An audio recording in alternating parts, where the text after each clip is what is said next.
a-hole for refusing to give up my wedding dress the day after my wedding. Go! Let's go! Hey everybody, welcome back. It's the last video of the year. That's nuts. This was posted in the Charlotte Joubray YouTube subreddit. So for some context, I'm getting married this Saturday and my fiance and I are paying for the wedding ourselves, most of it. There's been some presents here and there, like the liquor from my parents, they insisted, and from my aunt, whom I have a bit of a tense relationship with. She gave me my wedding gown. The thing about wedding gowns is, it used to belong to my cousin, who's one of my bridesmaids. She was about to get married, but they broke things off because he was cheating, but that's another story.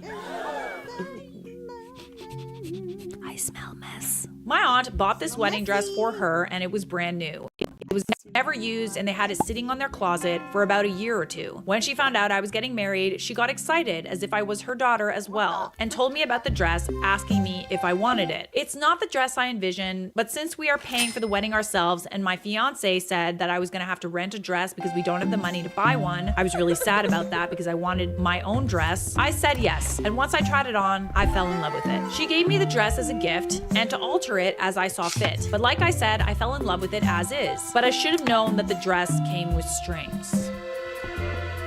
Yesterday, I was coming back from a trip visiting my parents, and when I got off the plane, I found a voicemail from my aunt. She told me that another one of my cousins is getting married, and she was asking if I could give her the dress the day after the wedding so she could tear it apart and take the lace from it and do with the dress what she wanted for her wedding. And it broke me. Oh, so this is kind of like a communal wedding dress, eh? Oh, I don't love this. Yeah, and I feel like you kind of have to because she gave you the dress. I mean, at the end of the day, the dress was a gift. You can't just like take back a gift, you know? This cousin in particular is the favorite of everyone, sometimes even of my own parents when we were younger, mostly because she's very charismatic and also she's white and blonde and I'm a little on the darker side. You can imagine. I don't have any rivalry with her, I adore her, and I knew she wouldn't want this wedding dress because I already talked to her about it and the style of the wedding that she wanted and how she wanted something more bohemian on the beach. So I know she wasn't the one to ask, it was just my aunt. Does she know about it? Like, does she know? Is this something that her aunt has like talked to her about? Maybe you can just talk to her and she can tell the aunt that like, no, I don't want that one, it's okay, like I want my own, you know?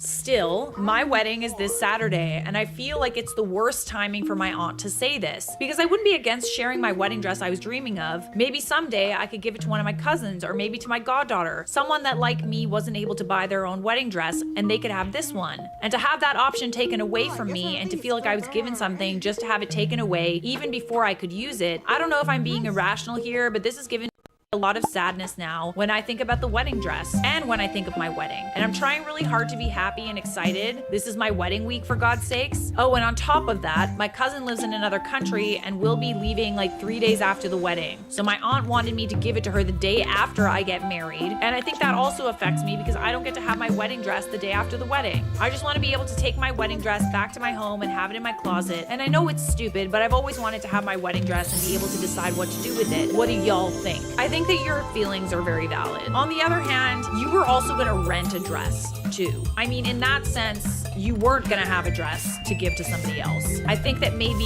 you thought you were getting a gift and then the expectations surrounding that gift were like heightened now and you never end up passing it down. Like, I'm just gonna tell you, I know some of y'all have seen my mother's gold wedding dress and I would never have seen it. It was so 80s. You know, I've thought about like selling my wedding dress. There's a lot of people who like talked me out of it. There could be a time, you know, 5 years from now where it's like, maybe you want to like put it on for your anniversary. Or maybe you want to have that experience where like you have a daughter and you want her to try it on. You know, like I could picture myself doing that. So I get the sentiment about wanting to keep it. And I don't think that you're asking too much. I feel like maybe we could have a discussion with the cousin.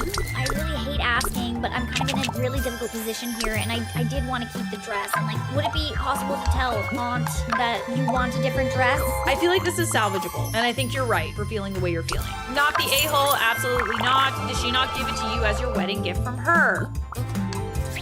Valid. You don't then ask the bride to return the gift, Do not give up the dress. Politely remind her she has gifted you that dress and you want it to save it for your daughter of your own to pass it down. Just tell her how much the dress means to you, and as it was a gift, you don't feel the need to now give it to someone else. Keep the dress. She's being horrible and frankly rude to expect you to give it to your cousin to tear it apart. Keep it and cherish it until you decide to give it away to someone of your choosing. Maybe it really is that deep. I was kind of trying to find like a different way to like kind of get around the aunt that's clearly Delulu. It would be good to set a boundary here and be like, okay, so like I thought this was a gift. This is supposed to be your wedding gift to me, right? And now you want to give my wedding gift? Are you getting me a different gift then? And everybody's saying, yeah, lock the dress away, take it on the honeymoon. Not the a-hole, it's not stupid. Call the cousin that doesn't really want the dress. Tell her you'd like to keep it if she doesn't really want it. The charming cousin can tell Auntie that she thought Auntie was giving the dress to you as a gift, and she doesn't want to disappoint you by taking it because she knows how much this gift meant to you. Congrats on your wedding. A lifetime of happiness filled with love for and from your partner is the best gift of all. I totally agree. And this was about a month ago. And you did get married, so congratulations. I hope it went off okay, without a hitch, as it were. So yeah, you could either, tell the aunt, set a boundary, or see. I would personally like talk to the cousin first, and if the cousin doesn't want to play ball, doesn't want to like step on toes, then maybe set the boundary. But I'm curious what you decided. We do have an update. So I did as Sun suggested and spoke directly with my cousin first, and as expected, she had no idea, nor did she want the dress at all. She's not counting pennies to do the wedding of her dreams like I did, so she really doesn't need it. And as I mentioned, she wants a beach wedding and the style of dress doesn't match. Okay, interesting. After that, I sent a text to my aunt saying I spoke to my cousin and she didn't want the dress and that I also wanted to keep my wedding dress. She just replied with an, okay. Knowing her, she's upset, but I don't really care. Now I'm trying to recompose myself and I feel like I can be excited again. Hopefully I'll stop feeling this pit in my chest. I'm happy that it worked out, genuinely. And it doesn't surprise me that the cousin didn't know. It's a little weird. I'm glad that you told your aunt that it's like, no, I'm going to keep it because this isn't like a communal thing. It's mine. No touchy. No touchy. Well done. I'm surprised that your aunt didn't even think that you would contact your cousin to find out if they actually wanted your dress. She didn't even ask. It wasn't even a question of like the cousin wanted the dress and that's why she asked. She like asked for her. So bizarre. I'd be suspicious about how quickly she dismissed it with an okay response. Can you put someone in charge of looking after your dress after your wedding day? A friend perhaps? Someone that your aunt wouldn't know has your dress and you would just trust to keep it safe until you get back from your honeymoon? I love how jaded. We got to hide it. We must make a burrow and hide the dress. Anyways, not sure if that's necessary. I wouldn't be surprised if this is the last we hear. Are you the a-hole for refusing to give up your wedding dress the day after the wedding? We've got some more spicy wedding drama for you. Don't go anywhere. Am I the a-hole for telling a funny story at a wedding about the bride? Why do I get the feeling this was not a story she was happy to hear? Go on. This happened a couple weeks ago, but I'm still reeling from it, and I want to know if I was being an a-hole. Me, 30 male, and my friend, 30 female, who I'll call Colleen, have known each other since when we were kids. Her family is deeply Catholic, but she isn't nearly as religious. Important later. Years ago, she met a guy, I'll call him Mike, and they became committed. I met him and got along great with him, and the three of us hung out a lot. So he proposed, and they had a big wedding. The actual wedding came and went, and the reception afterwards, some of us were giving speeches. I went up and told them how happy I was for them, and decided to tell the audience about some of our experiences in college together. Summarize my speech, it went something like, when me and Colleen went to college together, Colleen let loose and changed completely from her days at Catholic school. But then she met Mike and it seemed like he calmed her down. I'm happy for them and wish them much success. The audience, for the most part, was laughing throughout my speech and seemed to enjoy it. And given how me, Colleen, and Mike hung out a lot and how we all have a crude sense of humor, I thought they would appreciate it. Did you say anything that bad? I feel like you minimized what you said. It went something like I feel like there's some parts missing from that. Anyways, I didn't realize this was a big deal until later on in the wedding. I went up to the table Colleen's parents were sitting at, but they shunned me away very quickly. I went up to Colleen and Mike and asked them if her parents were okay. They immediately told me we need to talk.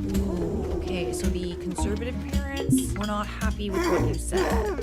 They took me into the back of the venue and asked me about the speech. I told them that most people enjoyed it and they should understand college is a time for going a little crazy and figuring yourself out. Colleen yelled at me and said I had no right. She was screaming so hard that Mike had to calm her down. She ended up leaving and Mike said, look, it was a funny story, but tried to keep it between us three next time. Since then, I've tried texting Colleen back, but she blocked me everywhere. Mike hasn't been responding either. Given that most people in the audience enjoyed it and probably forgot about it now, I don't know why this is a big deal. Okay, the audience is one thing. You're there for the bride and groom. The second most important person in the room, most important people in the room, are the bride's parents and the groom's parents.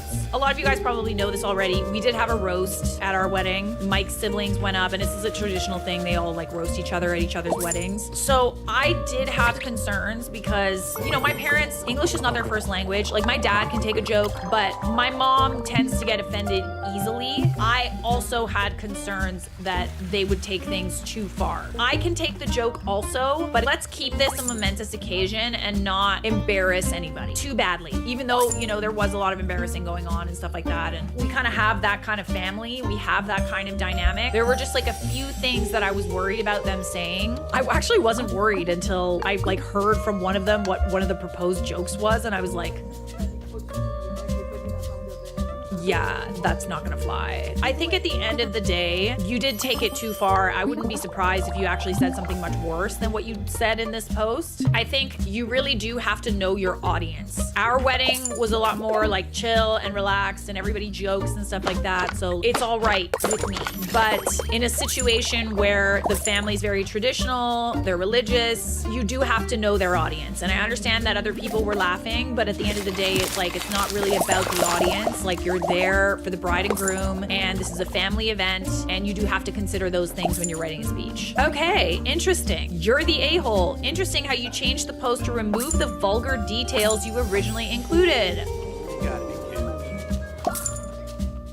I told you so. Big time a-hole, and you seem to understand that including those details is what made you the a-hole, or you wouldn't have deleted them. Have some tact. Making a vague joke about wild college days, questionable but probably fine. Explicitly referencing a particular, spicy act, and the frequency of her spicy acts. Never in a million years. Oh my god, this is actually what they said. They edited to get rid of the line, she jumped every guy that moved and was getting spit roasted. Oh my god. Oh my god. How awful. Can you imagine someone shaming you at your own wedding? Oh, that. No, you gotta go. You're the a-hole. 1000%. Whoa, dude. Doesn't surprise me that he edited the post. It's interesting. You know, you can always tell the a-holes, right? Because they're very vague. You clearly know you're the a-hole because you edited out the very offensive joke that you actually said to make it like not a big deal.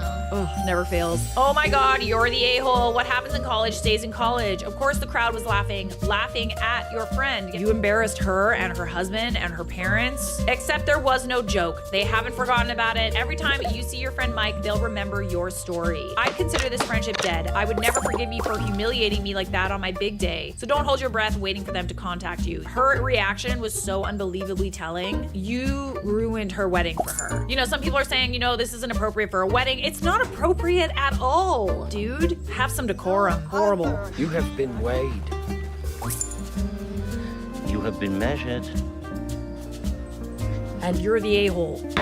Moving on. Am I the a-hole for taking a job that conflicted with my best friend's wedding after he refused to compromise on unreasonable demands?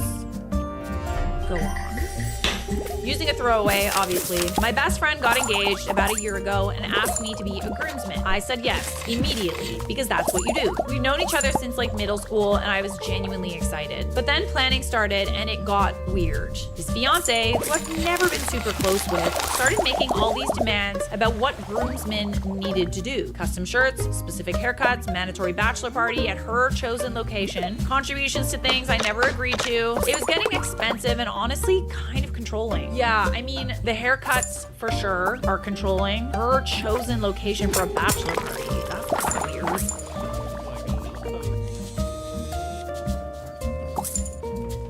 I love my new prop.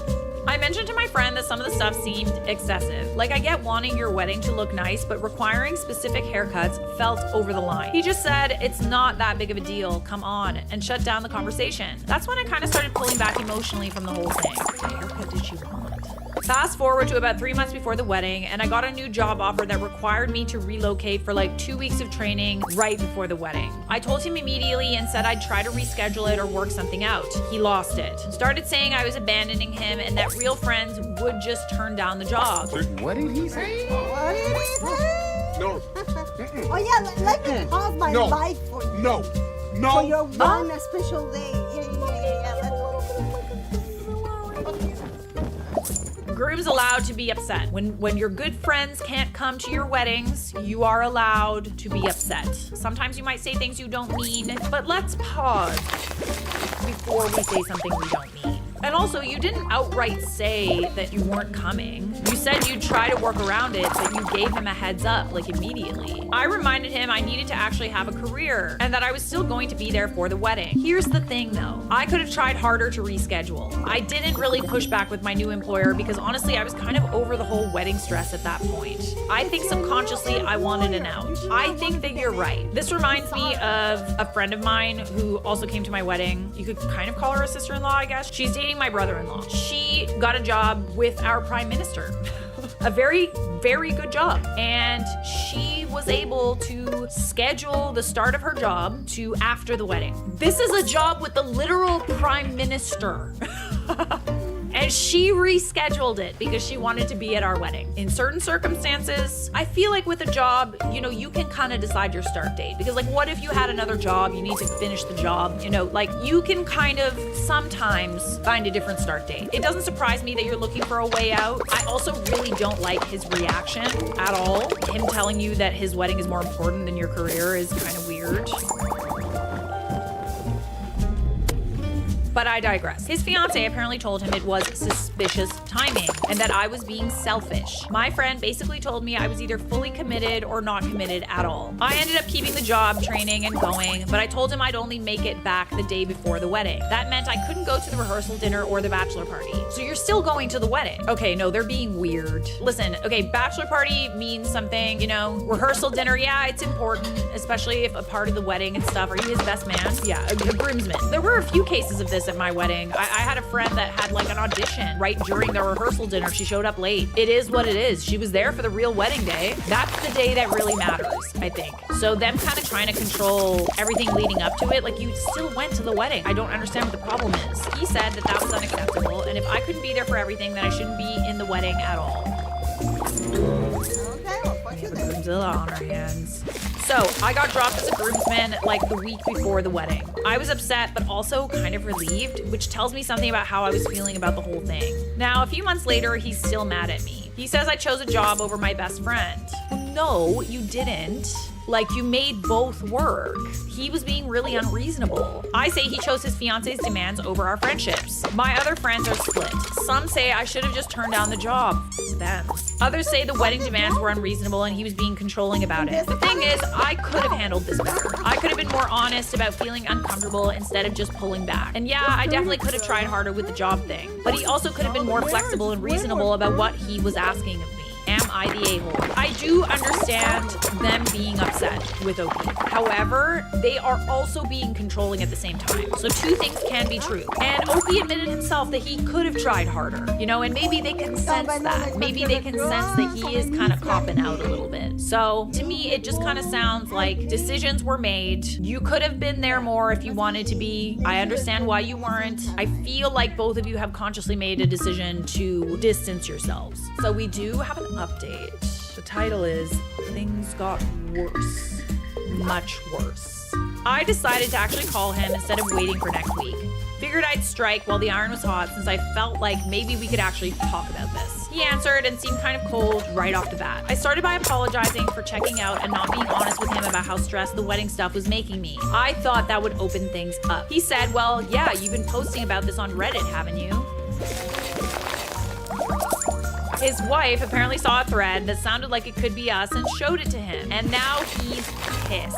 He said I'm airing dirty laundry online for strangers to judge him and his wife, that I'm trying to make her look bad. What? You made yourself look bad. It's always the same thing whenever you talk about stuff on Reddit. It's like, you're airing our dirty laundry. It's like, hey, but you dirtied the laundry. Like, you're the one who doo-dooed in the laundry. So I literally don't even know how she found it. It was only up for like an hour before I called him. The post just went up. I'm sure I didn't leave any obvious details that would lead back to us, but either she recognized stuff or someone in our friend group figured it out and told them. Either way, it feels like a violation. I tried to explain that I used a throwaway and kept things vague, but he wasn't hearing it.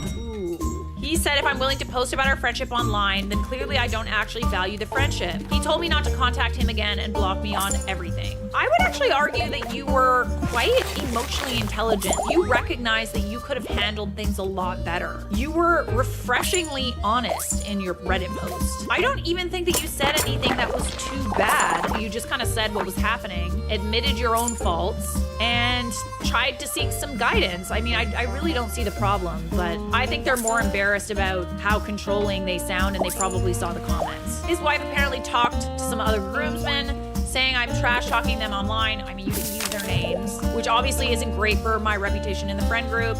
So yeah, the opposite of reconciliation happened. I'm actually furious right now because I came to Reddit to process my feelings, and now it's literally destroyed what was left of the friendship. I don't know if I should have told him or I should have just kept it to myself. I genuinely don't know what to do now. I will just repeat what I said and say that it sounded like you guys were going to be distancing yourselves anyway. You didn't say their names. There is no identifying factors in this. It's kind of similar to going and talking to your friend about something that's upsetting you, but maybe you want an unbiased perspective. There's another reason why, like, Am I the A-hole is such a popular subreddit. I really do think that it is a forum where people can get unbiased opinions and to also hear what they really need to hear. You know, sometimes Reddit can be assholes, Redditors can be jerks, but I think for the most part, they're pretty spot on with their assessments of things, and you clearly didn't know who you could turn to talk about this. Unfortunately, I do feel like your friendship was kind of already on the rocks anyway. Their reactions to you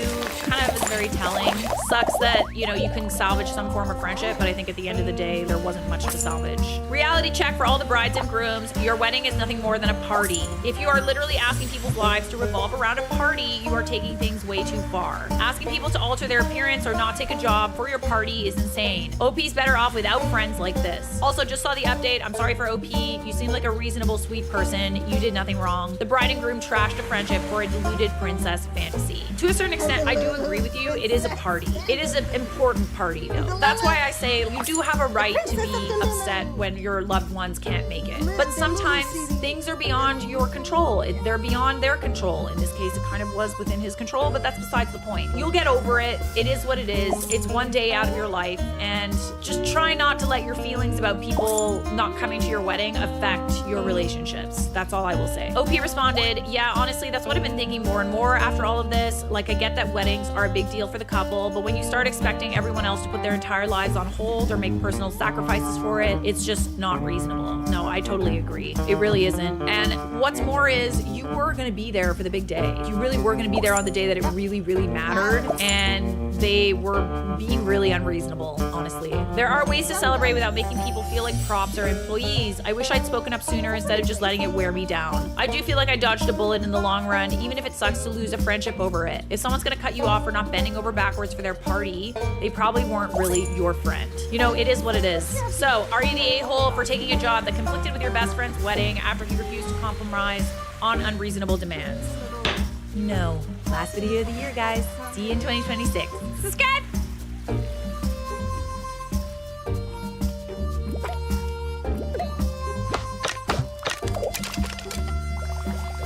This is how to walk out of a wedding in 10 seconds or less. Am I the a-hole for pulling out of my sister's wedding due to her in-laws? And by the way, if you're not subscribed yet, why not? You watch my videos, you don't subscribe? Why not? I like you. Stay for a while.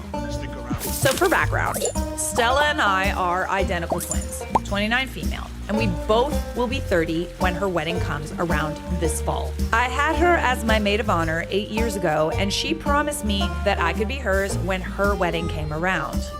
Ready to party. I have 2 kids, 6 female and 3 female. They are flower girls. My marriage fell apart just over 2 years ago due to a stillbirth and my husband's infidelity. My parents and sister were the only reason I didn't drown from the stress, loneliness, and total abandonment of my spouse. It was a total mess. I went to therapy and got diagnosed with bipolar disorder and depression. I quit drinking, and I owe a lot of that to my amazing sister. I adore you. She's the reason why I kept chasing down my ex for child support when he stopped suddenly paying. He suddenly switched from world's best dad to deadbeat dumbass so quickly that my ex-mother-in-law is disgusted with him.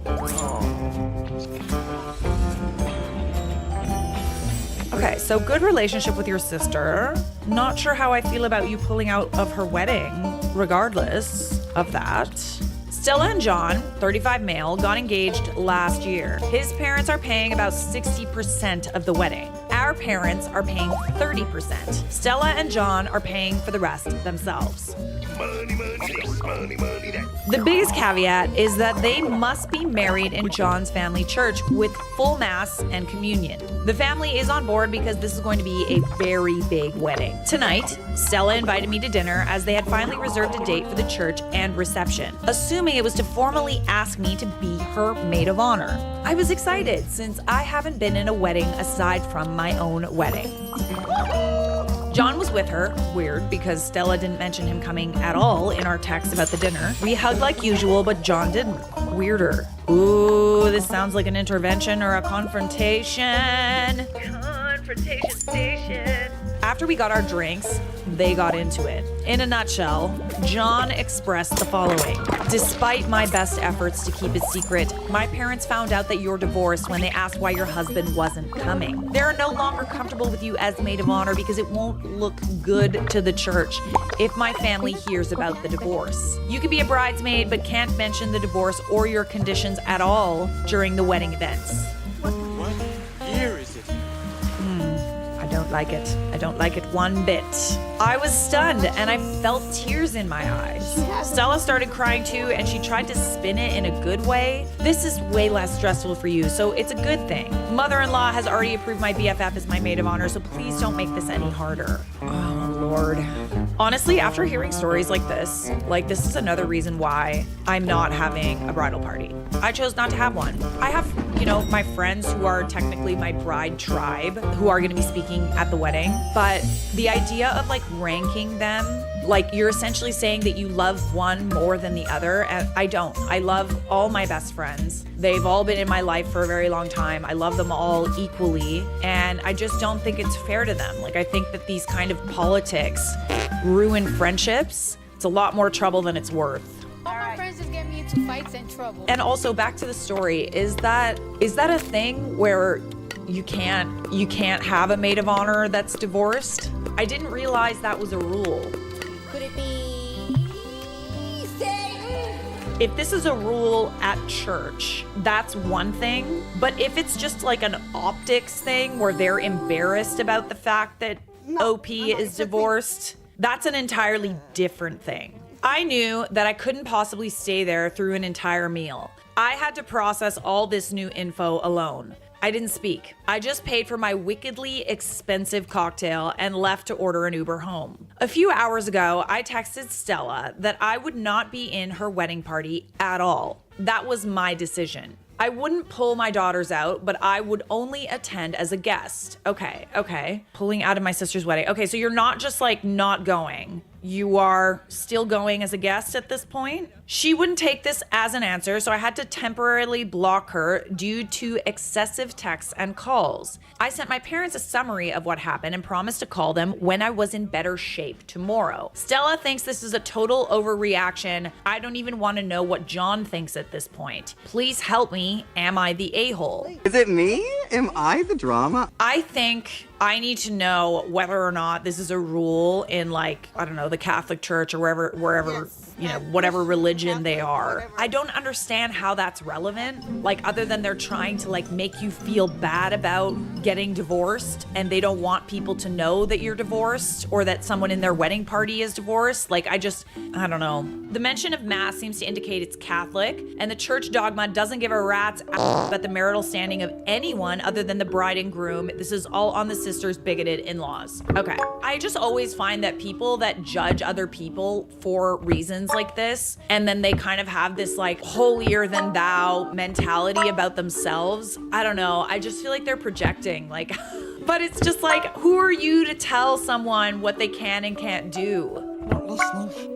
Not listening. I feel like I would think you were the a-hole if you pulled out of the wedding entirely, like you just didn't go at all. Because at the end of the day, it is your sister, and, you know, she isn't really standing up for you right now, which I don't like. I think it's totally fair that you don't really want to be in the wedding party now. It's just this is just an awkward situation, isn't it? Oh, this is awkward. Not the a-hole. I honestly wouldn't let the kids be in this wedding either. They don't need to be subjected to the in-laws' high and mighty attitude. Ooh. That's true. The kids are also in the wedding. This, so much as painful as it is, please don't allow your innocent kids to be props for Stella's in-laws. Their religion and conservatism does not take precedence over you and your kids' health and well-being. Ooh, yeah. Yeah, I'm gonna go with not the a-hole for now, but we do have some edits just to answer some questions that you may have.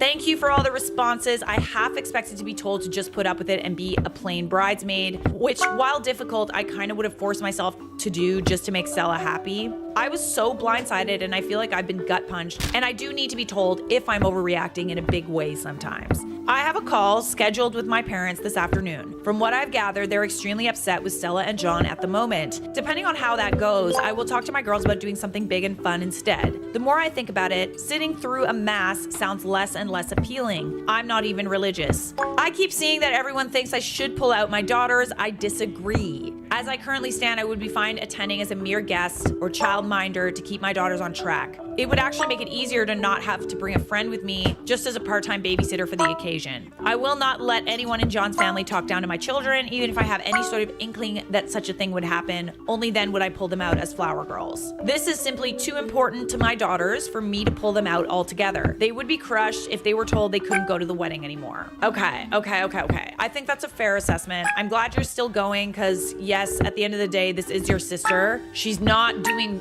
right by you. I'm sure she's getting a lot of pressure from the in-laws. I do wish she'd stand up for you, but we do have an update. I'm parched. I'm gonna need some water for this one. She canceled the divorce. She canceled the marriage.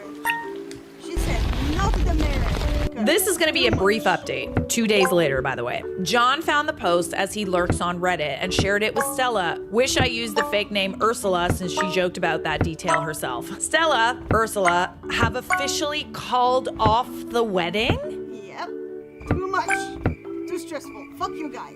Oh. You guys are Oh. way too annoying. That's interesting. Very Not about interesting. that life. When John was ranting about the post and how bad the comments were painting him, he said that your sister must be off her gosh darn meds and going manic. You better get her butt under control. Oh yeah, that's a no. That's gonna be a no from me, dog. Listen, you changed the names, okay? Yes, you're talking about your problems on the internet, but like, how would this really get back to him? Unless he's kind of insecure about the criticism, honestly. So don't go there.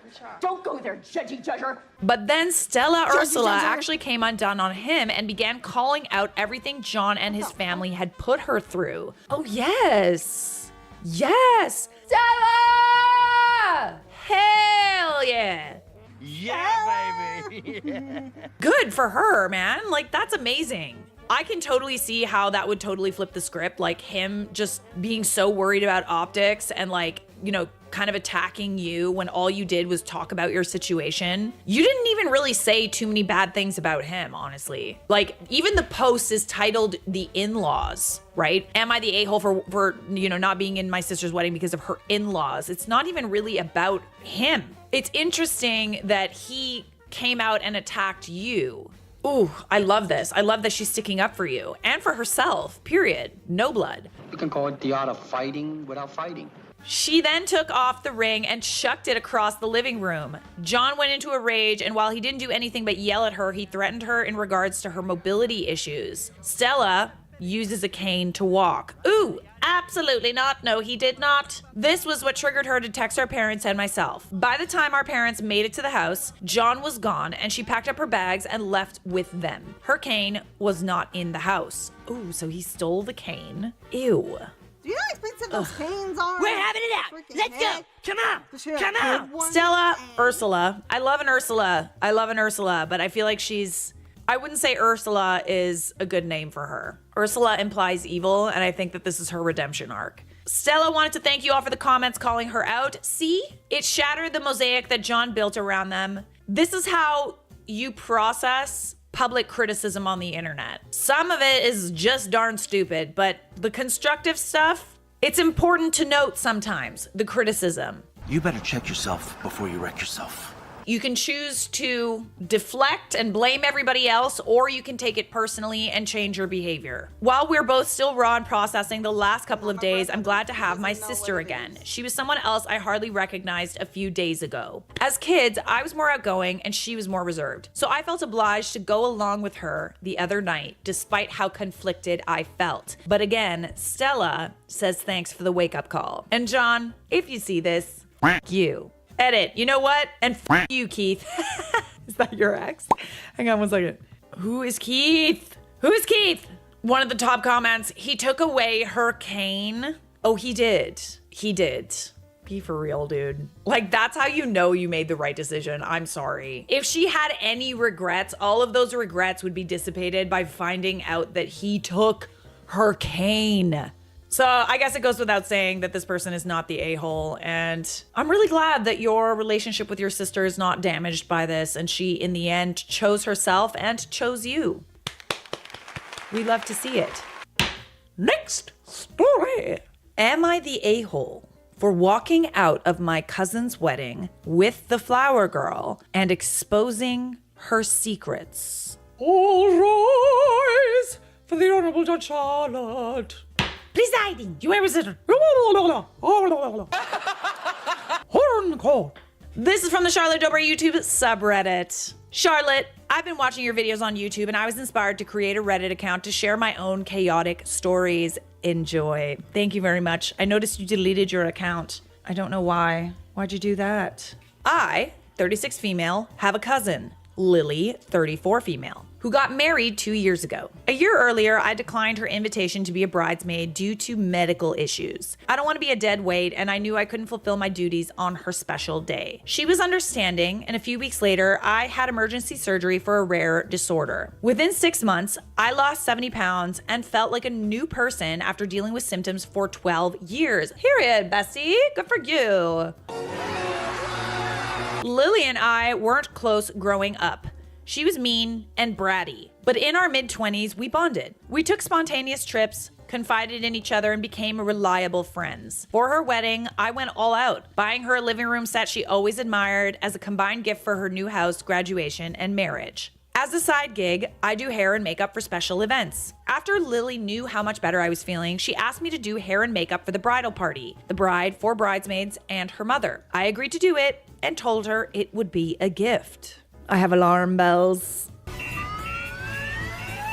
I have my intuition is saying this is a bad idea. I hadn't seen Lily or most of my family in almost a year. We live a few states away, and being sick made the trip impossible. So I was excited to finally catch up with Lily after so much time. The day before the wedding, at a bridal event, Lily barely acknowledged me. I assumed it was pre-wedding stress. From the moment I walked in, I could tell something was off, and it felt like she didn't really want me there, but I shrugged it off. The next morning, I arrived to the venue at 6 a.m. to set up my makeup station for the bridal party. We had a tight schedule, but by 7:30, only her mom had showed up, confused. When she called Lily, she answered right away and said they, quote, partied too hard and overslept.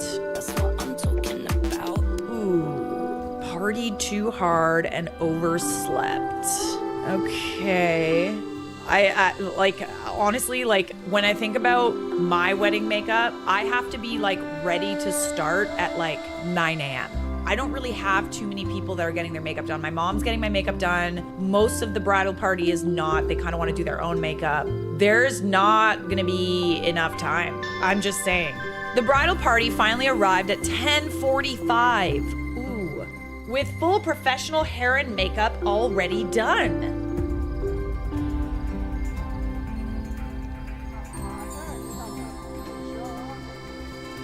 Excuse me? No, she did not. I asked Lily what was going on, and she muttered, I don't need your drama. Drama? Drama? Okay. I calmly asked why she didn't inform me. She rolled her eyes and said, just shut the frick up, please. I changed into my outfit, a black turtleneck and a marbled pencil skirt that she approved of. When Lily saw me, she snapped. What the frick are you wearing? She accused me of trying to steal the spotlight with my weight loss. Yes, because everybody in this world loses weight because they're trying to spite their family and friends. What is going on? What is going on here? Like, did someone talk shit about you or something? Like, what is with the 180? Like, I don't understand, Lily. I don't understand. No comprende. She unleashed every insecurity she's ever had, and through personal struggles that I had confided in her back in my face. Her bridesmaids egged her on. Yeah, I feel like the bridesmaids are saying something behind your back. Like, I only returned to pack my supplies after they left for photos. I found my makeup and tools on the floor as if someone had swiped their arm across the counter. Ooh, blushing bride. Ooh. What do you mean? This is your wedding day and this is how you're acting? What is the issue? You can't just do this to me. Palettes were cracked and a few brushes had ended up in the toilet. Ooh, no bueno. Later, I realized products were missing and my curling iron would no longer work. Lily was trash talking me to family, claiming I was ruining her day. I wasn't allowed in family photos. My aunt said, just stay away, let her cool down. Others made excuses saying she's stressed out, don't make it worse. The final straw was her being hateful to my 6-year-old daughter, the flower girl. I could tell my daughters were feeling hurt and she started biting her nails, looking around for someone to help her. I told my husband we were leaving and quietly informed my mom before we drove 7 hours home. Here's the context we've been waiting for. It's important, and it also proves I'm right. Maybe that's why it's so important. Oh, people are so predictable. I knew it! Let's rewind 3 years before her wedding. Lily and her maid of honor, Hannah, visited me during spring break. After some drinks, Lily confessed to having multiple affairs, including with the DJ, the husband of her best friend, Tara, also a bridesmaid. The three had been best friends since high school, and she claimed that she always loved DJ. It seemed like a justification of her actions. She also admitted to being addicted to prescription meds, revealing that she was buzzed during 2 recent car accidents that my grandmother paid thousands to cover. She laughed about using the money for a shopping spree because her mother had paid her deductible. Interesting. Okay, so you know something that could potentially ruin her marriage. But like, why go through the trouble of asking you to do makeup? Like, she wanted you to be in her life and stuff. Like, why? What does it mean? What does it mean? I distanced myself after that, but Lily begged me to stay in her life, claiming she was getting clean and had confessed everything to her family and fiance. I doubt that. I gave her a second chance, believing she was trying to grow after a tough upbringing. After I left her wedding, Lily and her parents spread lies that I stormed out, cussed her out, and even brought party favors? I don't know, like, we can't use that word. Her bridesmaids backed her up. Her dad told my husband vile things to stir the pot. Oh, throw the whole family in the bin. I realized I had left her gift card at the reception and canceled the furniture order the next morning. A week later, Lily texted, the furniture never came. Why would you... What? I'm sorry, we still think we're getting wedding gifts after that little tirade? When I told her I'd canceled it, she exploded, calling me a B-word who couldn't handle not being the center of attention and bringing up deeply personal things I'd shared. I didn't respond and went no contact. Later, my mom told me Lily was upset because she thought I showed off my weight loss at her wedding. Yeah, but you showed off the weight loss after she acted like a total jerk, asked you to get up at like freaking 6 a.m. to set up to do her makeup, had a different makeup artist do her makeup and her bridal party. The math ain't mathing. What's going on? What happened? Lily has struggled with her weight her whole life and had gastric bypass years earlier, losing 100 pounds, but dealing with excess skin. I was heartbroken to realize our bond had been partly due to my own weight gain during my 20s. Gaining weight was hard, and I did everything I could to stay healthy. The lies Lily spread began to divide our family the following year. Okay, so this could be some deep-rooted jealousy going on, but I also think that she partied. I think that the partying is affecting who she is at this point. She's getting paranoid and weird. I don't know, I'm just throwing that out there, but like, I just still don't understand how we got from A to B. It's not rational, at least from what she shared, so maybe she'll share something else. I slowly reached out to family members in the hopes of salvaging things. It became clear things Lily had said on and after her wedding day had the potential of ruining our family. I dug up years of messages from iCloud and sent screenshots to key family members. This proved that Lily's accusations were false and she was projecting her own actions onto me. The entire thing made me want to barf, but I didn't want to allow her to ruin my relationship with my family. I also wanted our family back to the way it was before this all started. Turns out, Lily had never confessed to her husband or grandmother about her past. Someone, still unknown, shared the screenshots with her husband, who filed for a divorce immediately. Ooh, fair.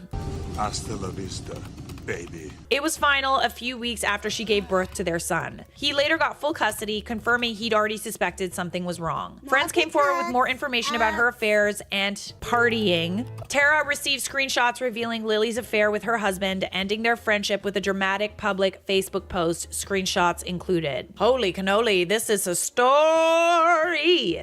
The suspense is terrible. I hope it'll last. Since the divorce, Lily's life had spiraled. She's been arrested twice for a DUI, lost her job, and I recently heard she lost her nursing license after an appeal. I know canceling the gift and leaving the wedding with her flower girl is petty. It is petty, but I feel like it's kind of justified. Like, I'm sorry. Why do you expect people to treat you with kindness after you treat them with disrespect? Like, yes, maybe, you know, she was struggling with stuff, but like, why is she taking... Okay, I need to be really like a friend.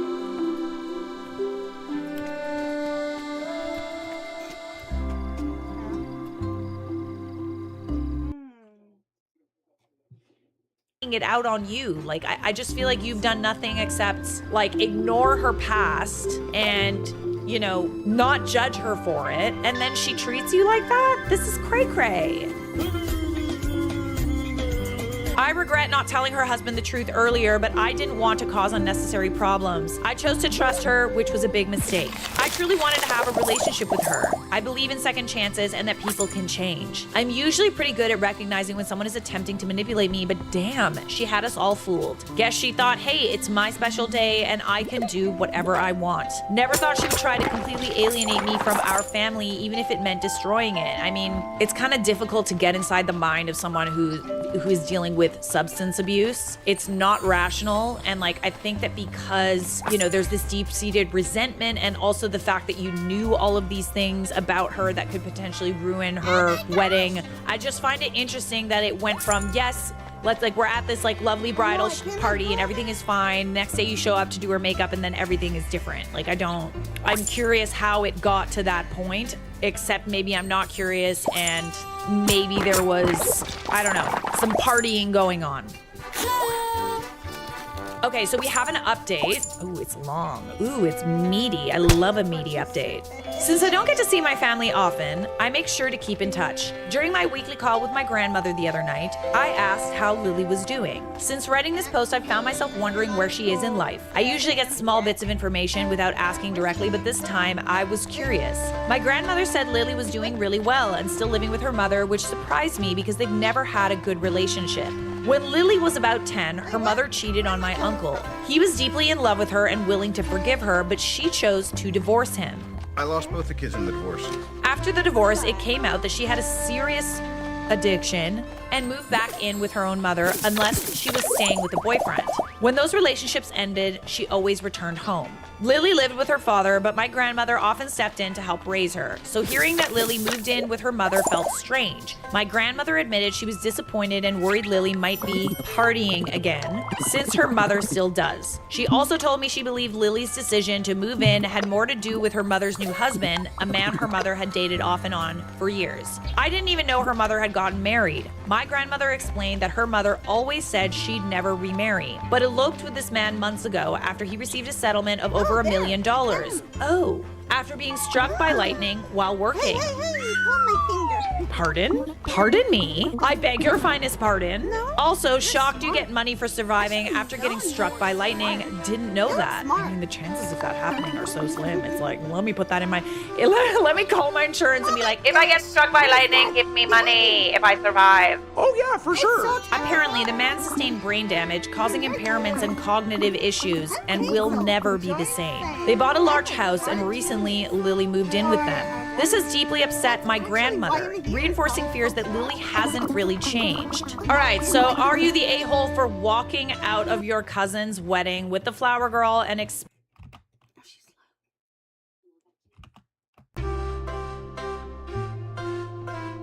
in like a creepy way. In like an inspiration for my art way. But less dorky than that. It makes me sound... You're Maya, the shopkeeper. You must meet all sorts of fellow folks. Wonder if Amy made good characters? No? Hey, before we go our separate ways, I love dough art, tough heart. Don't you? Could you say that back to me like really fast? What? I did not understand her. Talking to me. Her way of talking.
He's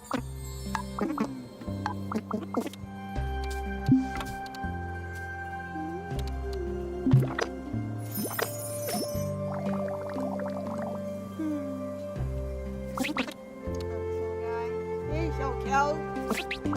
Oh my gosh.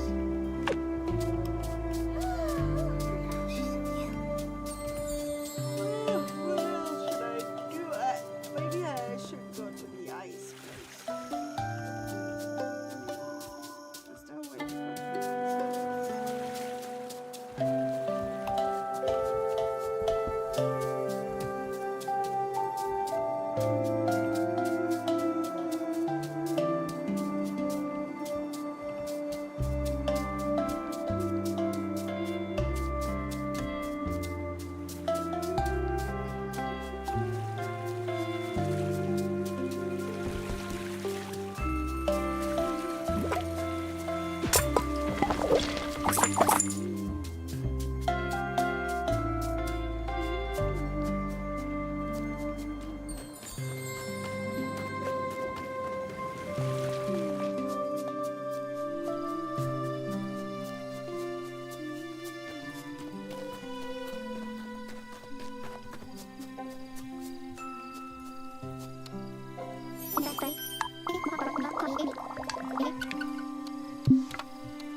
See, like going.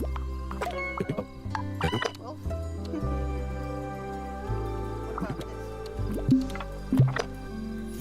Everybody loves the pearls. Everybody loves the pearls. Pearls for the win.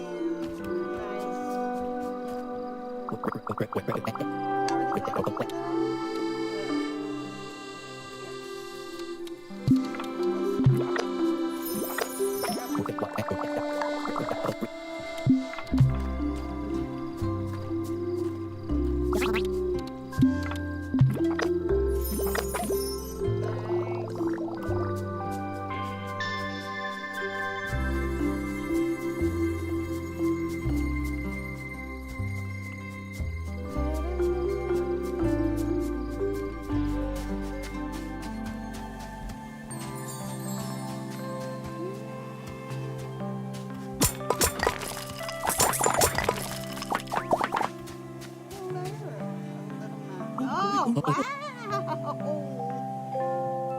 At the end of the day, as the night snow melts away.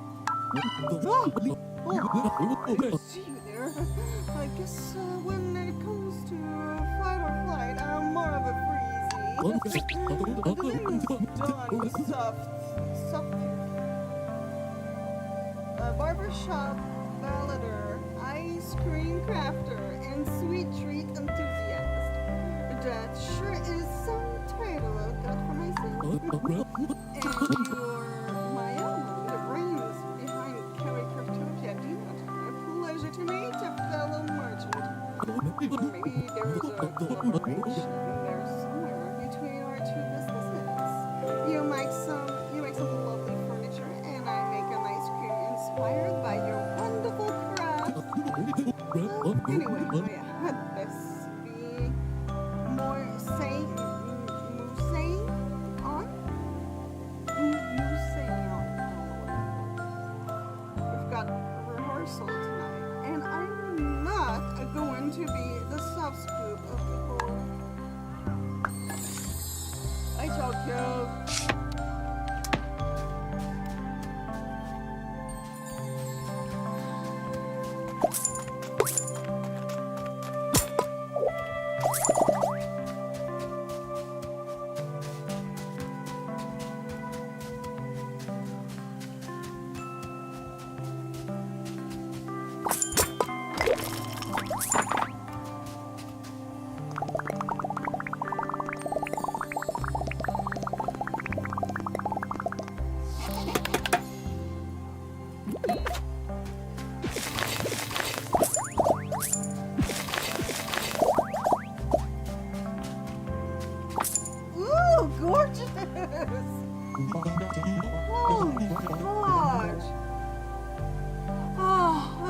silence beauty is just filling my head with inspiration. Yes, inspiration. Ambition, the colors, the light, the movement. Oh, just out of perfection. Let's not forget about you. Why your complexion, your silhouette, full of zest and vigor, full life. A Gail Glamour Claw, stylist and fashion designer. A pleasure to meet you. And who might you be? Oh, I see. You're Maya, the owner of Kawaii Craftopia Town. Okay. That I've heard so much about. Well, darling, it's been just wonderful chit-chatting with you, but I'm afraid I must depart for my sketch pad. Once more. What a wonderful. What I wouldn't give to have a fellow fashion enthusiast to join the sun too. Oh, it's so pretty! I'm obsessed with the colors.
None of them have anything like that.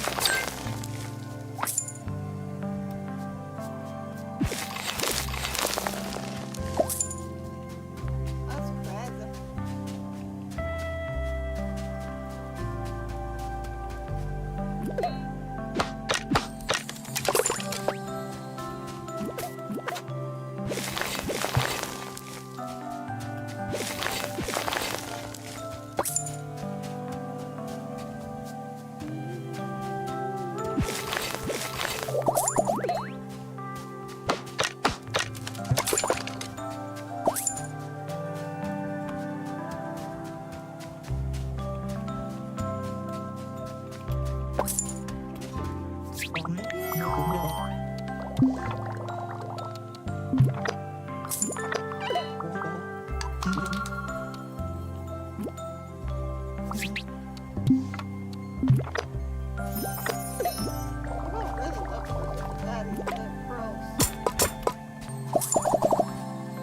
Give me my pearls back.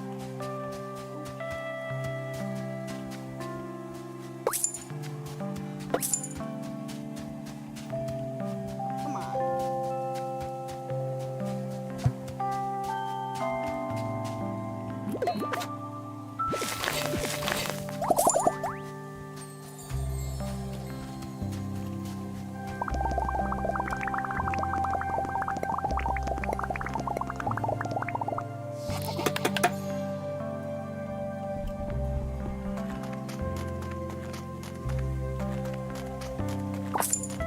wish you could just slide around.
So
pretty.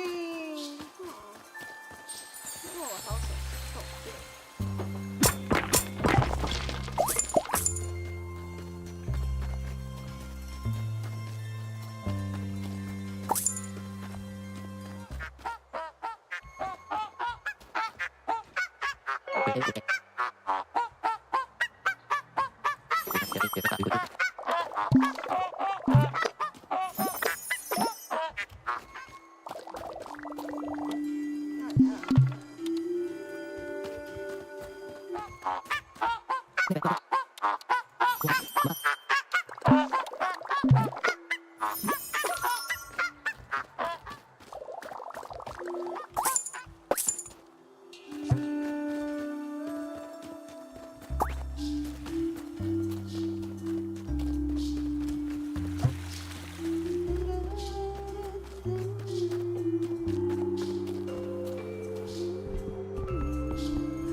exposing her secrets. Honestly, she sounds like kind of a jerk and she sounds like a ticking time bomb. I don't regard you as an a-hole.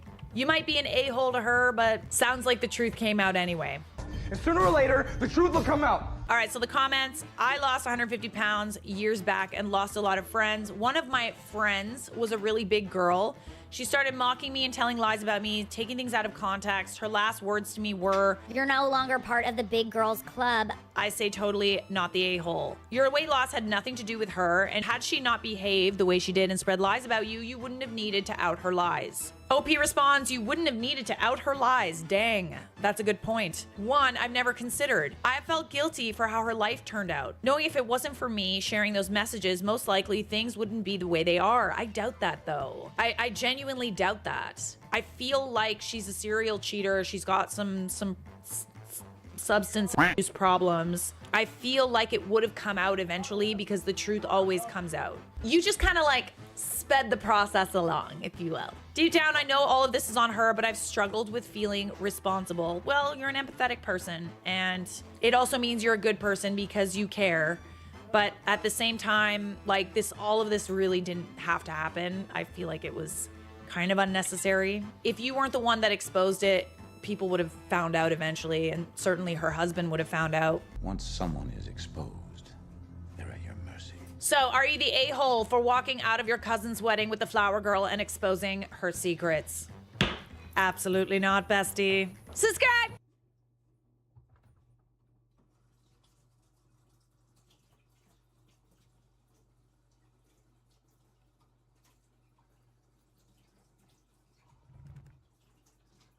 Hey everybody, welcome back. Would I be the a-hole for refusing to go to my brother-in-law's destination wedding after his fiance wore white to my wedding?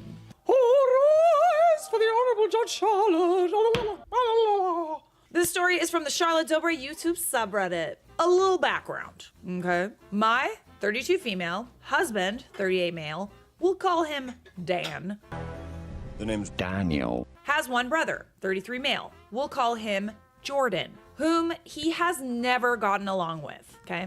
So husband and his brother don't get along. Dan isn't much of a sharer, so I don't know all the details. All I know is that according to Dan and Jordan's aunt, Jordan was horrible to Dan growing up. Jordan is also notoriously disliked and is known to just not be a good person by just about everyone I've met that also know him. Screw you guys. I'm going home. Their own grandmother warned me about him before we met. Now, Jordan is not unpleasant. He is a fully hatched bigot. Gross. Well, that's always awkward, you know? It's always fun to be around because like everything in you is just like, let's do something. Let's just exchange pleasantries and pretend that I don't, what's the word? I just don't respect you. I just don't. Now, I'm not usually very confrontational. I have people-pleasing tendencies, same bestie. But after a few drinks, I'm a tad more flippant with my opinion. Same here. You know, in certain situations, like I can't even be around certain people without like blurting out how much I dislike them. Listen, at least I'm not fake. That's why I have issues with conflict, right? Because like I got a big mouth and my face kind of just looks like I'm a good actress, but I'm bad at hiding how I feel. I try to keep those conversations very short because after a while I'm just like, you suck. It's a fault. It's a fault of mine. I'm not perfect. I don't pretend to be. I'm trying to say, OP, I get where you're coming from. I can understand you feeling some kind of way about that. Over Christmas, Jordan made a comment about people of other races not being real people. Oh yeah, that would piss me off too. I lost it, but the meanest thing I said was, thank goodness you live somewhere your opinion doesn't really matter. Honestly, you could have said much worse than that. They live in a very, very blue state. He responded that I didn't matter, lol. So I just got up and walked away to help his fiance, 25 female, we'll call her Katie, wash the dishes. I apologized to her, in my mind having to deal with Jordan, but in her mind was for yelling at him. And she responded with something along the lines of, no, I'm sorry, I wish I believed in something that much. Okay, so is she like an enabler? She maybe has the same feelings that he does. I don't know. That's concerning. I thought that was a little odd, but we were all pretty intoxicated, so I just didn't pay mind to that comment. I also agreed to be nice to Jordan for the rest of the evening, mostly to keep my mother-in-law, who I love, happy. The rest of the evening, Jordan sulked in the corner, while Katie, my mother-in-law and father-in-law, Dan and I opened gifts, chatted, and had generally a good time, considering what happened. I just find it weird that you're the only one that's kind of somewhat speaking up in a very people-pleasing manner. Sometimes I'm around people that share like really strange opinions that are just like just sprinkling in some prejudice in there. And like, you know, obviously sometimes it's not good to cause conflict, and people are who they are, especially if they're from a different generation. What is okay, boomer? Thank you. But there are times where I just say, honestly, like, you really shouldn't say that. Like, you can say it in like a, you shouldn't say that, or like a, you shouldn't say that, or you shouldn't say that out loud. But either or, they shouldn't even be thinking it. How dare you?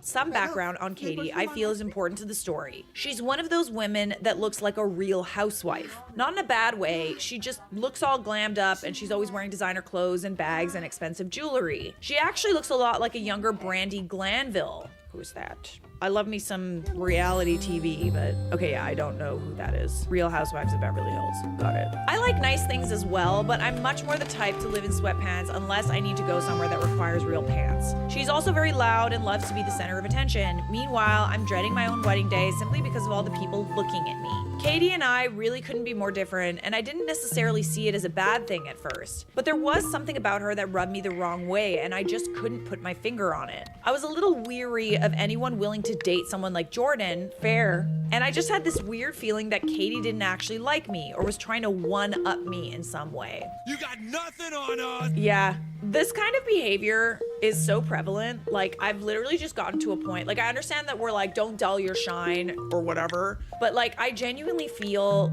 like, you know, you got a few friends, right, that are genuinely happy for you, or your partner or something like that. I've come to the conclusion sometimes that sharing like good things about you kind of reveals the worst in people. So sometimes it's best just to share the good things that are happening in your life with people that you know are like unconditionally happy for you. Because it's things like this where, like, you know, you'll share good news and then they'll be like, there's a one-upper, you know? We're better than you, and we know it.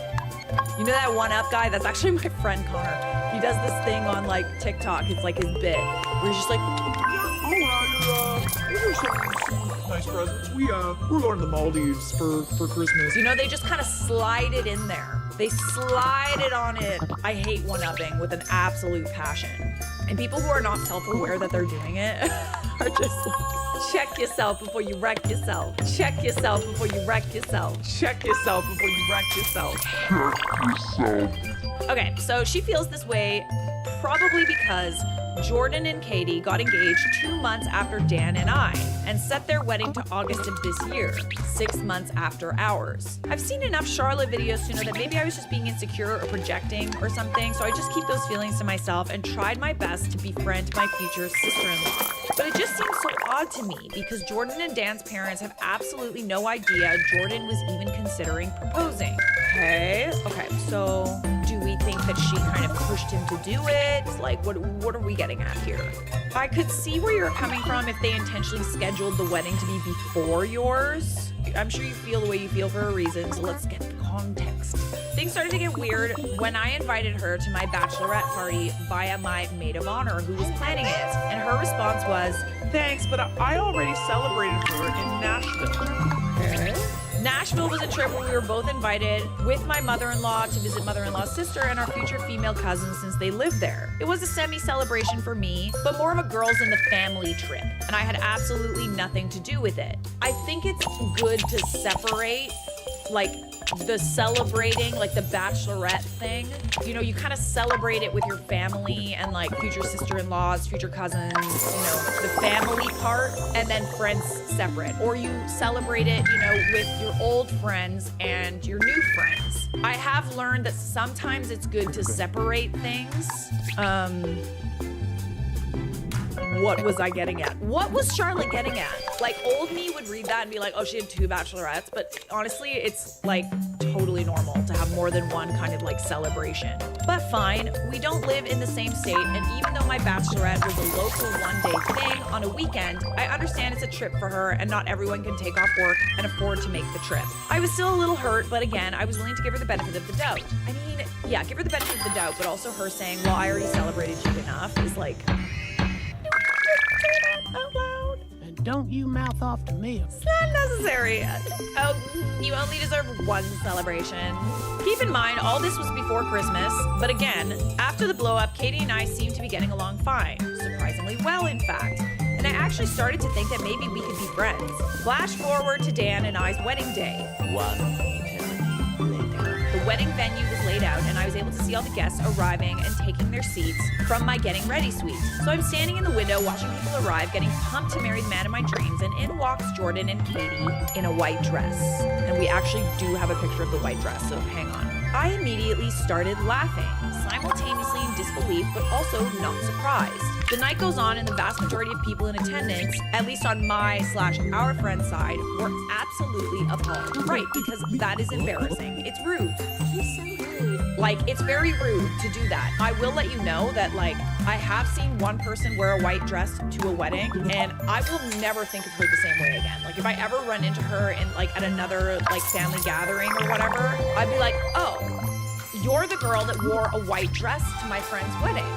You go to hell! You go to hell and you die! It's gonna taint it. She do be tainted. Her reputation. Imagine that's how people remember you.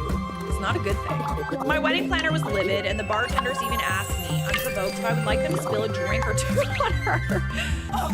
Honestly, at the time, I felt so vindicated and relieved that my instincts about her were correct. I told them not to worry about it. I mean, at this point, I feel like if you wear white to someone else's wedding, everyone knows exactly what kind of person you are. It's true, they kind of dig their own grave.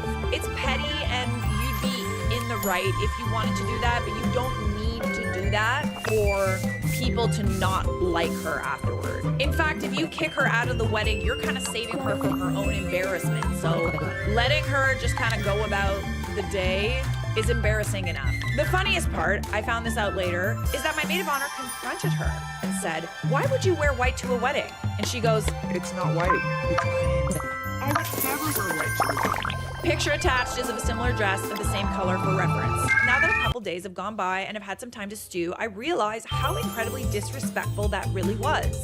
I mean, she's either as stupid as she looked in that dress and didn't realize the dress was appropriate, or she did it intentionally. I think that we all know by now that wearing something that like even has white in it, like even if you wear like a summer dress that has white and like flowers, I usually think that that's a pass, honestly. But like if you're close to the bride, you have her number or whatever, if you are at all confused, just like send her a picture of it before you buy it, before you wear it to the wedding, because at the end of the day, it's not really up to you what you think is appropriate to wear to someone else's wedding. It's up to the bride. So it doesn't really matter what she thinks. So anyway, on to the would I be the a-hole part of the post. Jordan and Katie are getting married in August. It's a 4-day destination wedding in the Bahamas that would cost a minimum of $1,800 between the hotel and the flight for Dan and I to attend. I know this would really upset my mother-in-law, but Dan and I really don't want to go.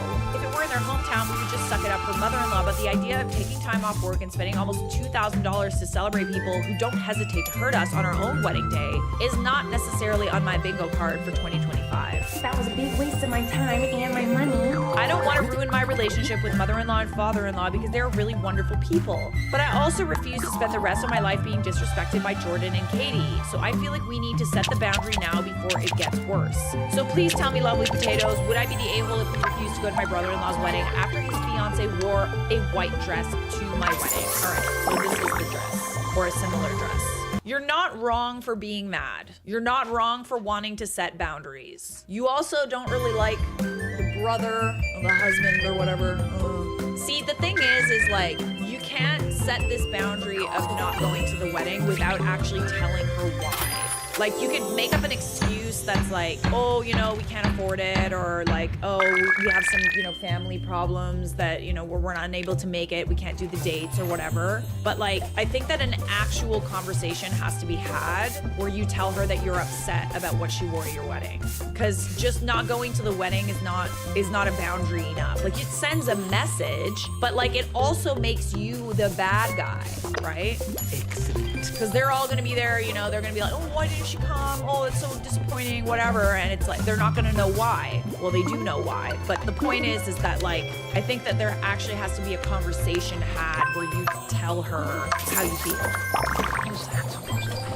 Not the a-hole, don't go take a vacation with your husband or pretend to be sick. Might want to look into getting her dress recolored with Photoshop if she's in any wedding photos. Mustard yellow works or grainy brown. See, but the thing is like, if you pretend to be sick and you kind of like dance around the reason, I just think that that's not really setting a boundary, you know? Like, it's sending a message, but like, if it's just, you know, you're deflecting and kind of not really explaining why, the real reason, I don't know, they're just gonna think that you're the bad guy. I find your attitude cavalier. I do understand you not wanting to go because it's like, weddings are expensive, especially destination weddings, and you're kind of like put in this position where you're forced to spend money because you want to support the couple. Like, I'm having a destination wedding and I genuinely feel like it is like totally fine. Like, if you cannot come, it's totally fine. But you also have to think about it as you're going on this fabulous vacation with all of your closest friends and family. The vibes at a destination wedding are immaculate because everybody's like on vacation, right? Let's go already! And everybody's just excited to be there. Like, I will say, I understand not wanting to spend the money for someone that you don't see being in their life, like being in their future. Like, I think it's fair to not want to spend the money. But I also think that maybe there needs to be a conversation. Everybody's saying show up in a white dress. I don't know. I wouldn't spend the money, honestly. Like, I'm petty as fuck, but like, you can also be petty and not show up to a wedding. You don't have to go and sink to their level, you know? All right, so we do have an update. First, I just want to say thank you to everyone who commented. I did not expect this to get as much support from a group of strangers. Oh, that's really nice. I appreciate the kind things you said. Anyways, we're not saying nice things about ourselves anymore, guys. On to the update. Dan and I have decided we're not going to attend the wedding. As fun and petty as it would be to go and wear something similar to the white dress or go and announce a pregnancy, I know in the end that it would just hurt me and the in-laws I actually like more than it would hurt Jordan and Katie. Good. Like, look how dumb she looked. Come on, you don't need to do that. I have the high ground. Plus, their wedding guest list is 220 people. Oh, dude, they won't even notice you're there or not there. Who knows what they would do if I should show up in white? I mean, cream. There are a few family members on DH's side that we know aren't invited. I know, a 220-person destination wedding and they couldn't even include the whole family. So we may go visit them during that weekend instead. As for mother-in-law and father-in-law, we are planning to talk to them this weekend and are just going to be honest about why we don't want to go. I didn't mention this in my original post because I didn't think it was relevant, but mother-in-law and father-in-law are fairly well off. They would 100% offer to cover the cost of the entire trip if we tried to use the excuse that we can't afford it right now. So we might as well just tell them the truth. I agree. That's a woman who knows how to do. Yeah, I think at the very least, like, if you don't want to have a confrontation with the bride and groom, you do need to tell the people you do care about exactly why you don't want to be there. Fingers crossed they see our side of things and also realize what Katie did was not only disrespectful to Dan and I, but to mother-in-law as well. It's no secret mother-in-law wants that big happy family, so to do something so blatantly inappropriate at what could have been the start of mending a relationship seems like a slap in the face to her as well. Plus, we genuinely fear what drama they would stir up once kids are involved, so we agree with everyone saying we need to set the boundary now before it gets worse. I will definitely provide another update after we have the talk. In case you're wondering, sister-in-law was only featured in 2 pictures. That if she needed to be edited, she could. Put her in a puke yellow, you know? All right, so we do have one last update, which I think is relevant. Gather around, fellow potatoes. As Charlotte would say, we have an update. Did you like that? Did you like that little serotonin release? Oh, yeah, bud. Oh, yeah, dude. God, I'm so Canadian. Before I start, I feel compelled to share, in case anyone is wondering, that Dan is 100% supportive of me sharing this story with all of you. I introduced him to Charlotte when we first started dating, and we often watch her videos together. The morning after the wedding, when we were discussing everything, he goes, well, on the bright side, at least you have a story for the subreddit. Yeah! And now you made it in a video, so there you go. I hope you feel special, babes, because you are. You're my special friend. Quick background. As I mentioned in a comment or two, but not in either of my posts because I was trying not to ramble, but I realize is now relevant, after the Christmas blow-up, Dan had told mother-in-law that we didn't want to invite Jordan and Katie to our wedding. We'd invited people from all different types of backgrounds and did not want Jordan to say or do anything that would make anyone feel uncomfortable. Mother-in-law begged and pleaded, saying Jordan would never, that she would watch him like a hawk all night. And she would disown him if he ever did anything, etc. And you all know the results of that conversation. So I learned a couple of new things about Katie and Jordan's behavior at the wedding. I heard from a few different people that Kay and Jay were being snarky and dismissive to guests, including to some of my family. Yeah, that sounds bad. I don't know exactly what was said, but I do know that the bartenders had to cut Jordan off halfway through the reception because of how much he was starting to act up. Now, you can do whatever you want to hurt me, that is one thing. But as a proud Italian American, don't you dare f with my family. Those who want respect, give respect. Like, listen, I get it. I definitely get it. It's just interesting how it's like people can walk all over us, but when it comes to like hurting our friends and family, all of a sudden that people-pleasing nature is out the window. Clock it. That was truly the last straw. I told Dan what happened, and we were both on the same page, and we're absolutely not going to the wedding under any circumstances. We had kind of already made the decision, but we both knew there could be a way mother-in-law could talk us into it. Not anymore. It was going to be a hard no. After finding all this out, I finally broke down about the situation after a good cry. Decided I needed to go on a nice long run. While I was running, my amazing DH took it upon himself to give his mom a call and have the talk right then. And it went surprisingly well. Dad-in-law? No. Apparently she didn't even argue, not once. Ooh, well that says a lot. She completely understood why we wouldn't go based on the dress incident alone. And she said she had no idea why Katie would do such a thing. Because she's a bitch. When DH told her about Jordan being rude and getting cut off at the wedding, she was mortified and apologized profusely. She even acknowledged that something like that was exactly why we didn't want to invite them in the first place, and she was so sorry. So like, are you gonna disown him now or what? Mother-in-law is not a subtle person. She's basically a combo of Kitty from That 70s Show and Mrs. Weasley from Harry Potter. Not my daughter, you bitch.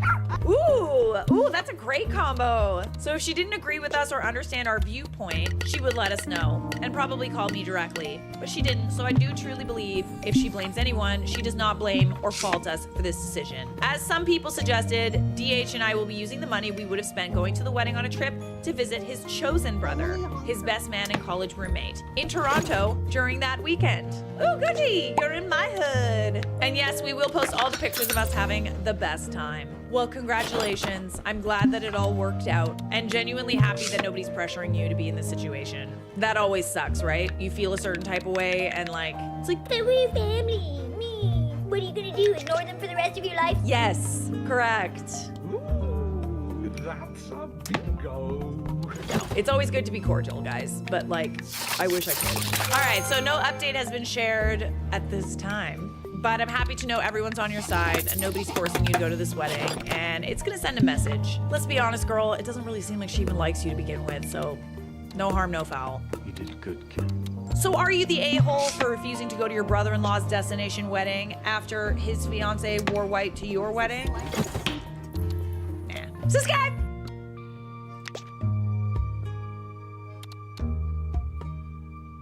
Hey everybody, welcome back. We're deciding if these brides are bridezillas or not. Am I the a-hole for wanting to end a friendship with one of my bridesmaids? All rise for the Honorable Judge Charlotte. So I, 32 female, and a friend, 51 female. Oh, big age difference.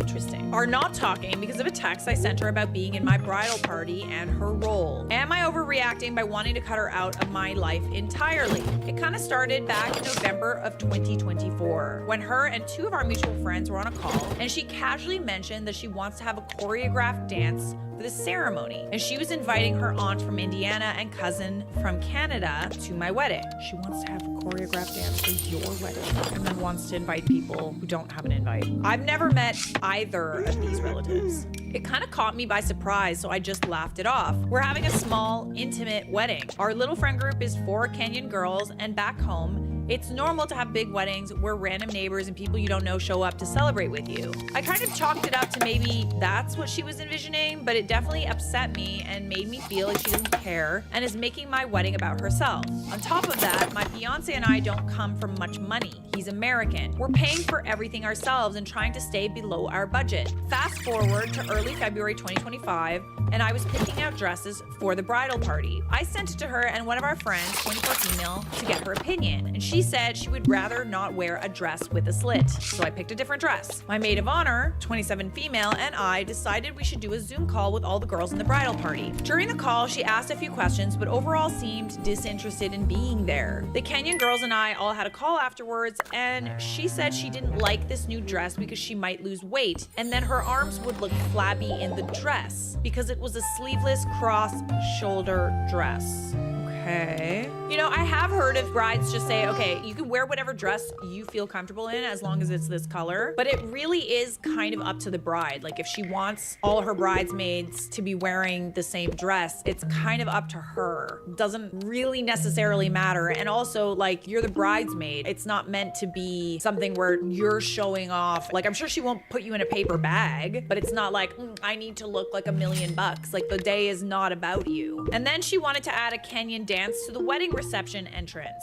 I mean, she can do that for her wedding. My face was loud at this point, so she said that she can hear what I'm thinking because it shows on my face. Also, at 3 different calls with our friends, she's mentioned she feels like she's too old to be in my bridal party. Not in those words, but that was the sentiment. Yeah, I mean, it kind of just seems like she's taking liberties, and it's one thing to like want to surprise someone at their wedding, but it's not really up to any of the bridal party to plan the wedding itself, as far as I know. So the fact that she's kind of like changing plans all the time, like what the bridal party's gonna wear, and like, I don't know, you kind of got to tell her. You can't just let her assume that this is okay. Maybe you have a big age difference. Maybe it's cultural. Maybe it's the age difference that this is normal or something. I don't know. But clearly there is a miscommunication happening, and you need to make sure that it's not about, you know, outshining you at your wedding or controlling your wedding or whatever, and you need to tell her.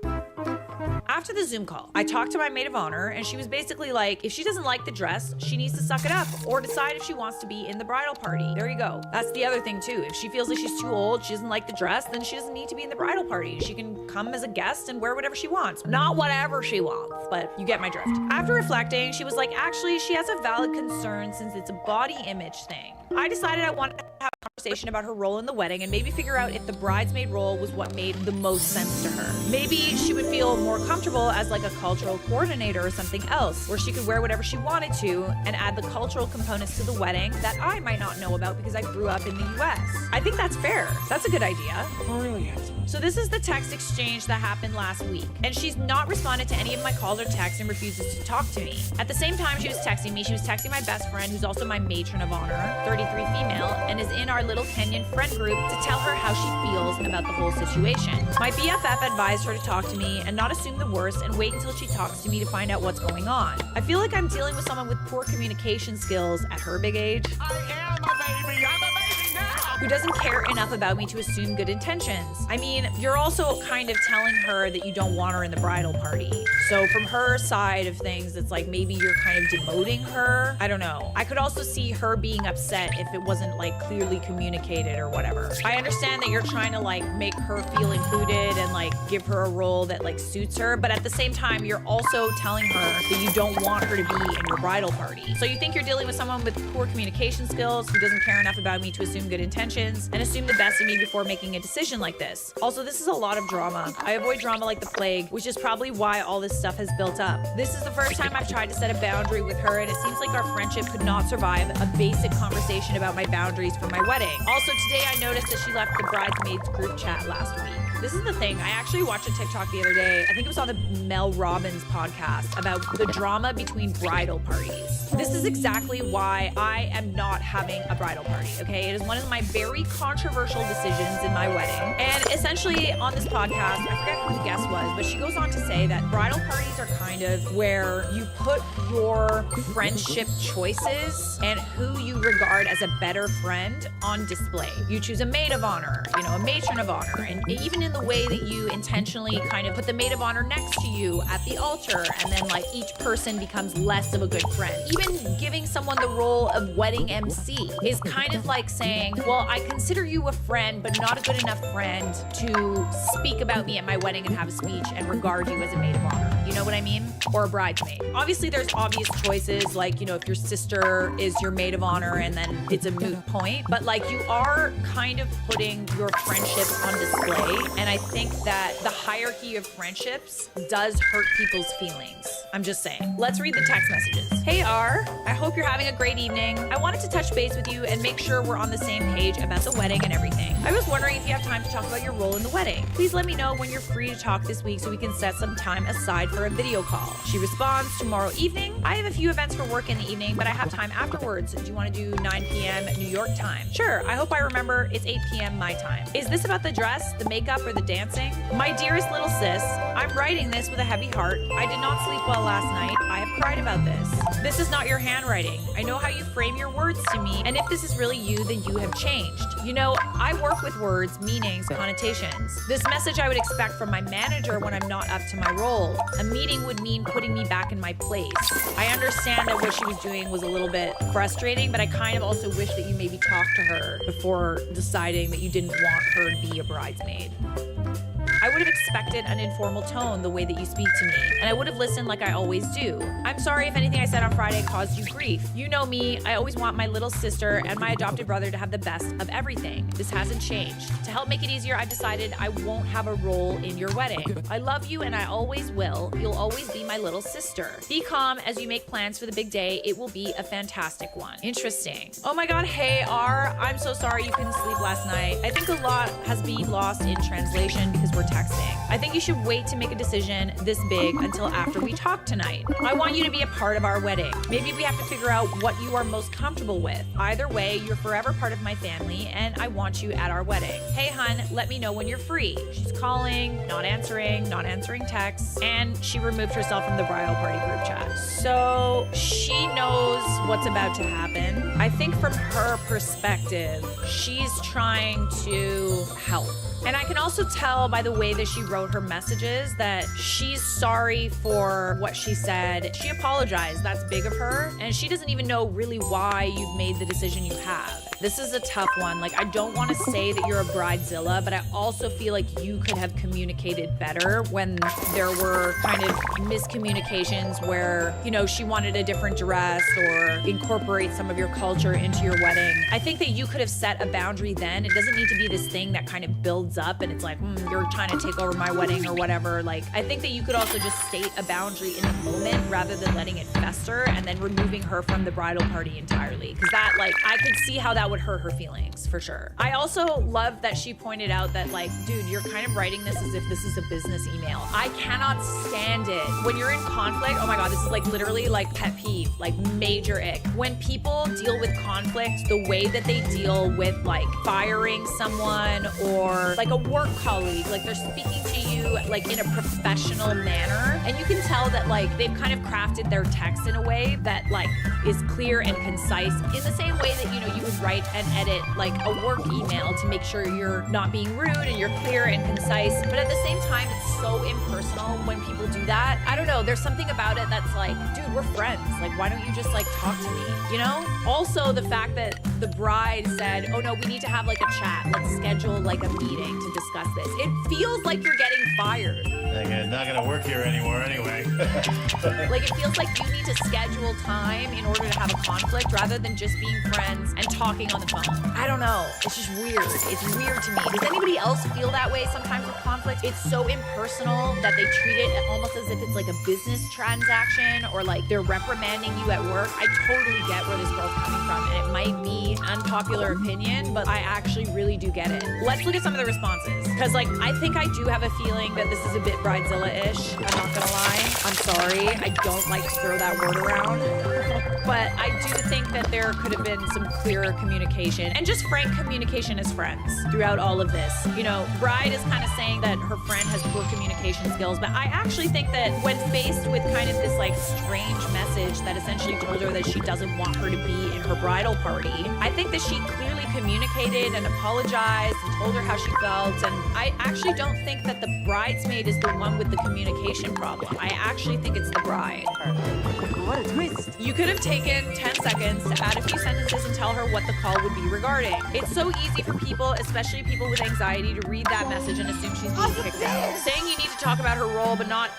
It totally is something like a boss would say. But not telling her exactly what it is leaves you with the upper hand and her stewing in questions. Especially if the call isn't going to be on the same day. That's not fair. Totally. And like, listen, I've totally been in this position before where I can always tell this particular person that I'm thinking of, whenever she wants to have like a frank conversation, she always tries to like schedule it. It's so weird. It's like, why don't you just pick up the freaking phone and call me, babe? Just call me. We're friends. Oh my God, I totally agree. And like, I have to admit, when I read those messages, I get really scared because it's like, we're about to have like a disagreement and conflict and we're gonna have to communicate. And then I start thinking all these things and like thinking the worst and stuff. Like, it's so unnecessary to do it like that. You guys are friends. Pick up the phone and call each other. You got that? Agreed, she's right. This is much too formal for a friendly text. Definitely, if you talk to me like you're HR, I'm gonna assume I'm in trouble. Good. I totally agree. I'm so glad this is the top comment. It shows how not liking drama and avoiding it like the plague don't actually accomplish avoiding interpersonal drama at all. Listen, not liking drama, I feel like is also another term for conflict avoidant, which isn't always healthy. And this is coming from someone who has issues with conflict. Amen, sister. And I know it's not healthy, and believe me, I have felt the stress of how unhealthy it is. But yeah, in knowing that and being self-aware, it's kind of like, why let it fester? Why not just like say things in the moment? And you don't have to get mad, you know, you don't have to start confrontations in the moment, but you can just be like, yeah, I don't know, honestly, like that's a really good idea, but like not for my wedding. You don't have to kind of like let it fester like that. Like even the dress thing that's just like, I understand it's annoying to have to change the dress or whatever. You know, at the end of the day, she's not comfortable in it. Maybe you could allow her to wear something that she is comfortable in. It's really not a friendship ending thing. Facing potential sources of conflict with bravery and compassion are a better start, I think. One of my best friends is so good at communicating, and you could tell that she's coming from like a place of love. Like she leads with love when she's having these like conflicts. Even when she's confronting me, she kind of has like this tone about her that's just like, I really love you a lot, and you know, it kind of upset me when you said this, and I'm very receptive to that because like I don't want to hurt her or say something that could be misconstrued as something that I said to hurt her or whatever, and it ends up being a miscommunication anyway, and we talk it out and we get closer. I actually think that conflict is an opportunity for you to get closer with the right person. So don't like avoid it. It's impossible to avoid conflict. Just because there's conflict in your life does not mean that there's drama and all this shit. It doesn't mean you're a magnet for drama. I think that the drama is when you go and you make it a big deal instead of just like confronting it in the moment. I'm sorry, I'm getting very passionate about this, but this is how I feel. I think we all need to get better at, you know, saying how we feel in a moment, stating the facts, and leading with love. And then if they act like a defensive, then we can get mad. Then and only then can we get mad and petty. You did come off as a manager setting up a disciplinary meeting who texts like that. No, I know someone who texts like that, and it's always when there's like conflict. It feels very impersonal and strange, and it immediately evokes anxiety. If you're someone that, you know, handles conflict like that, you might feel like you're trying your best to communicate effectively. I think it causes more harm than good to treat conflict as if you're having like a disciplinary meeting. So are you a bridezilla? Kind of, I'm not gonna lie. You kind of hurt your friend's feelings, I think. I think we gotta communicate better, just saying. Sorry. Am I the a-hole for cutting off my best friend of 15 years after our weddings? Next case. Oh, that's exciting. About a year ago, my best friend and I got engaged about 2 months apart. I've always known I didn't want a wedding ceremony or reception, but my fiance insisted. So I honored his wishes and started planning. At the same time, my friend was planning her wedding and asked me to be her maid of honor. Typically, that role comes with planning the bachelorette party, so I found myself knee-deep in organizing that as well. Then she asked me to throw her a combined wedding shower and housewarming party. All of this coming out of my own pocket while I was also planning and paying for my own wedding and honeymoon. Ooh. You're nasty. All right, this whole tradition of the maid of honor and bridal party paying for shit, I know that it's a thing, but like, I don't think it's fair. If the bridal party wants to gift that to you, then that's one thing, but asking for that as a bride it's asking a lot. On top of that, I was expected to buy a dress from a specific website, name brand shoes, and get professional hair and makeup done for her wedding day. I estimate I spent around $2,000 on her wedding events. The other bridesmaids offered to chip in for supplies more than once, but never actually followed through. Ooh. I chose not to have bridesmaids because I didn't want my friends to assume the financial burden of being in a bridal party. It's crazy how being involved in weddings not only teaches you what you will and will not tolerate, but it also teaches you how to be a better bride,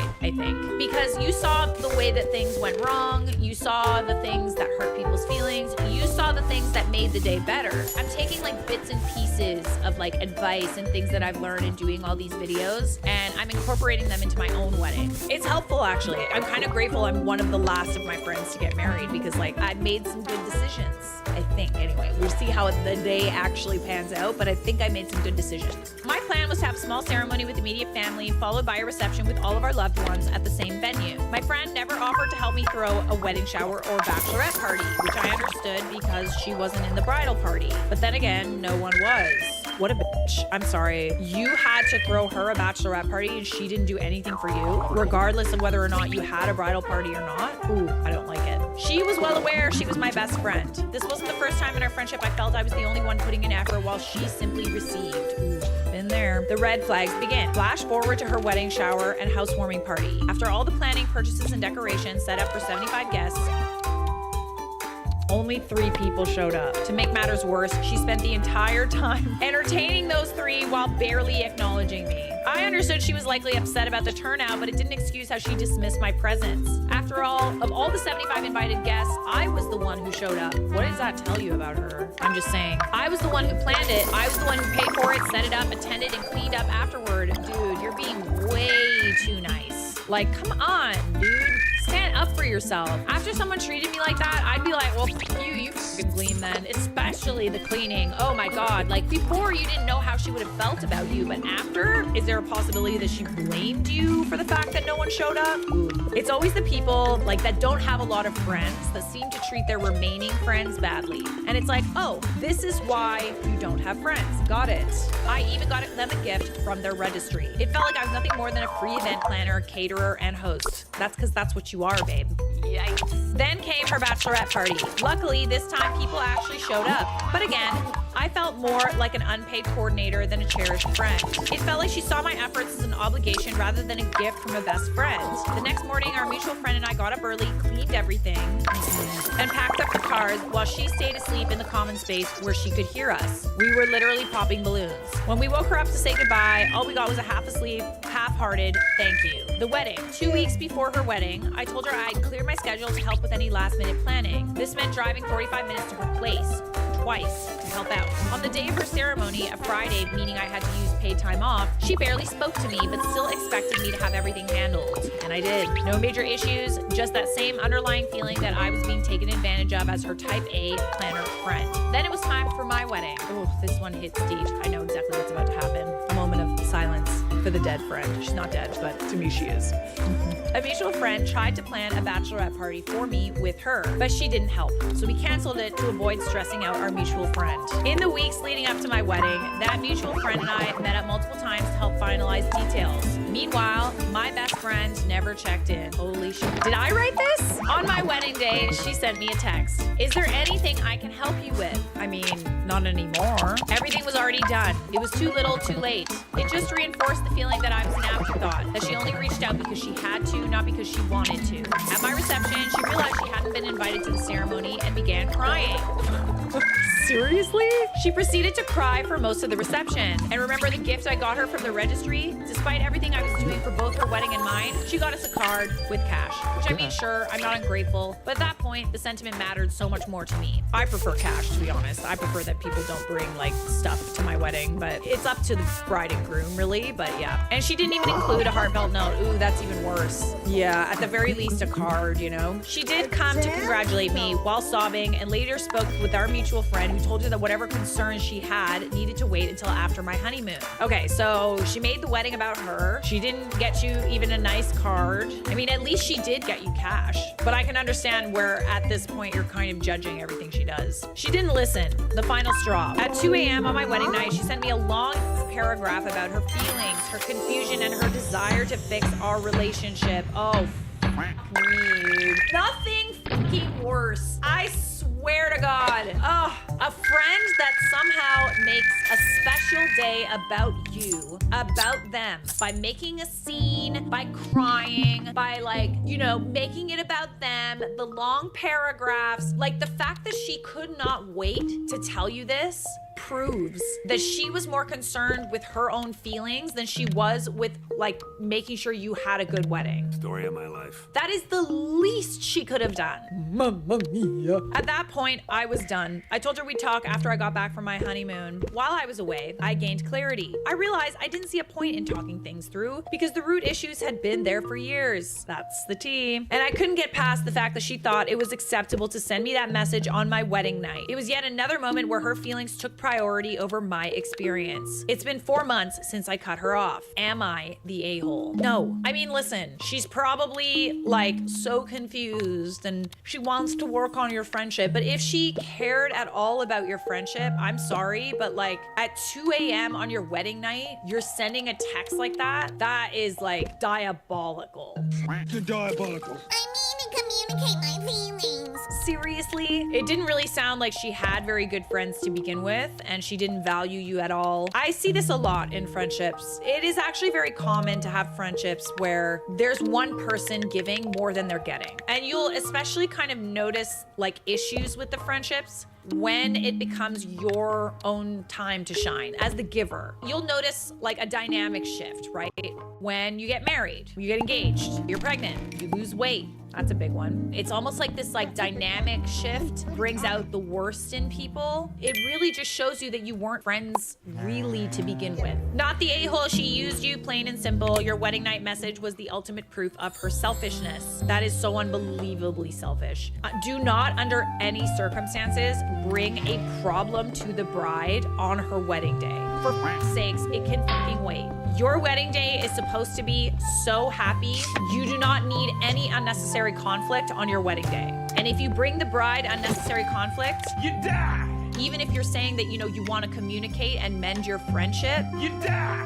That is not actually mending your friendship. It's making it worse, and you're making it about you. And you're taking away her right to have a good day. Just one day. Our bride's not entitled to one day. God. Let's look at the update. We have a small update from OP. After the wedding, I had a realization of the common theme that everything is always about her, no matter what the situation is. I threw her a birthday party with decorations and a plan for the evening. And then at my party, she and a mutual friend planned 2 weeks later. She acted distant, distracted, and left by 10 p.m. when it was a planned sleepover. We had our high school graduation party 6 years ago, and she was unenthused then as well. She didn't do anything for my college graduation, but expected me to attend a dinner for hers and watch the live stream during COVID. By the time my master's degree graduation rolled around last year, we had stopped having the opportunity to see each other in person as often. For her wedding shower, I created a Facebook event, and she and her fiance were supposed to invite their guests to. They wound up inviting 75 people and posting on their personal pages inviting anyone in their friends list, which made accounting RSVPs more difficult.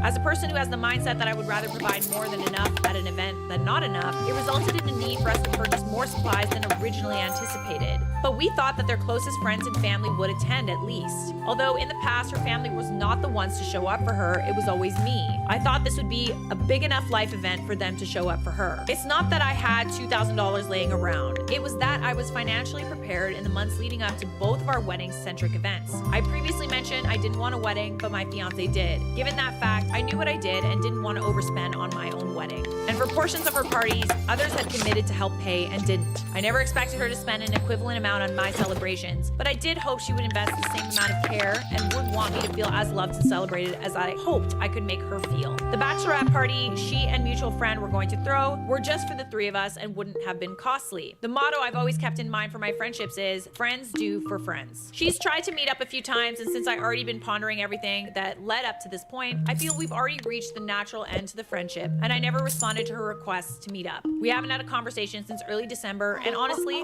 I felt fine. See, the thing about rehashing things and opening things up is that like once you kind of like have this realization that you're not friends anymore, everything starts to become really, really clear. And it's years and years. So you have these flashbacks of all of these things. It's just like, wow. You start thinking about all the things that you brushed under the rug and, you know, dismissed the red flags.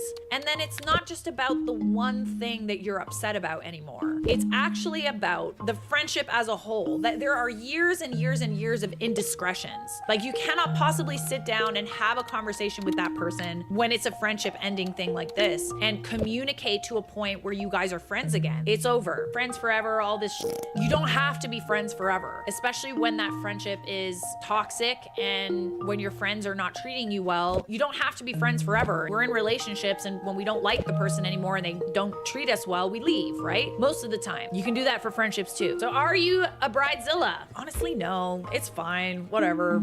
She's probably hurting and she probably thinks you're a bridezilla, but like, who cares? Siskat!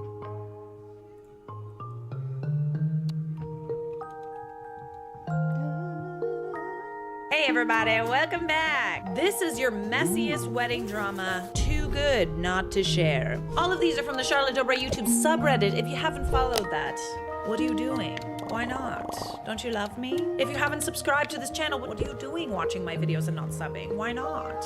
Am I the a-hole for causing a friend to lose guests for her wedding? Oh, rise for the honorable Judge Charlotte! You represent family! I'm 35 female and my friend R is 31 female. I've been very close with her for about 4 years. I'm married and she's engaged. R enjoys Spanish music and my husband is a well-known salsa dancer in his scene. We've taken her dancing a couple of times and the three of us have become pretty close. Recently, we all went to a salsa bar for my husband's friend's birthday party. R's fiance couldn't make it as he was working. During the night, R drank a whole jug of cocktails by herself and got pretty tipsy. This is where things got tricky. While I was on the dance floor with some girlfriends, my husband stood by our table. R approached him, placed her hand on his chest, and started running it down while shaking her hips. My husband was visibly taken aback and took a small step back. She laughed, then walked away. Is that funny? I don't see anything funny, and I am an expert in what is not funny. I saw this happen, as did a few others, but I didn't think too much of it at first since R had also been dancing a bit provocatively with other men, including one of the band members, despite being engaged. Okay, interesting. So is the guest for her wedding your husband by any chance? Like a little uncomfortable? After that incident, my husband felt uncomfortable.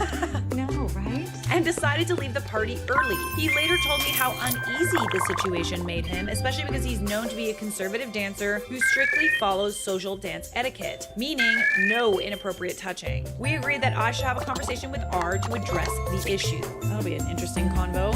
When I reached out to her to meet in person, she kept postponing, so we eventually had a video call. During the conversation, I explained my husband's boundaries and reassured her that we knew that she didn't mean any harm. We laughed it off. She even offered to apologize. I told her it wasn't necessary. We just wanted to set boundaries for future interactions. We ended the call on what I thought was a good note. However, 2 days later, she texted me saying she was hurt that I would think she had other intentions. Well, other intentions is one thing, but like also, you can have honorable intentions or no bad intentions, but like if you cross somebody's boundary and they tell you that you crossed a boundary, you have to respect that. She's not like accusing you of anything. It's just like, don't touch my man, you know? Then she dropped a bombshell. She uninvited both me and my husband from her wedding. We were shocked. My husband and I have been there for R and her fiance in many ways, from helping with the proposal to designing her wedding invites for free, and even vouching for her fiance's character in church so they could have a Catholic wedding. I tried calling R to explain, but she ignored me, and her fiance followed suit. Interesting that the fiance was surprised when she was all about somebody's man. Since we have mutual friends, some of whom I'm closer to, I had no choice but to let them know I was uninvited. A few of them have now decided not to attend the wedding in solidarity. I don't get why her husband is like, does he know the full extent of what she was doing? Here's where it gets more complicated. After our conversation, R started hanging out at the bar with my husband's friends. Initially, we decided not to tell anyone about what happened because we thought she might just be stressed due to the wedding. However, she started telling them I was very sensitive and insecure. Interesting choice of words. Which is why she decided to not have me at the wedding. Ah, interesting. She didn't tell them that you were on somebody's man. She conveniently left out the part where she inappropriately touched my husband. Of course she did, because it makes her look bad. People always leave out the parts that make them look bad. That's not me. That's not me. Nice little cherry picking. Now I feel guilty that she's losing friends at her wedding. However, I felt I had no option but to explain why I was uninvited since she wouldn't communicate with me. Am I the a-hole here? I mean, obviously not, Sassy. It is up to your friends to choose to not go to the wedding in solidarity with you or to go to the wedding. You were just telling them the truth because she was spreading lies about you. I have an update. I had to tell one of my good friends, let's call her Freya. I told Freya what happened as she was invited to the wedding as well. She said she's not surprised by this behavior as R has tried to be a little funny with her husband. Oh, a little funny. She's just a goofy gal, eh? Just a goofy gal. Touching all up on people's husbands. Can I steal your husband? R and Freya met at a birthday party, and she started teasing him in a playful manner. Her husband is a little quiet. She then added him on Instagram and tried chatting up with him. Ooh, he blocked her. She didn't want to let us all know because R is someone who's very friendly and is a social butterfly. And she felt maybe she was being a little conservative, but she said she didn't have a good feeling about R. She and her husband rarely attend any events with Freya in it, and if she does, her husband refuses to be there to avoid any sort of drama. They have chose not to attend the wedding as well. Well, the truth always comes out, doesn't it? I love it when people who are just absolutely man crazy project and say that you're insecure because you don't want them touching your man.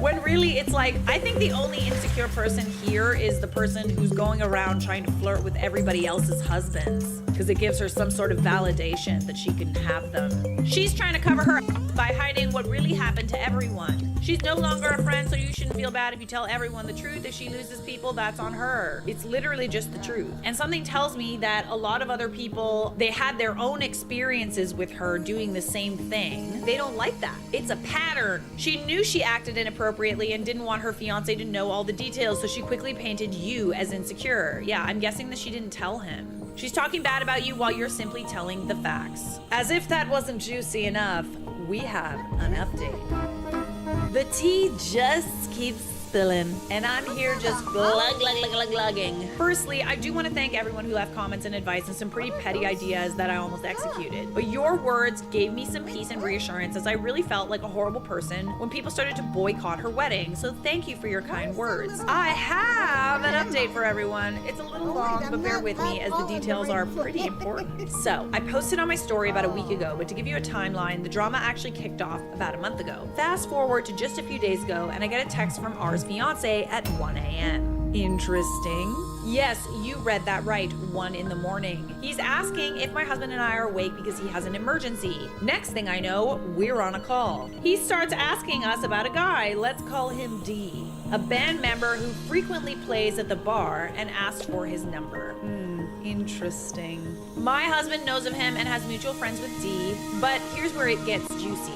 Turns out R's fiance caught her lying about where she was that night. She'd been hanging out at D's house, of all places, and lied about being there. And what was her excuse? Oh, she was just dropping off one of my husband's friends.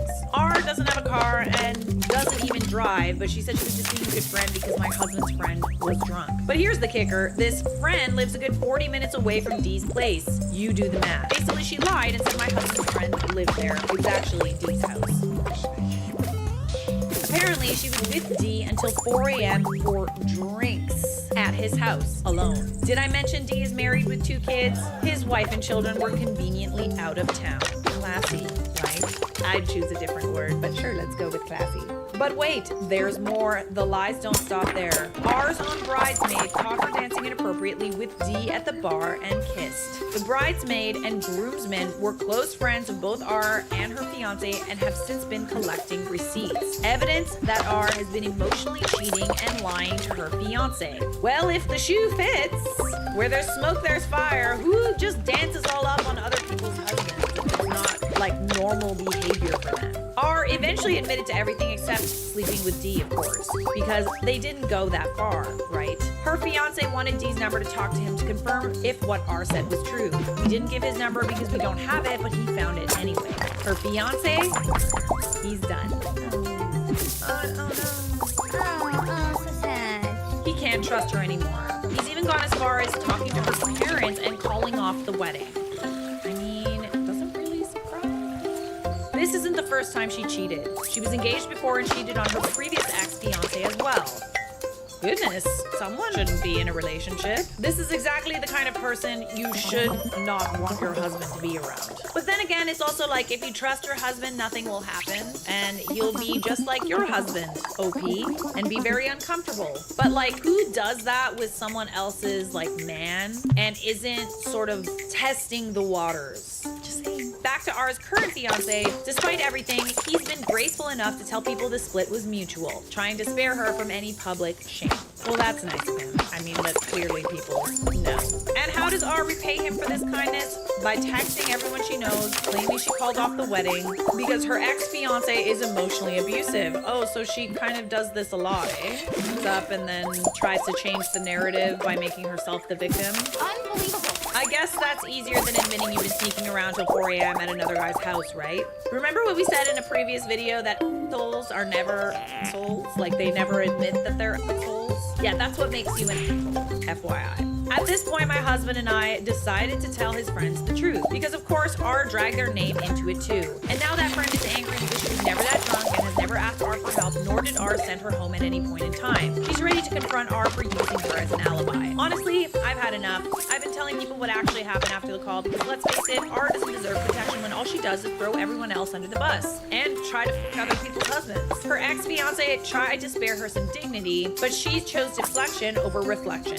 If her shady behavior is out in the open now, that's on her. And there you have it. I didn't have to lift a finger. Wedding canceled. Her brides and groomsmen have all unfriended her, friends lost, and all because she couldn't keep her lies straight. Karma did the heavy lifting this time. It's not only because she couldn't keep her lies straight, it's because, let's say it with me, she couldn't keep her hands off of other people's husbands.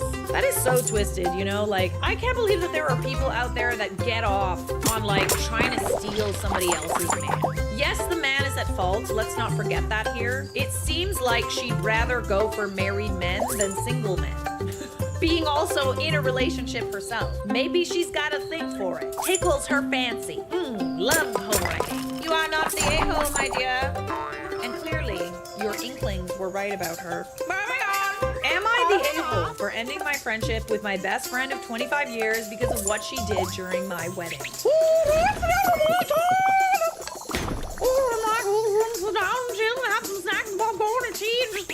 Am I the a-hole for ending my friendship with my best friend of 25 years because of what she did during my wedding? What'd you do, Lefty? Strap in for a long one. I, 33 female, wed my husband, 32 male, 3 years ago. We've been dating prior to our wedding for 8 years. When I met my husband, Sam, my best friend, let's call her Laura, 32 female, advised me not to exclusively date him as I should keep my options open. I remember how baffled I was at this because I never dated multiple men at a time and would exclusively date and remain in serious relationships with my exes. I would say the only way that you can tell a friend to keep your options open is if your friend is getting mixed signals from a guy and they aren't, you know, exclusively dating. That would be the time to be dating multiple people at once, you know, because it keeps you from getting obsessed. But if you're both being upfront with each other, you both like each other, there's no games whatsoever, then why would you sabotage a perfectly good relationship by dating other people? Fast forward to 2021, we planned a wedding during COVID as we felt financially ready to do so.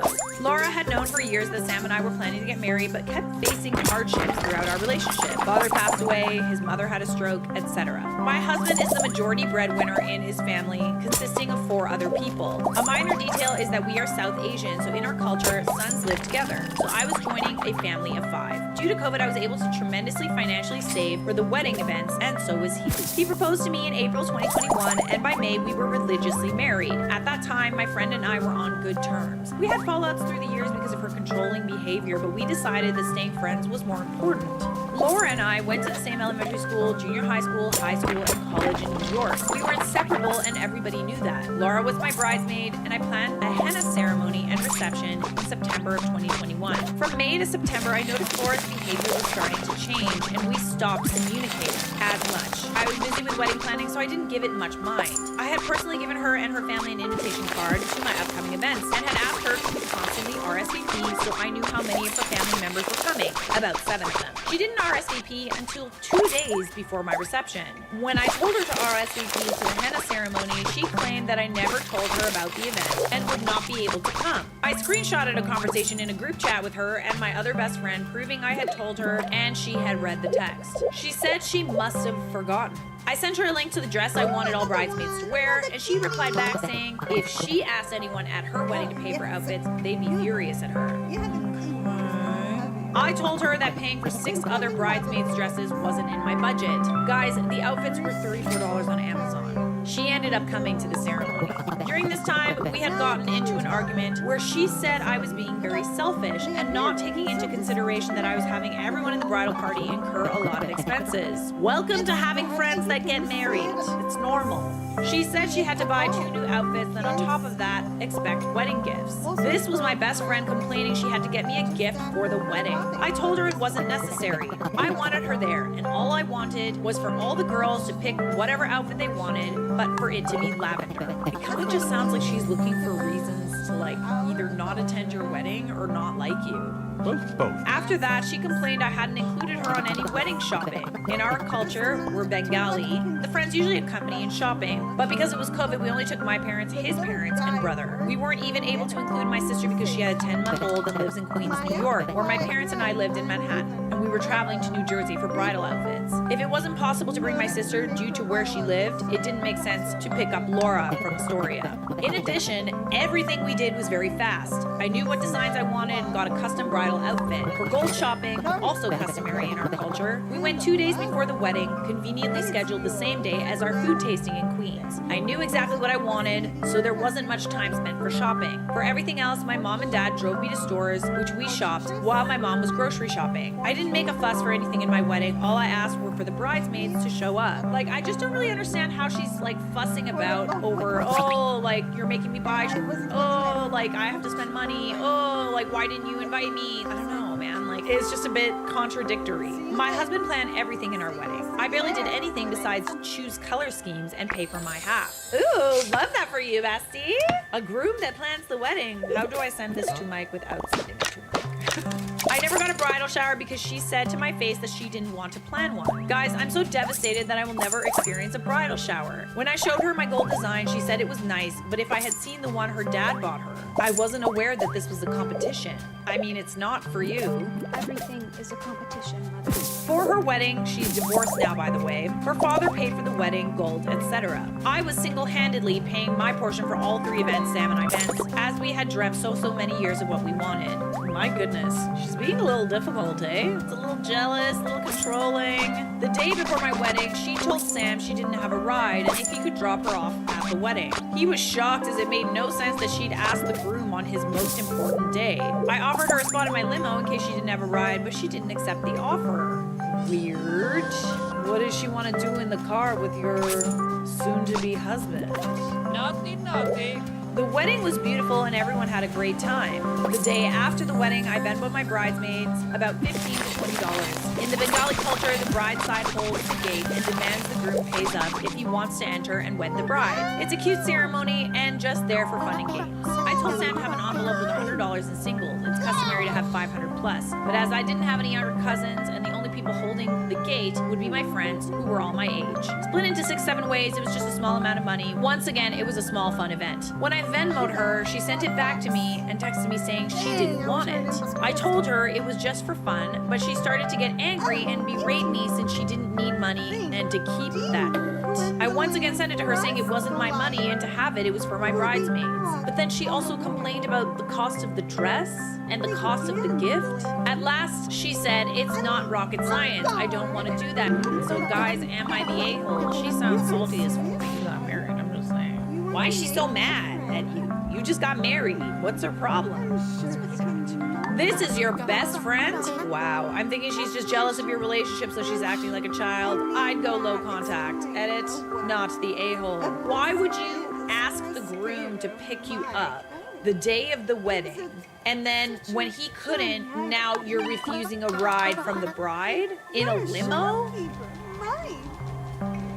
Make it make sense. I was also thinking your friend probably wants your man, and what she said about playing the field, not even doing the bare minimum for you as a maid of honor, and then asking only the hubby for a ride to the wedding. Keep this woman away from you. She's not your friend.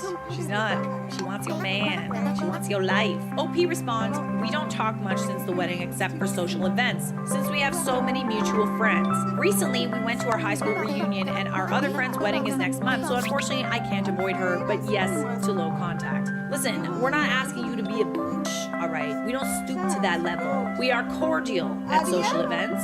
We say hi, how are you? Oh my gosh, I love your dress. You look wonderful. Nice seeing you. Bye. It's literally as simple as that. You just say hi, you're nice, and then you avoid them the rest of the night. Another really good tip. I go to a lot of weddings where there's I hate. I'm sorry, there are. Another really, really good tip is just look like you're having really deep conversations with everybody else. So if there's ever a point where they feel like, oh, like maybe I could go talk to them or something, you just look like, don't interrupt me right now. You know, I'm really having a very important conversation here. You are not the a-hole, my dear. It is decided. Am I the a-hole for telling my older sister she can't be in my wedding anyway? I am having a severe dilemma about my wedding that will be taking place next September. My fiance Isaiah and I have been together since 2016. He proposed to me in 2022 at a Rammstein concert. We are finally able to afford our dream wedding. The problem is my older sister Kelly, 32 female, who's borderline narcissistic and believes the world revolves around her. She's embarrassed me, one-upped me in any way she can, and is very disapproving of my fiance and I getting married, as I will be the first out of my siblings to be wed. There are a few people I hate more on this earth than a one-upper. You can always tell, like, people who are secretly resentful of you by a one-upper. By that I mean that you say something good that's happened to you, and then they one-up you by saying something better. Or they don't let you have your moment of being like happy about something good that's happened.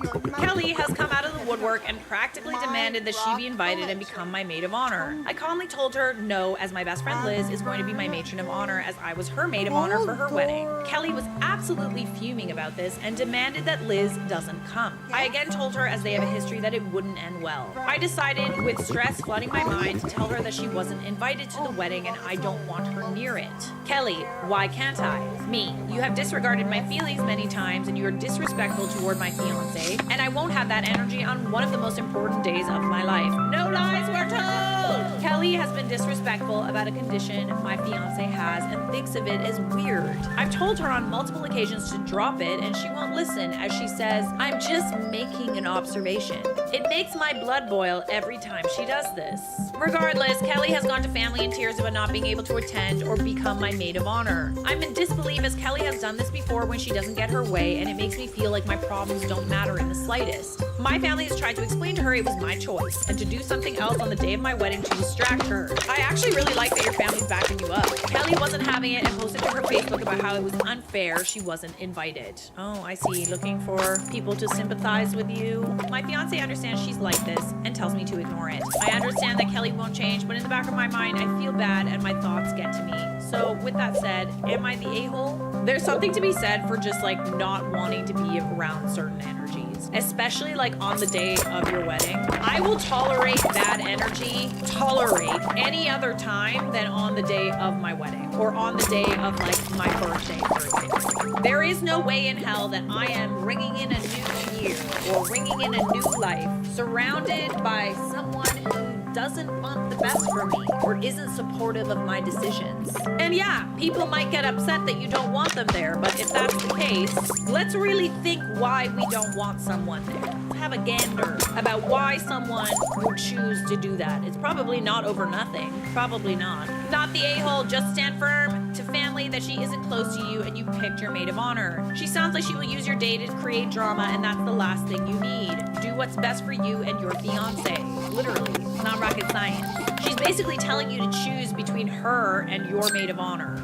And Bessie, that's not too hard of a choice based on what you're describing. Several points I wish to make in the comments. Add passwords to each and every vendor from what you say. said she would most likely try to make changes, and that would not be pretty. Have security prevent her at the entrance. Check with your local police to see if off-duty officers are allowed to be security. It sounds like your family's behind you. Literally, I really love that. They've seen this behavior as well, and unlike other families on Reddit, they back you and not her. And that, my friends, says everything. You are not the a-hole, my dear. This is good. And supply others that they might express their own. Hey everybody, welcome back. Mother-in-law is going to... Am I the a-hole for telling my wife her parents are not allowed to ever watch our son again? My wife and I have a 2-year-old son and have been married for 4 years. Our anniversary was a month ago, and we found a nice, secluded cabin on Airbnb and rented it out for a long weekend getaway. My wife asked her parents if they would be willing to watch our son, and they agreed, as long as we dropped him off at their house. That worked since it was on our way anyway. I was raised Lutheran, and my wife was raised Catholic, but neither of us currently go to church and have not had our son baptized. My mother-in-law knows this and hates it. Oh, I know what's about to happen. Oh God, I hate it when I can guess it, but I also love it when I can guess it. She thinks our son needs to be baptized or he will burn in hell. She's that kind of Catholic. Got it, the spicy kind. I love how like getting baptized like automatically means you won't burn in hell, but like there's plenty of other reasons why you could burn in hell, you know? I feel like it could still happen. Ironically, some of the people that are most afraid of burning in hell are also going to burn in hell. So, we go on our trip and we pick up our son and ask how the weekend went. Mother-in-law says everything went fine and she has saved my son's soul. From the devil. Order in the cold! I knew it. I asked her what she meant and she said she had our son baptized that morning at her church. Like, it's one thing to take a little kid to get their ears pierced. Even that's bad without the permission of the parents. But like, something as important as like a baptism should always be discussed beforehand. I tried my best to keep my cool so I didn't scream at mother-in-law in front of my son, but I pretty much just grabbed my son and left. On the car ride home, I was fuming and told my wife as calmly as I could that this would be the last time her parents have our son unsupervised. She tried to downplay what her mom had done, but I told her we needed to wait until we got home to talk about it because I'm not fighting in front of my kid. When we got home and had a chance to talk about it, things got heated. I told my wife I no longer trust her parents with our son, and if they did something like that behind our backs, I can't trust them to respect our wishes as parents in the future. Like, they really did do it behind your backs. Why is it that this couldn't be like some sort of discussion beforehand? She's making decisions that you really should have been involved in. I said this was a huge breach of trust, and I will forever look at her mom differently. I mean, it is rather controlling behavior.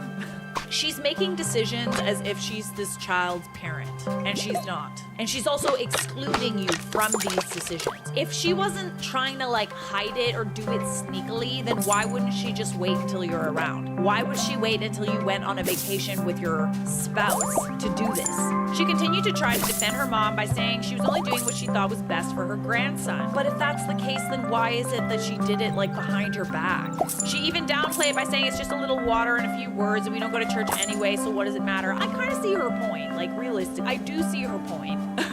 But it's the principle. It's the principle of doing it behind your backs that's super annoying. I told her that under no circumstances I will allow her parents to watch our son by themselves again. I said that we can still let them see their grandson, but only if we are present. Right, because like at this point, where does it stop? Now that she knows that like all she has to do is wait for you to go away, and she can do all the things that you don't agree to and essentially parent your own child.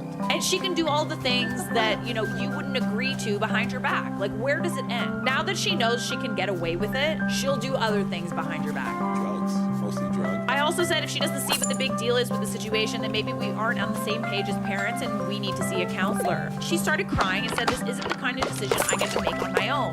And I'm an a-hole for trying to tell her what kind of relationship her parents can have with our son. At the end of the day, I think that you're just pissed that this happened behind your back. This is an important decision that should be up to the parents and not the grandparents. I told her I no longer have any trust or respect for her parents, and I don't know if there's anything they can do to repair that. I told her I don't care if that makes me an a-hole, but what her parents did was unforgivable in my eyes, and they put themselves in this position to lose privileges with our son. She's been trying to convince me to change my mind for the last month, but I'm not budging. To me, this is a hill I'm willing to die on. Okay, so we have some interesting developments in the comments. These types of baptisms violate church law, and if it was actually done by their priest, you should contact the bishop and file a complaint. And they link an article, is a secret baptism against the parents' wishes the right thing to do? No, in fact, the church prohibits a secret baptism without the knowledge or approval of the parents. So remember what I said about the people that are most worried about burning in hell are the ones that will actually burn in hell? Yeah, like on the Catholic Spirit website. OP responds, I didn't know this. Thank you for this. I will be doing that ASAP. I was going to be saying something along these lines as well. There were a number of hoops to jump through when my kids were baptized, one of which including going to a class and signing paperwork. It's possible your mother is lying or that's not an official baptism. Interesting development. You can't just pop in a Catholic church and demand a same-day baptism. Something is off. Ooh, okay. The plot thickens.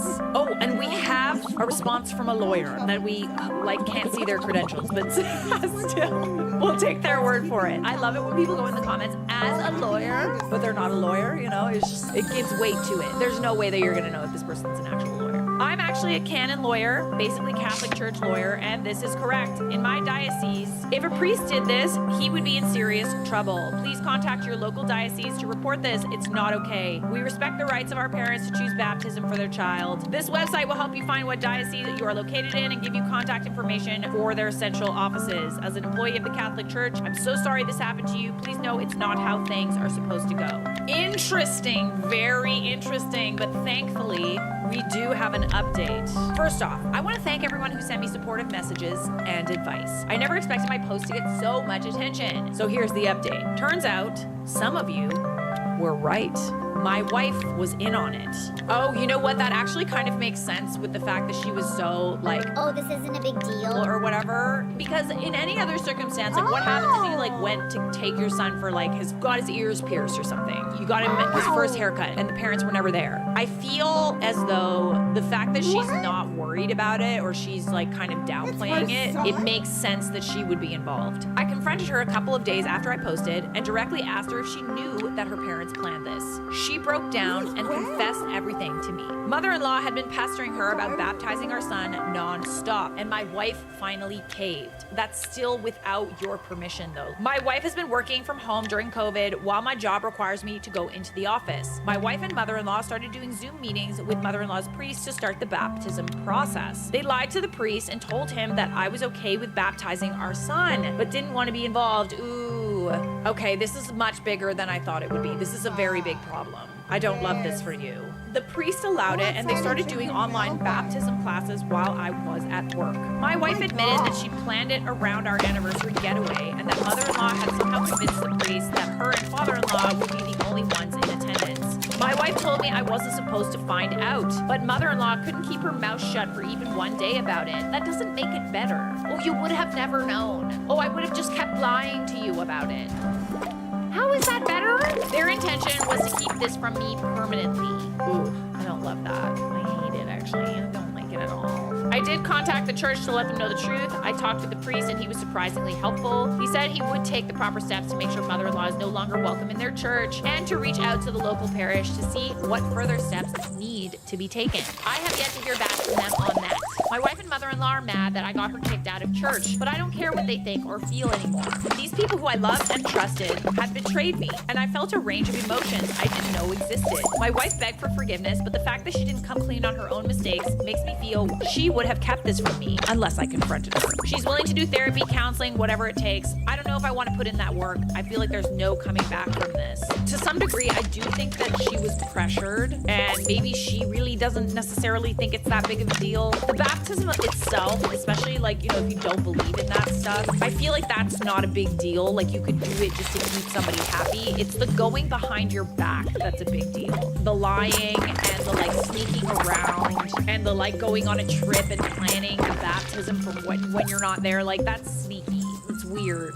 weird behavior. I contacted a divorce lawyer and started discussing what a divorce would look like and if there's any way I can add provisions to a divorce agreement that would keep my in-laws from seeing my grandson unsupervised. He's been very helpful, but I haven't given him the go-ahead to actually file for divorce yet. I feel I'm too angry about the entire thing to think rationally, and I want to give myself time to fully grasp what a divorce will mean for me and my family. My wife and I aren't talking much. I pretty much go to work, come home to play with my son, go to bed, and repeat. I don't know what the future is going to bring, but I don't know that without the support and help of the people here, I would have the clarity I do now. I love this top comment. She started crying and said this isn't the kind of decision I get to make on my own. Interesting choice of words. But it was the kind of decision she got to make on her own. Classic case of rules for thee, but not for me.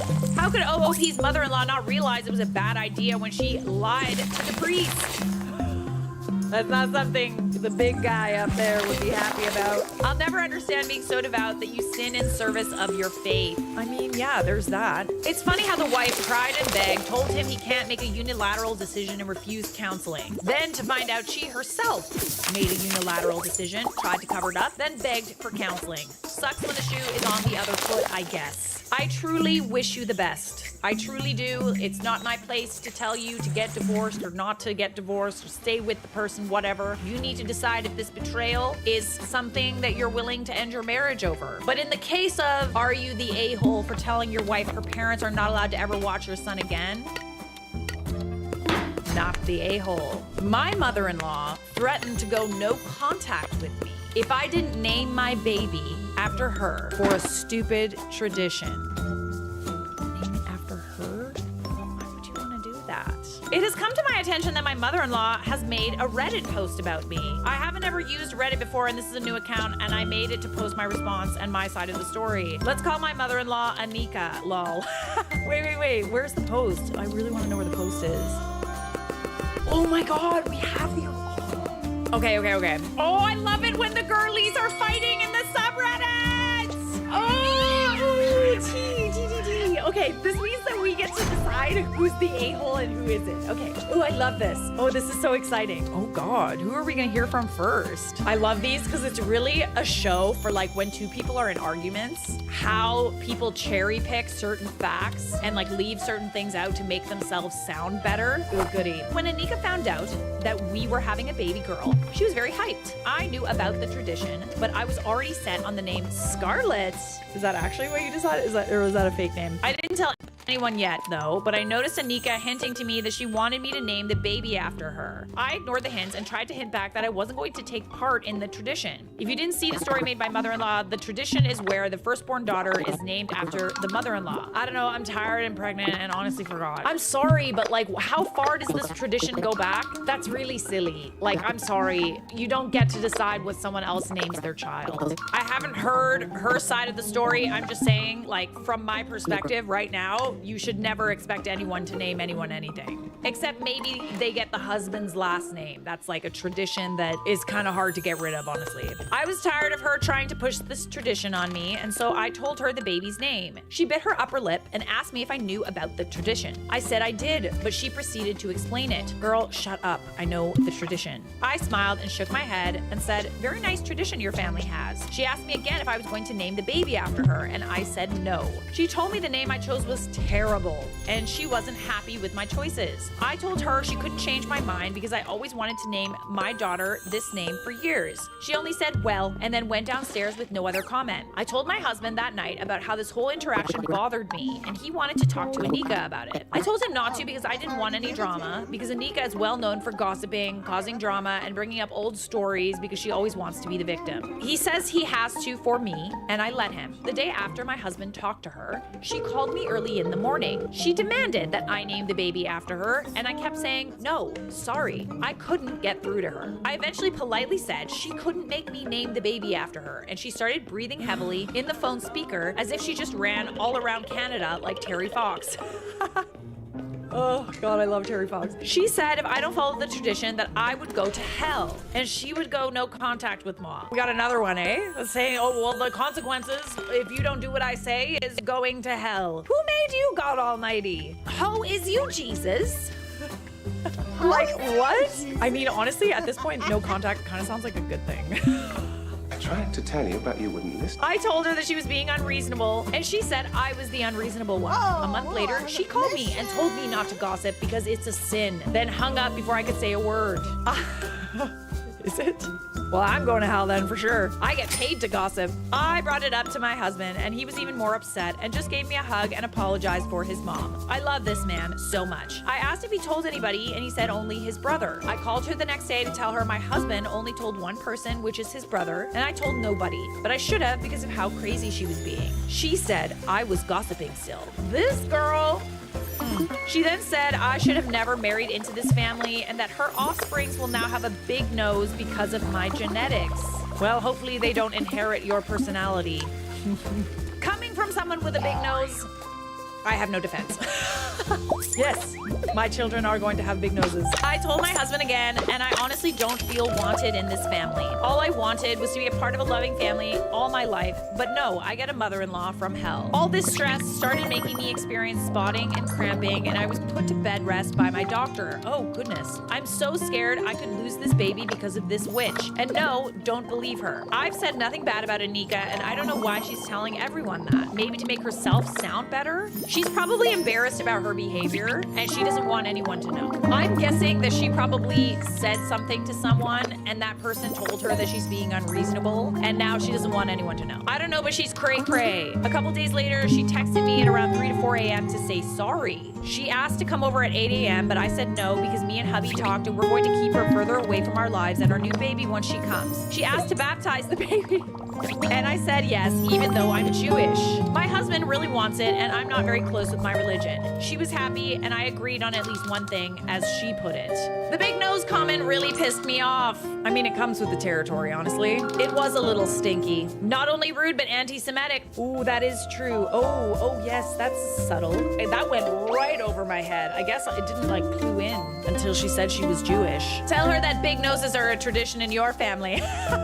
Nice. Now, without further ado, we're gonna read the response because I think that we need to. Am I the a-hole for threatening to go no contact with my son's wife if she doesn't name her baby after me? Let's reserve judgment. I know we've only heard one side. I know this title makes me sound like a mother-in-law from hell, but just listen to my side of the story. For decades in my family, naming the first granddaughter after the mother-in-law and or mother is a tradition. I've always been excited for my sons to have children because I couldn't wait to have a little ray of sunshine named after me. I understand that, but it's also like, I don't know, what if someone doesn't like your name, babes?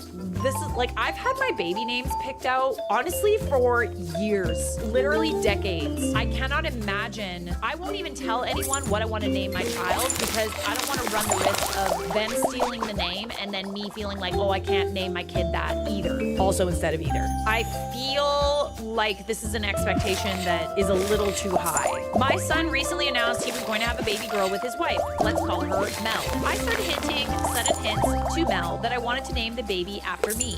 She doesn't have a mom because she was an orphan, so it made me automatically the chosen one. It appears that Mel didn't understand any of my hints because she decided she would name the baby Scarlet. I've told her it was an awful name, but she still insists. I beg your pardon? I mean, I like the name Scarlet, but that's just because it rhymes with Charlotte. My son has told me that I was bothering Mel, but I don't understand what made Mel the victim. I waited all my life to have a baby named after me, and I'm the villain? I think not. Could we settle on like a middle name or something? Honestly, with how you're behaving, I would be surprised if you're even allowed to talk to your granddaughter. I decided to be straightforward and tell Mel she was obligated to have to name the baby after me. She's not though, hun. Like, she's not. I have a pretty name and I don't understand why she wouldn't. It's not like I'm named Barbara. Mel then told me I couldn't force her to name the baby after me, so I threatened to go no contact. She told me I was being unreasonable, and I don't think I am, but maybe I am. I say this with love. You are. Like, are you named after a grandmother? When you open your family up to, like, new people, like, you can have other traditions, but a baby name is so specific to the mother and the person, you cannot force them to name their baby after you. You can't. It's their decision at the end of the day. My intentions aren't to be a headache of a mother-in-law, but I really want her to name the baby after me. My son always takes her side, and I don't understand why, because he's always been a mama's boy. Girl, come on. He screamed at me over the phone for making Mel stressed about the baby. He called me unreasonable, and 1 month after the incident, my other son called me to say the same. Like, to be honest, if people are telling you that you're being unreasonable, you should at least take it into consideration. Everyone is turning against me, and I don't think it's fair. I mean, they're not turning against you. They're just saying that they're not comfortable with the very large request that you have.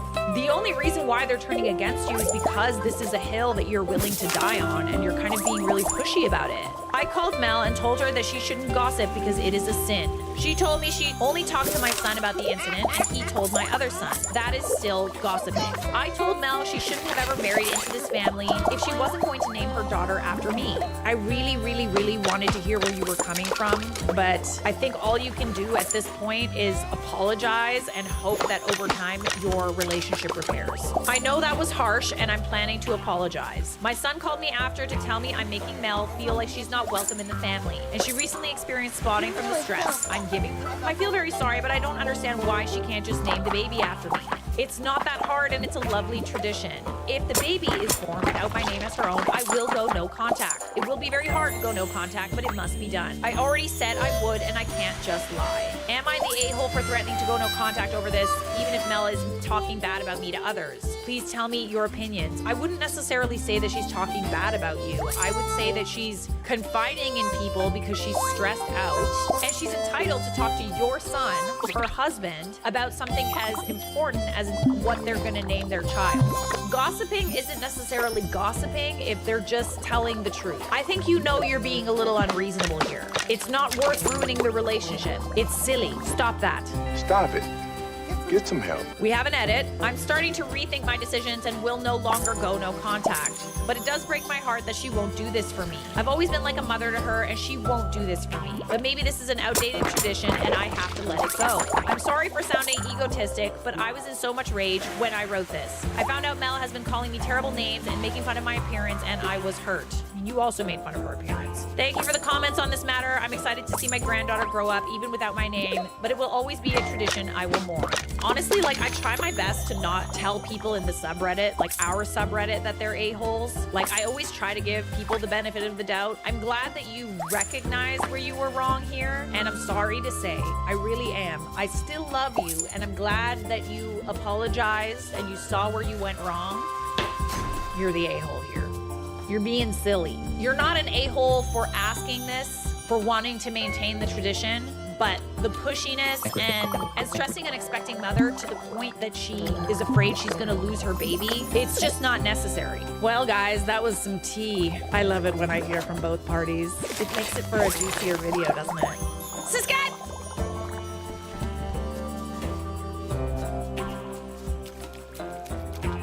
Hey everybody, welcome back. Am I the a-hole for exposing my best friend's affair? I have a new one. I didn't set it up yet. Set it up. I didn't open it yet. I probably should. I'm lazy. Welcome back to another story time with Charlotte Dobre. This story is from the Charlotte Dobre YouTube subreddit. So am I the a-hole for exposing my best friend's hidden affair because they were mean to me after I was announced valedictorian?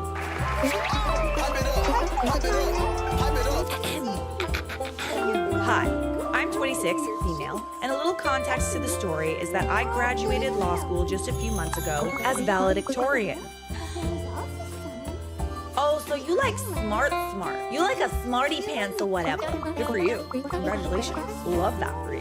I was part of a friend group of 8 people, including me, i.e. 3 girls and 4 boys, to be called Marie, Yina, Fred, Steve, Norman, Alex, and Matt. The history is messy, so let me try to clarify as brief as I can. 2 of the members of the group were already in a relationship. Marie was my best friend. Her boyfriend, Fred, is the OG joker of the group, who is also a bully. I only became friends with Fred because Marie wanted me to. Either way, after the midterms, we figured out that all 3 high scorers of the batch of 2019, which comprised 150 students, were from our group, i.e.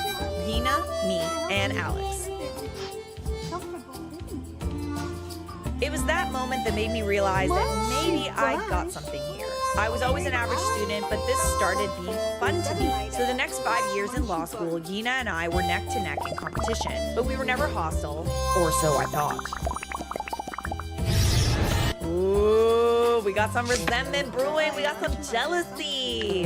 Now let me explain my dynamics to the members. Alex tried to pursue me, but when I refused in the kindest way possible, he flipped and tried to ruin my reputation publicly. You suck. Which is why, after that, I never talked to him. Meanwhile, other members continued to hang out with him and brushed it off as a petty matter. Oh, Lord. A petty matter. This is the thing about like coming to terms with the fact that people that you're friends with are not great people. You know, I had a conversation the other day where I went out to dinner with a group of people that I used to see all the time, but they are still friends with my ex. I happen to know that my ex is a complete douchebag, like literally like borderline narcissist, creep, weirdo. And, you know, of course, when it got a little messy and I kind of discovered who he was, it was very hard to get people kind of on my side. But when I tell you that I went to this dinner and finally, I have been vindicated. It was like an entire evening of them telling me that I was right, and you know that gets me going, honey. Oh.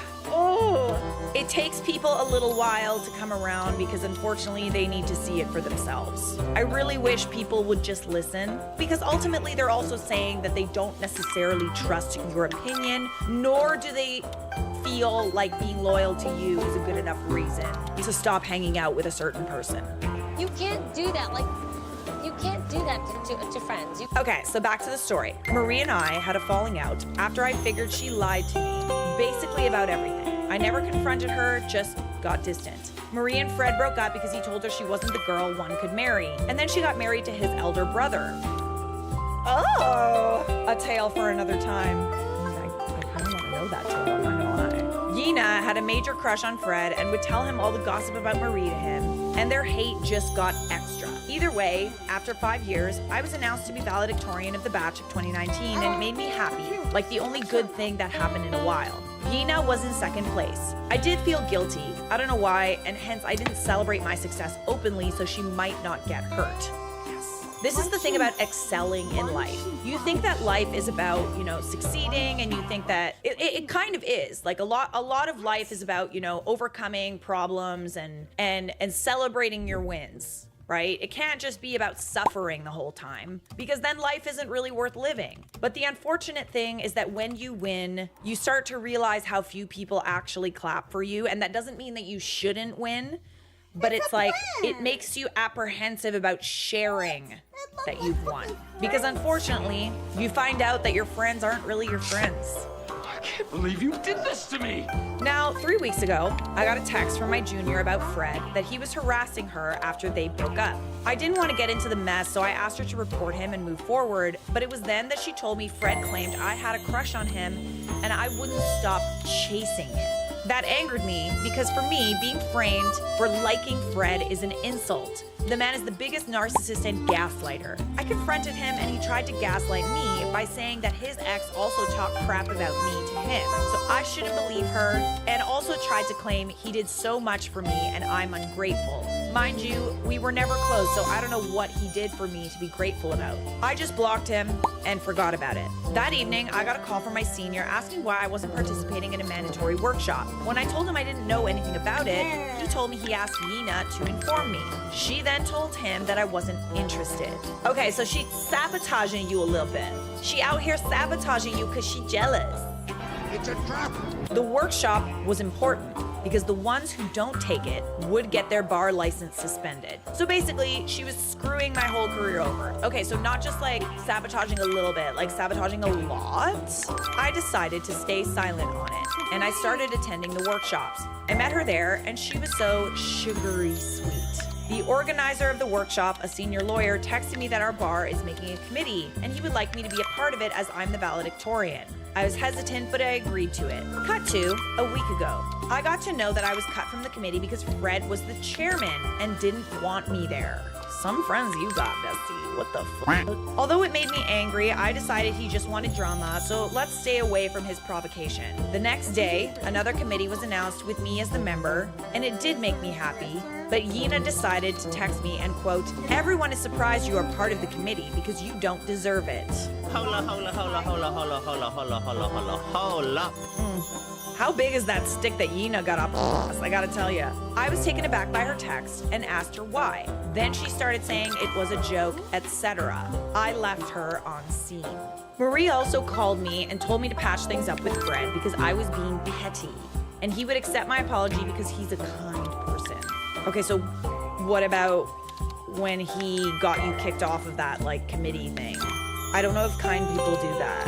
I was hurt because she knew how Fred was, and he did the same thing to her once. But now he's her brother-in-law, so she's protecting him. Norman also decided to remove me from the group chat and privately text me saying, "Please don't ever ask us to add you again because everyone hates you." Are you trying this whole compassionate friend thing?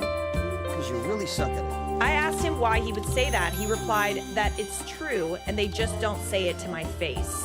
I feel like this is also a case of someone is going behind your back and saying things that just aren't true. But even then again, like, when friendships kind of fall out, sometimes friendships come to an end, but you don't need to be, like, terrible about it. Like, you can still be cordial. I feel like they're doing all of these things really unprovoked, unless they know something you don't. Although I was hurt, I was confused too, because why would they be so hostile to me? It wasn't until I heard Yina saying she deserved to be valedictorian and I stole it from her, there it is, that it all made sense. I don't know why that day I had a meltdown. I couldn't stop crying because of all the harsh behaviors. And after all the crying came the anger. I decided enough was enough, and I decided to expose that Fred and Yina were having an affair. I knew this because I caught them making out once and they asked me to keep it a secret. See, this is another reason why they kind of want you out of the friend group, is because, like, number one, Yina is resentful of you. Fred is resentful of you, and they're probably trying to ostracize you from the group because you know something that would hurt their reputations. Fred was involved with a lot of other girls while hooking up with Yina, and Yina was also sending me screenshots of Fred's conversation with her and other girls crying that he doesn't value her. I posted the entire thing online and decided to sleep, only to be woken up by multiple calls and texts from the entire group. They added me back in the group chat and tried to shame me that I shouldn't have done this, and I took it too far. Yina can't stop crying while Fred blocked her. My sister said that I maybe overreacted. Am I the a-hole for doing this? P.S. Sorry, English is my second language, so I took the aid of Grammarly to rephrase and kept it as brief as possible. But some of you think it's fake, so here's my original draft, no matter how confusing. It's not confusing. I got you. You good. It's always funny to me when a-holes call you an a-hole because you just told people that they're a-holes and why they're a-holes. And they act like you ruined their life, you did all this horrible shit, but it's like, okay, but if you didn't do anything, then there would have been nothing to tell. They already kind of think that you're going around saying bad stuff about them and, like, you know, ruining things for them, etc. So it's like, at this point, if they already think that about you and that's what they're telling people, then you might as well do it. Devil's advocate, you know, you could have just, like, gotten rid of the whole friend group and not done a thing. They were kind of coming for your future, so I don't really like that at all. Woo! I don't like it. In this case, you could have just let your revenge be success. But if they're preventing you from obtaining that success and they're going out of their way to do that, I feel like you're kind of justified. My only worry is how is this gonna go, like, how is this gonna bite you in the butt, you know? That's why sometimes it's not always the best idea to, like, go out of your way because you're not dealing with rational people. You're dealing with people who bite first. I'm interested to know what happens when they bite back.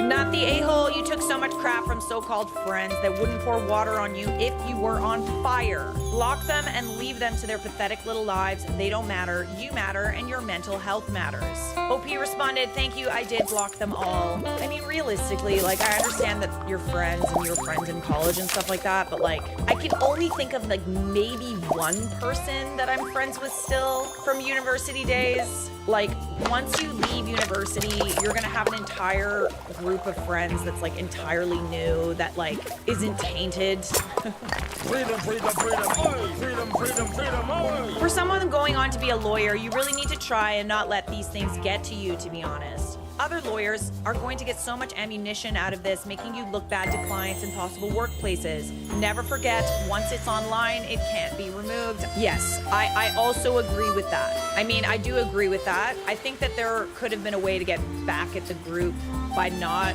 you know, putting yourself in the line of fire. The best revenge is always living your best life, standing above these stupid things. Never show that it gets to you and never stoop to the level of stupid people. Yeah, I mean, I totally get where people are coming from. It's honestly a little bit split. It's not that you're an a-hole, it's that, like, are they even worth it? You have to decide if people are worth it. That extra energy, right? They might be people that would stoop to that level, but are you? Not the a-hole. You're justified in what you did, but for next time, it's honestly, I don't know if it's even worth it. Like, these people are petty and, like, not as smart as you and not as good as you. So maybe next time, don't let things like this bother you, or at least try not to act on it. Moving on. All right, we got some more best friend drama for you guys. We got time for that today. We got lots of time. We got 3 hairs past a freckle. This story is from True Off My Chest. My childhood friend scammed me, so I ruined her relationship. We did 1st and 2nd grade 2007 together, and then I left the country and we reconnected in 2017 through Messenger. We talked romantically, but it instead got toxic since it was long distance, so I ended it. At the beginning of 2021, I visited my home country to attend a wedding, and once I landed the city, I hit her up. I went to her apartment complex. We hang out at the indoor park, talk about our childhood, and she mentions that she has a boyfriend and she was getting married, so I never made a move. We go for a walk, and I tell her I want to go to a currency exchange office because I was carrying USD. They were all closed, so we head back to her apartment. It was already too late, so I told her I had to go. Before leaving, since this was during COVID, all places had tight visit hours, so she told me we had to bribe the doorman or he would cause problems with management. I only had 20s and 100s, and she knew that, and told me to pay him $5. Since I didn't have change, she offers to take a bill and go up to her place and get me some change. I gave her a $20 bill and waited for her. I wait, and she doesn't come down. So I text her, and I said nothing. I go to the doorman and tell him what's going on, and he tells me there's no issues with visits at this time.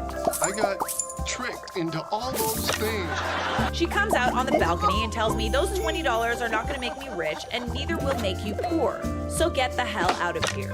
She just stole from you? I was fuming on my way home, not because of the money, but because I was lied to, stolen from, and abandoned. I felt very disrespected, so I wanted to teach her a lesson. I scrolled through her followers on Instagram and tried to find her boyfriend. FBI mode was on, and I found him right before she blocked me. I screenshot our conversation of her inviting me over, sent them to her boyfriend, telling him she's cheating, and I didn't know she had a boyfriend. Oh. I mean, okay, I'm just gonna go out on a limb here and say that you didn't even have to really lie and say that she was cheating. You're lying, right? You're lying. Lies. Yeah, you're lying. I feel like you didn't really have to say that she was cheating and lying about it. I feel like you could have also just like told her boyfriend what she did, and it would have had a very similar effect. He calls me to explain, and he was convinced. He went to the apartment to check the cameras and saw me, which made the story believable. She unblocks me and explodes through text, insulting my existence. And I acted nonchalant, telling her to stop denying the truth. The guy keeps texting me and suddenly asks, did you give her $20? I told him yes, for the good service, lol, oh dear. And then he tells me she took him to get ice cream with that money. Ooh, you got some dusties. You got some dusties. Yeah, this is like weird. I get why you did what you did, but I also feel like you didn't have to lie about it, you know? You didn't have to lie. You could have just told the boyfriend that she's a little scammer. I feel like that would have had the same effect. It's not necessary to lie, especially when, like, she actually did something, like, kind of illegal. She stole from you and was like, you about it. I'm guessing, had she simply asked you for $20, you probably would have given it to her. OP responds, even $100 I wouldn't have minded, but she chose the path of destruction and got clapped back. Yeah, she was very unapologetic about it, eh? She was just like, yeah, I stole from you. Suck my... I love this. My favorite part is how she felt so haughty and badass. OP responds, she told me her boyfriend was paying for her breast implants and BBL. Guess who didn't get a breast implant and a BBL? Was it her? Yeah. I'm gonna say, do I want to give this an everyone sucks? I know it's not an am I the a-hole, but I feel like I get the pettiness. I don't know if the lying was necessary. I don't. I think that you could have exposed her to her boyfriend with just like the facts. But it is what it is. Oh, next case. All right, we got one more. We got one more spicy one. Yeah, boy. My best friend ghosted me before my wedding. Am I the a-hole for letting her? Forward the court. I, 29 female, had a best friend, Laura, 29 female, for almost 12 years. We met in college, bonded over our tough family relationships, and remained close despite only ever having 2 real fights. One about her unwillingness to drive on highways, which I meant I always made the 3-hour drive to see her.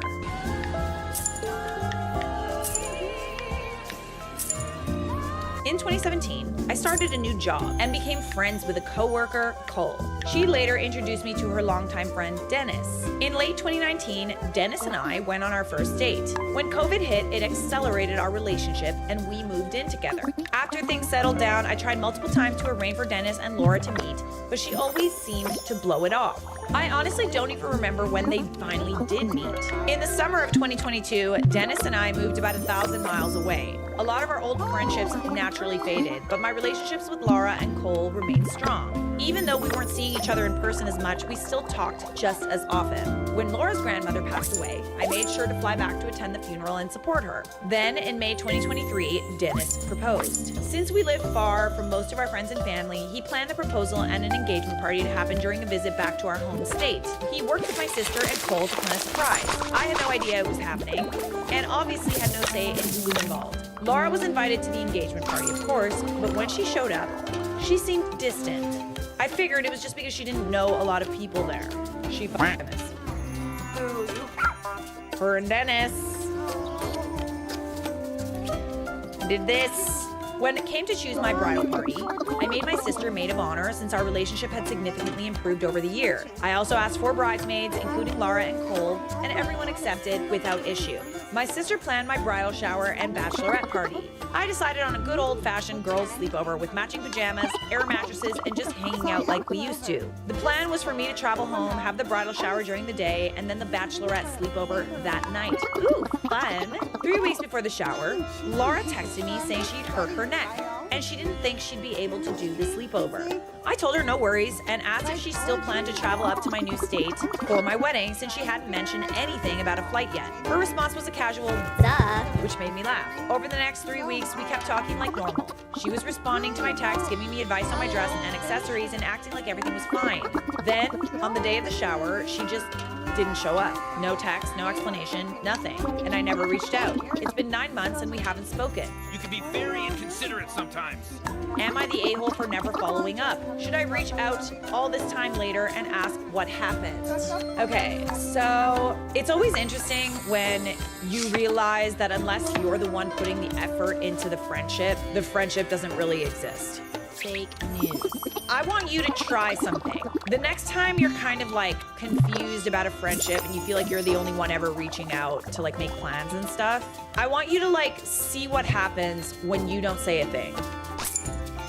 If that person doesn't reach out, doesn't think about you, doesn't make an effort, you have your answer.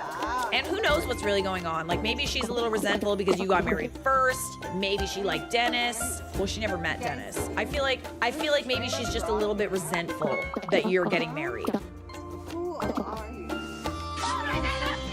There's not a lot of context. Like I feel like you didn't really pick up on any of these things. It kind of came out of nowhere. But it says a lot, doesn't it? Ghosting your like longtime childhood friend before their wedding.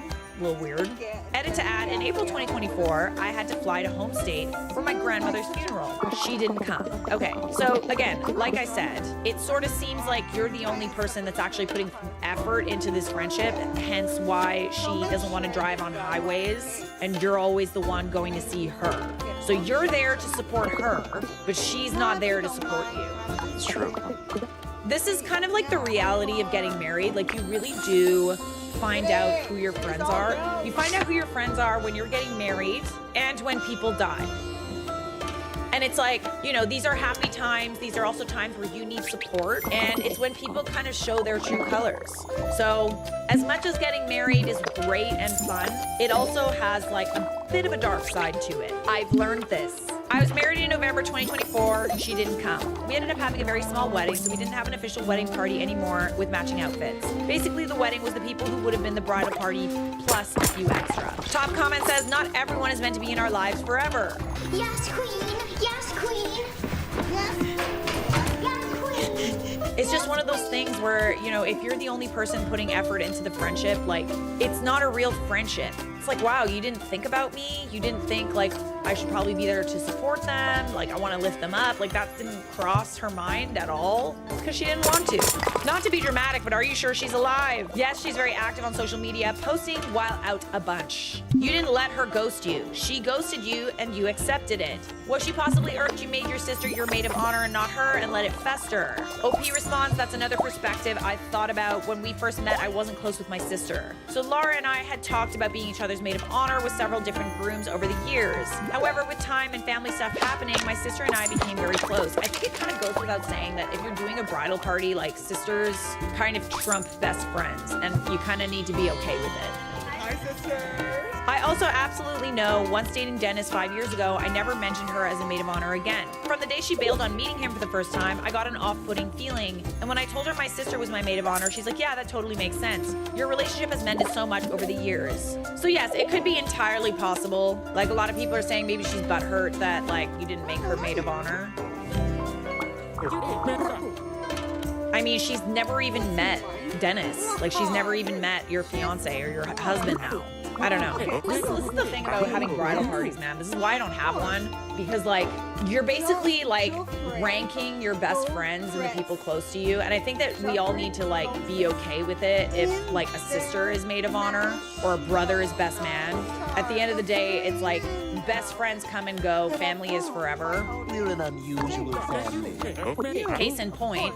So she didn't go to the wedding, no present, nothing, not even a card. OP responds, nothing. I know it's totally superficial, but she didn't like the bridal shower post or say anything like, Oh my gosh, fun. I wish I could have been there. I feel like there's missing context. She didn't show up and you weren't concerned or hurt. You didn't even say, hey, are you okay? I guess the context is she has a habit of not showing up. For my grandmother's funeral, she told me she was coming. It was about an hour away from her. She also didn't show up to that, but then texted me that night and said, sorry, work got busy. The type of job she works ends usually around 3 p.m. The funeral service was until 8 p.m. You think you're too cool for school? Honestly, like, she hasn't shared a lot of context, and I agree, but I think that knowing what I know, I've definitely had friends where when I don't put the effort in, our friendship literally dissipates. Like, I had a friend that I, like, genuinely, truly loved. Sometimes I would text her, she'd take forever to respond, sometimes like a week, and I would always be the one inviting her to stuff. And then after a while, I just kind of thought, like, I'm not a fan, you know? Like, this is not, like, I wonder what's gonna happen if I just never reach out. And it's not that I don't like her, it's just that, like, I wanted to see what would happen if I ever reached out. And sure enough, we, like, barely talked. I think she sent me, you know, a text a few months after I got engaged to congratulate me, and, like, I texted her Merry Christmas, she didn't respond, and that was it. That's our friendship. And, you know, if we had kept in touch, I probably would have invited her to my wedding. And sometimes it's just people drift and they don't really consider you important enough, or maybe they have new friends or whatever, and that's all it is. So, are you the a-hole for never following up? I mean, no, you're not the a-hole for letting her ghost you. Like, let's remove the blame on that. It kind of just sounds like this friendship has run its course. Not the a-hole. Sisket!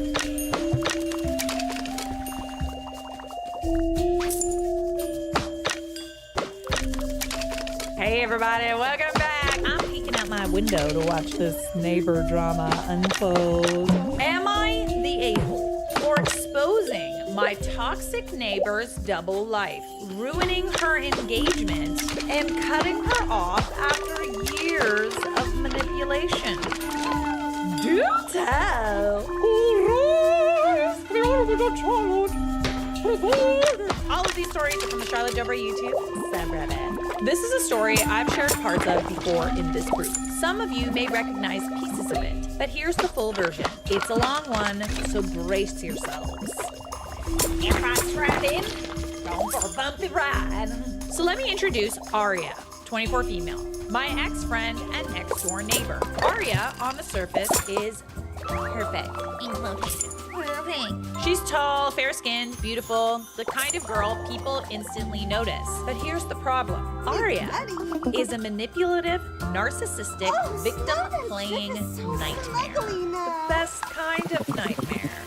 She always finds a way to make herself the victim, even when she's the one at fault. For a while, when it was all about small things, I tolerated it. But then, last October, everything blew up. The affair with a married man and the insanity that followed. One afternoon, Arya showed up at my house crying hysterically. I was in the middle of my house chores when she suddenly hugged me, sobbing uncontrollably.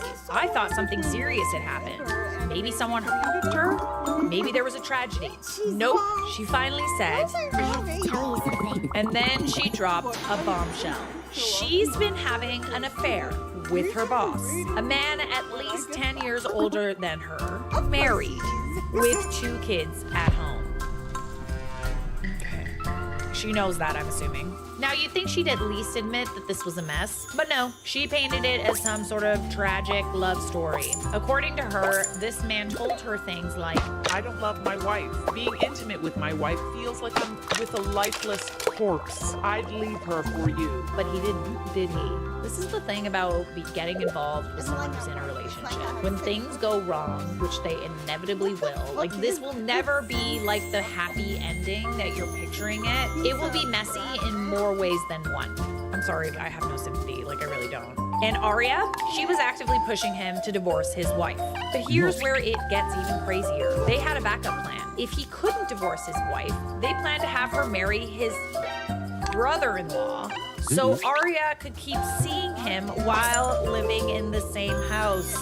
Who devised this plan? Because this doesn't seem very smart. Oh, you could just marry a spare and cheat on him with me. Perfect! And also couldn't divorce his wife. If he really wanted to divorce his wife, he would. It's not that simple though. Like sometimes when you read all these things, you're like, why don't you just get divorced? It's a lot more complicated than that. Divorces get ugly. They take half of everything you own if you don't have a prenup. Even when you have a prenup. Sometimes there's, courts that will say, sorry, this is unconscionable. They owe you, half of everything. That's why you gotta be very careful who you marry.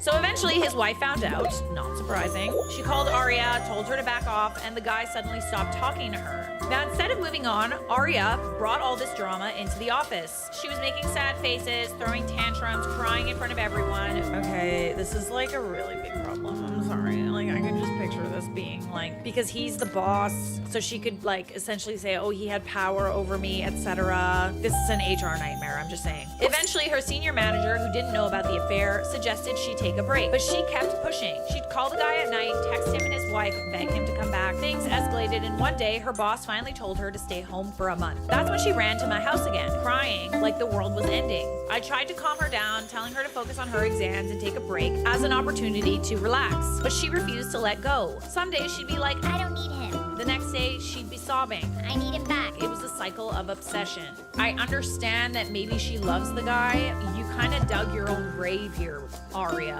Nothing good can come from something like this.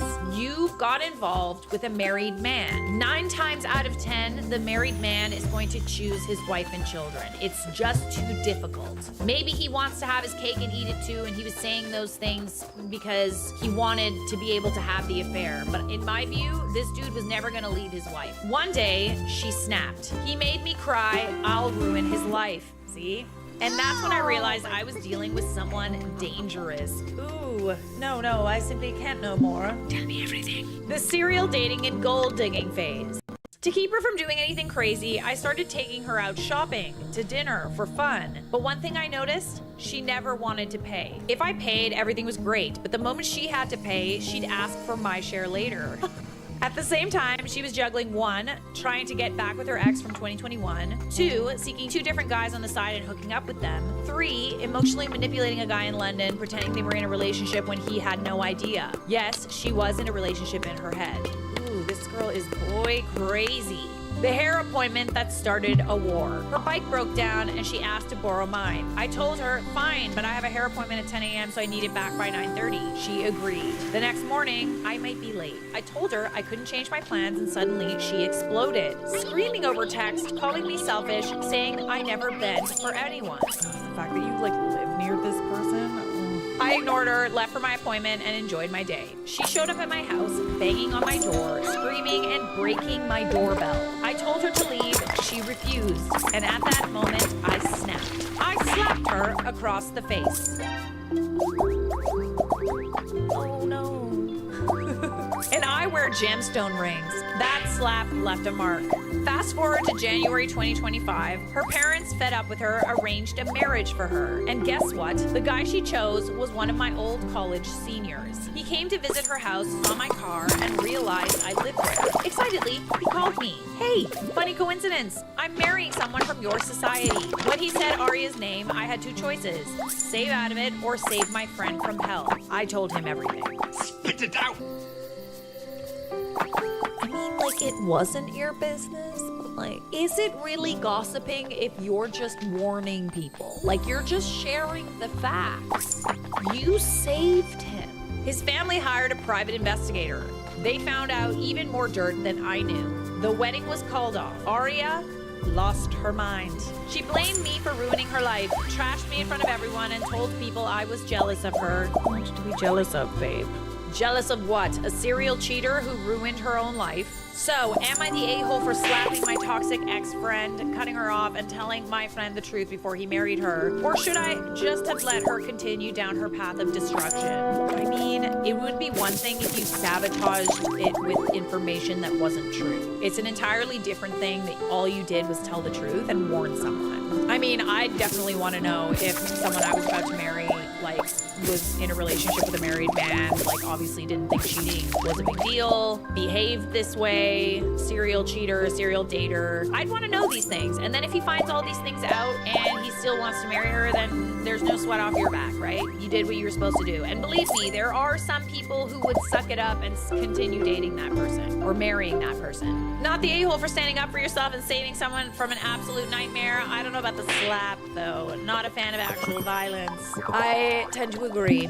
I don't usually need to resort to it. FYI, she will continue down her path of destruction probably forever. OP responds, fair enough. I'm not usually one to resort to that either, but she was in full chaos mode and I had to protect myself. As for her, yeah, she's her own worst enemy at this point. It's not that I don't condone violence. I'm kidding. It's just like, she sounds like she's unhinged, and because you slapped her, like, that could come back to hurt you. Like, some people really do need a slap. Like, really, they do. I think a lot of the world's problem would be solved if you could just, like, slap someone. Hurt you in the future, you know, be charged with assault or whatever. Some people do need a good slap. They do, okay? They do. Doesn't mean you should, but I don't blame you. From a legal sense, we shouldn't be slapping people. From a moral sense as well. So, are you the a-hole for exposing your toxic neighbor's double life, ruining her engagement, and cutting off her after years of manipulation? No. I like don't slap people. No. I get it. Violence is never the answer. Moving on! Am I the a-hole for not answering when my next door neighbors rang my doorbell? Nuts! Hey! Throwaway account because someone mentioned is on here. Oh, okay.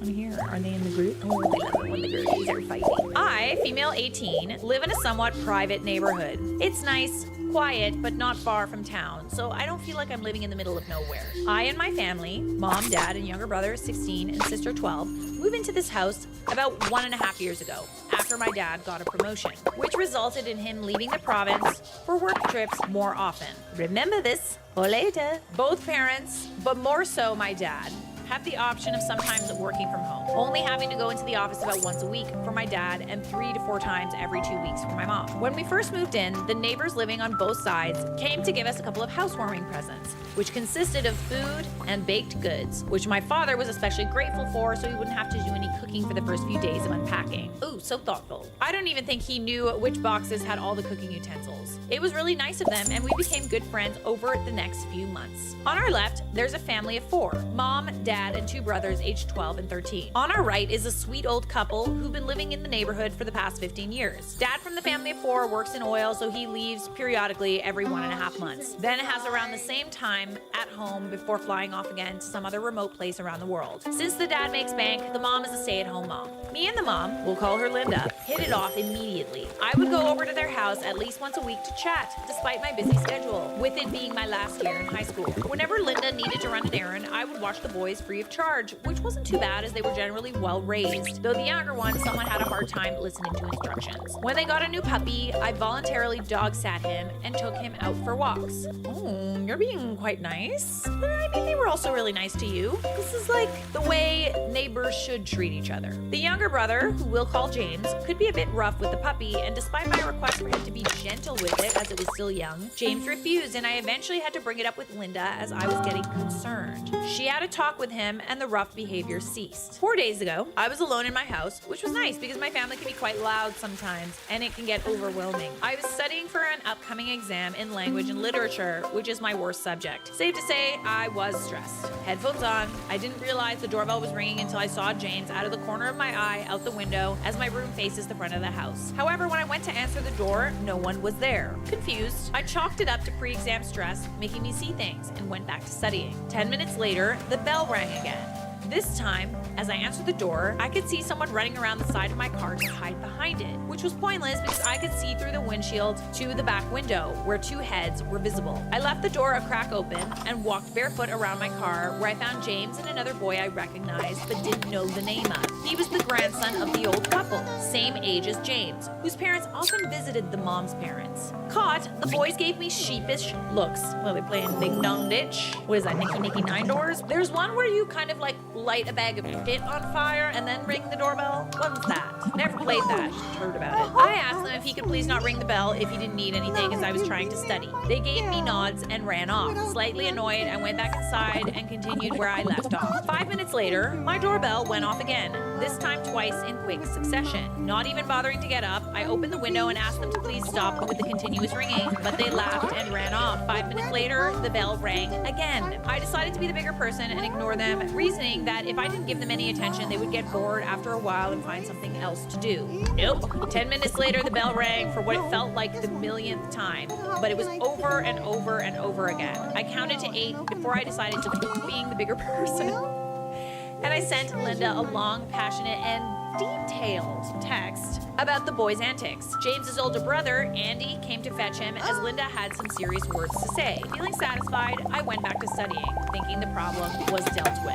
Wrong. Tell me why, 2 days later, I have an angry woman I've never spoken to before show up at my house demanding to speak with me. Turns out it was the mother of the other boy, who we'll call Tony. When Linda heard of what the boys were doing, she informed Tony's grandparents of his behavior, who in turn told his mom, their granddaughter. Grandparents were upset because they know how overwhelmed I've been over the past few weeks with exams, and told Tony's mom she should have a talk with Tony about his inconsiderate behavior. But the mom brushed it off and said it wasn't that serious because he was just a kid and didn't know any better. Okay, so then teach him how to be better. See, this is the thing about, oh, he didn't know any better. Okay, discipline him and then he will know better. He's not gonna know better unless you teach him better. Well, Tony's grandparents didn't like that and have been giving their daughter the cold shoulder for the rest of their stay. The mom in turn came to have a little chat with me, insisting I tell her parents Tony never did anything wrong and that it was all James who was pestering me, which of course I refused. She got angry and started to yell before my mom went all mama bear and kicked her out of the house. Thanks, Mom. This is very dumb. When she lost access to me, she got my number through Tony, who got my number through James, and began spam texting me at all hours of the day about how I was an awful person, harassing me so much I blocked her number as I was so done with all of this. Pot, meet kettle. Somehow, I think I get where little Tony gets his behavioral issues from. It makes sense. So, am I the a-hole? P.S. My dad not being home was important because the boys knew not to ring the doorbell more than once, as my dad has a lot of meetings at home. Since my dad passed away, they reasoned the prank was harmless. I feel like this is really dumb. Like, it's almost like the mom feels like she's in trouble and now she wants to cause mischief. Like, I don't know. This is really silly. I would expect it from a young kid, but not a grown-ass woman. Not the a-hole. Play stupid games, win stupid prizes. The kid deserved the blasting he got. You've been respectful, asking repeatedly for them to stop. They didn't. If this mom was a little better about teaching her kid how to respect people, this conversation never needed to happen. And granted, kids act out sometimes. They do. But when they do, you can't just let them do whatever they want. They need repercussions for doing bad things, because otherwise they will continue to do bad things. That's how society works. That's why there's things like jail. There are disciplinary measures that are taken when people do not behave. Not saying you need to send this little kid to jail, but discipline is a normal thing. And if she's not gonna do it, then you should. Not hard to see where little Tony gets his obnoxious entitlement. I said this too. Makes sense, doesn't it? So are you the a-hole for not answering when your next door neighbor rang your doorbell? No. In fact, I rarely answer my door. So maybe I'm just projecting. Not a fan of answering the door, especially when there's an election happening. Oh God. Anyone in Canada, up until recently, thank God it's over. But man, they do be coming to your house at all hours. I don't answer. I like put the blinds down and like don't answer. Am I the a-hole for not letting my neighbor's granddaughter participate in my autistic son's Easter egg hunt? Hi, Charlotte and Mike. Watched you forever and adore you guys. Oh, hello. Thanks for watching. I hope you have a wonderful wedding and life together. My 30 female and my husband's 32 male oldest son is 3. We have an 8-week-old infant. He's also level 2 autistic. He can communicate a little, but sometimes it takes some sleuthing to figure out what he's saying. So it's hard for him to tell him when he doesn't like something. Being autistic, it's hard for my son to participate in group activities. He normally will sit off to the side and watch everyone else play. It can sometimes take up to a week for him to feel comfortable participating with other kids. And this is only if he's seen those kids every single day, let alone random children he's never met. It's Easter, and I wanted my son to not have a repeat of last year. We took him to an Easter egg hunt, and when he tried to participate, his eggs were taken from older kids. Absolutely not.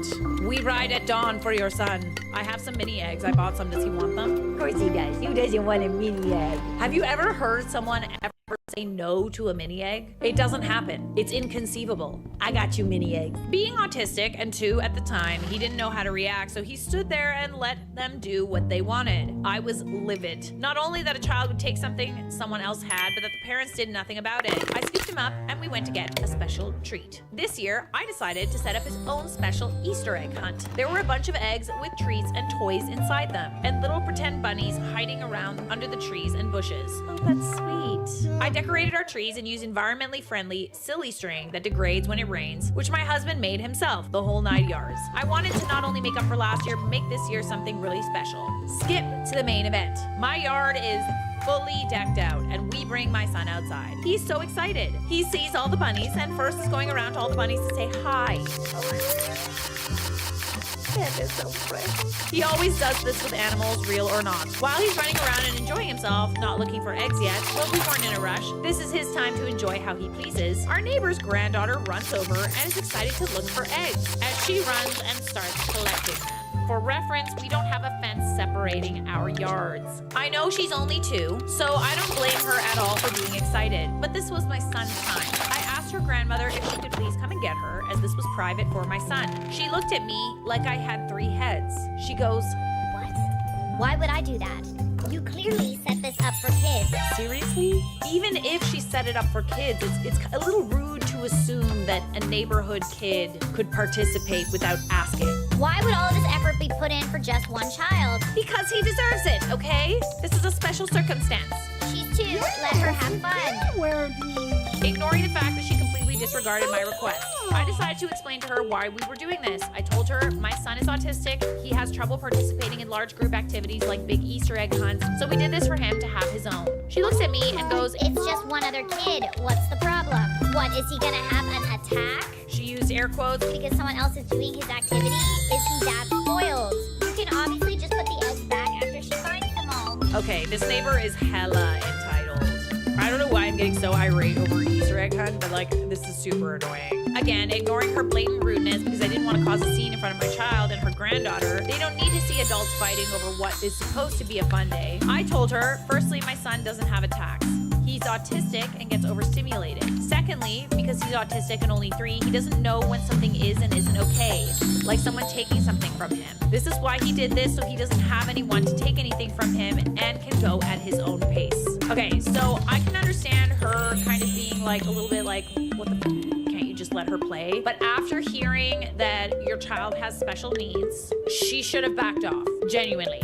Or she should have let your son play with the eggs first, and then her granddaughter can play with them later, if you're okay with it. She looked at me like I just kicked her dog. You think my granddaughter is going to do something like take things from him? My daughter raised her right. Don't you dare insinuate that she didn't. I mean, you kind of are saying that you're totally fine with her participating in someone else's, like, you're okay with her going and finding Easter eggs that are not meant for her, so she kind of is already doing that. And by the way, she's doing it too. It's kind of like letting another kid open someone else's birthday present.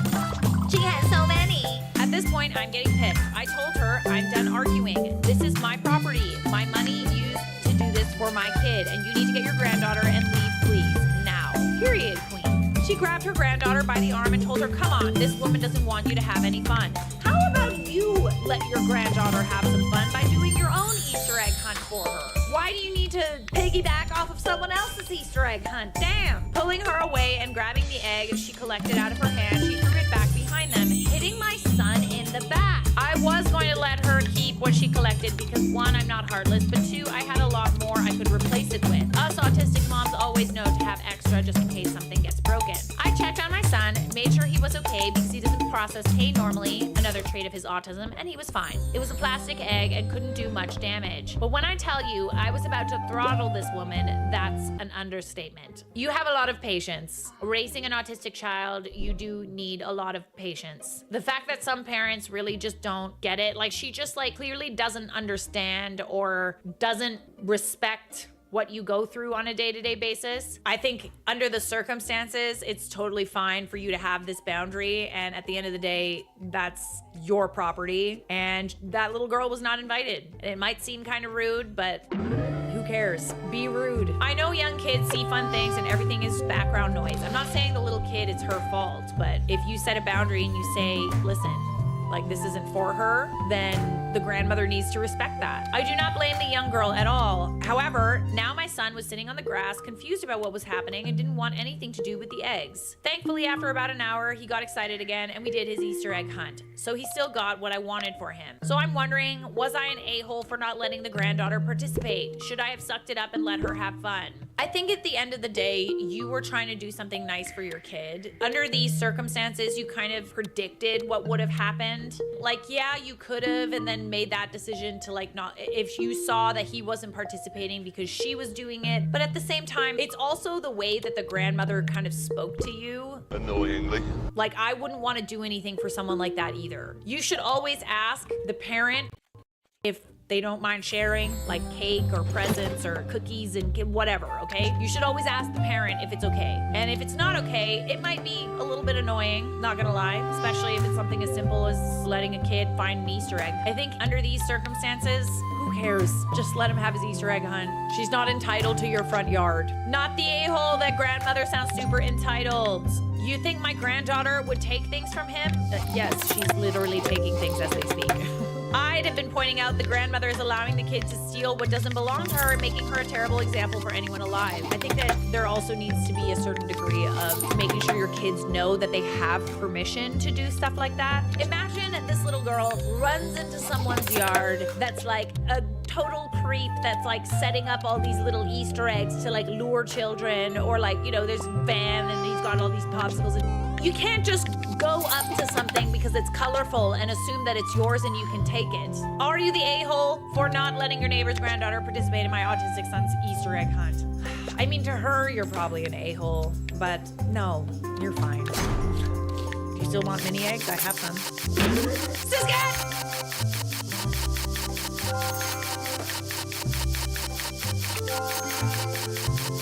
This coworker drama left me speechless. Well, not entirely. I do like to talk. Am I the a-hole for stepping back and letting my trainee suffer the consequences of his actions? Back background info. I, 35 female, work for the government with a large team of about 10 people. Most of what we do is customer facing. Recently, there were 2 new additions to our team that we desperately needed. Most of the team has been there for 20 plus years, and though they're very friendly, they do take their time to warm up to the newcomers. As I was one of the newest additions to the team, been there about 2 years, I was asked to help train one of the newcomers, as the teammates who've been there longer do not like taking the time to train, let others shadow, etc. I now understand why. Lol. The trainee, let's call him Raj, 32-ish male, seems pretty eager and energetic. He loves chatting, which I do too, so we bonded quite quickly. Specifically, as we are the only 2 people in our team that are immigrants that have previously lived in multiple different countries. The issue began as I noticed Raj was very chatty, to the point where he would forget about the time, and we would end up always being a couple minutes late to our appointments. I kept reminding him of the time, but it seems like he takes appointment times as more of a suggestion. I, on the other hand, who have always struggled with timekeeping, take pride on the fact that I can usually manage to do my appointments on time, if not early. It would be interesting if they worked somewhere like, you know, where you had to like make appointments for like a passport or something. And it's like, oh, that's why those places are always late. At one point, when he was meant to be shadowing me, he came back from lunch 10 minutes after the appointment time, at which time I was in the middle of seeing a customer. He asked me if he could join, and I said, no, we're in the middle of it now, maybe the next one. Afterward, he seemed very apologetic and said it wouldn't happen again, but it kept happening almost every day. The breaking point. On the day that Raj was supposed to begin doing the appointments himself, and I was meant to just sit back and watch him, I made sure to remind him that we would begin doing so after lunch. His first appointment was supposed to begin at 1:25, which I repeated twice to him, and he even said it back. At 1:20, I was back at my desk expecting him to be there, eager to do his first appointment, but he was nowhere to be found. 1:25 and nothing. At 1:27, he gets back to the office, chatting with people as he walks in, taking his time and asking me how my lunch was. I tried keeping my usual smile on, but reminded him his appointment was meant to have already begun. He laughed it off, asking, What, are you gonna dock my pay 2 minutes or something? Don't worry. Time is not a suggestion, my dear. Especially when it comes to other people's time. Only then did he start preparing for his appointment, which I can do in about 2 to 3 minutes, but he takes longer. So at around 1:35, he finally calls out for the customer. However, in his rush, he did not notice that there was a note on the client's account saying his appointment would be a virtual one and not an in-person one. This is the thing about not being on time. In a workplace environment, say that you're always like a little bit late. It takes time to get sorted. I like to like start my meetings and like sit down at my computer a couple of maybe like 10 minutes before the meeting starts, or longer if there's, let's say, a contract that I need to look through, like a pitch deck that I need to look through, so that when I'm on the call, I understand exactly what is going on. While he was late, he could have been preparing for his first appointment by himself. He would have known that the appointment is virtual instead of just calling out and assuming that the person was in the office. So instead of the client coming to our desk, her husband does, who coincidentally was there for his own separate appointment. They exchange a very confused conversation while I sit back and watch him try to understand what just happened. I gotta confess, even though I was pissed at him, I was holding back laughter at this point. The husband then had his name called, and he went to his appointment still looking a bit confused, while Raj turned to me and asked if he should mark the customer as not attended. I asked him if he read the note in big bold letters right at the top of her online file, to which he whipped back around to look at, and stood there for a moment with his mouth open. This is where I may have been kind of an a-hole, and indirectly said, I told you so. I told him that being on time does matter, and we should ideally be preparing for the next appointment 5 minutes before it's due to begin, so that we have plenty of time to look at any notes and not cause any confusion. This is true in like so many respects. Like, it doesn't really matter if what kind of job it is. Like, even when I was like auditioning, you would never want to show up late to an audition, otherwise you literally wouldn't be able to audition. You wanted to sit down, prepare, get into character, get locked in. There are so many instances in which showing up on time is actually showing up late. And I don't say that because I'm or whatever. It is because I've had so many jobs where showing up on time, you literally were already late because you're not ready to start.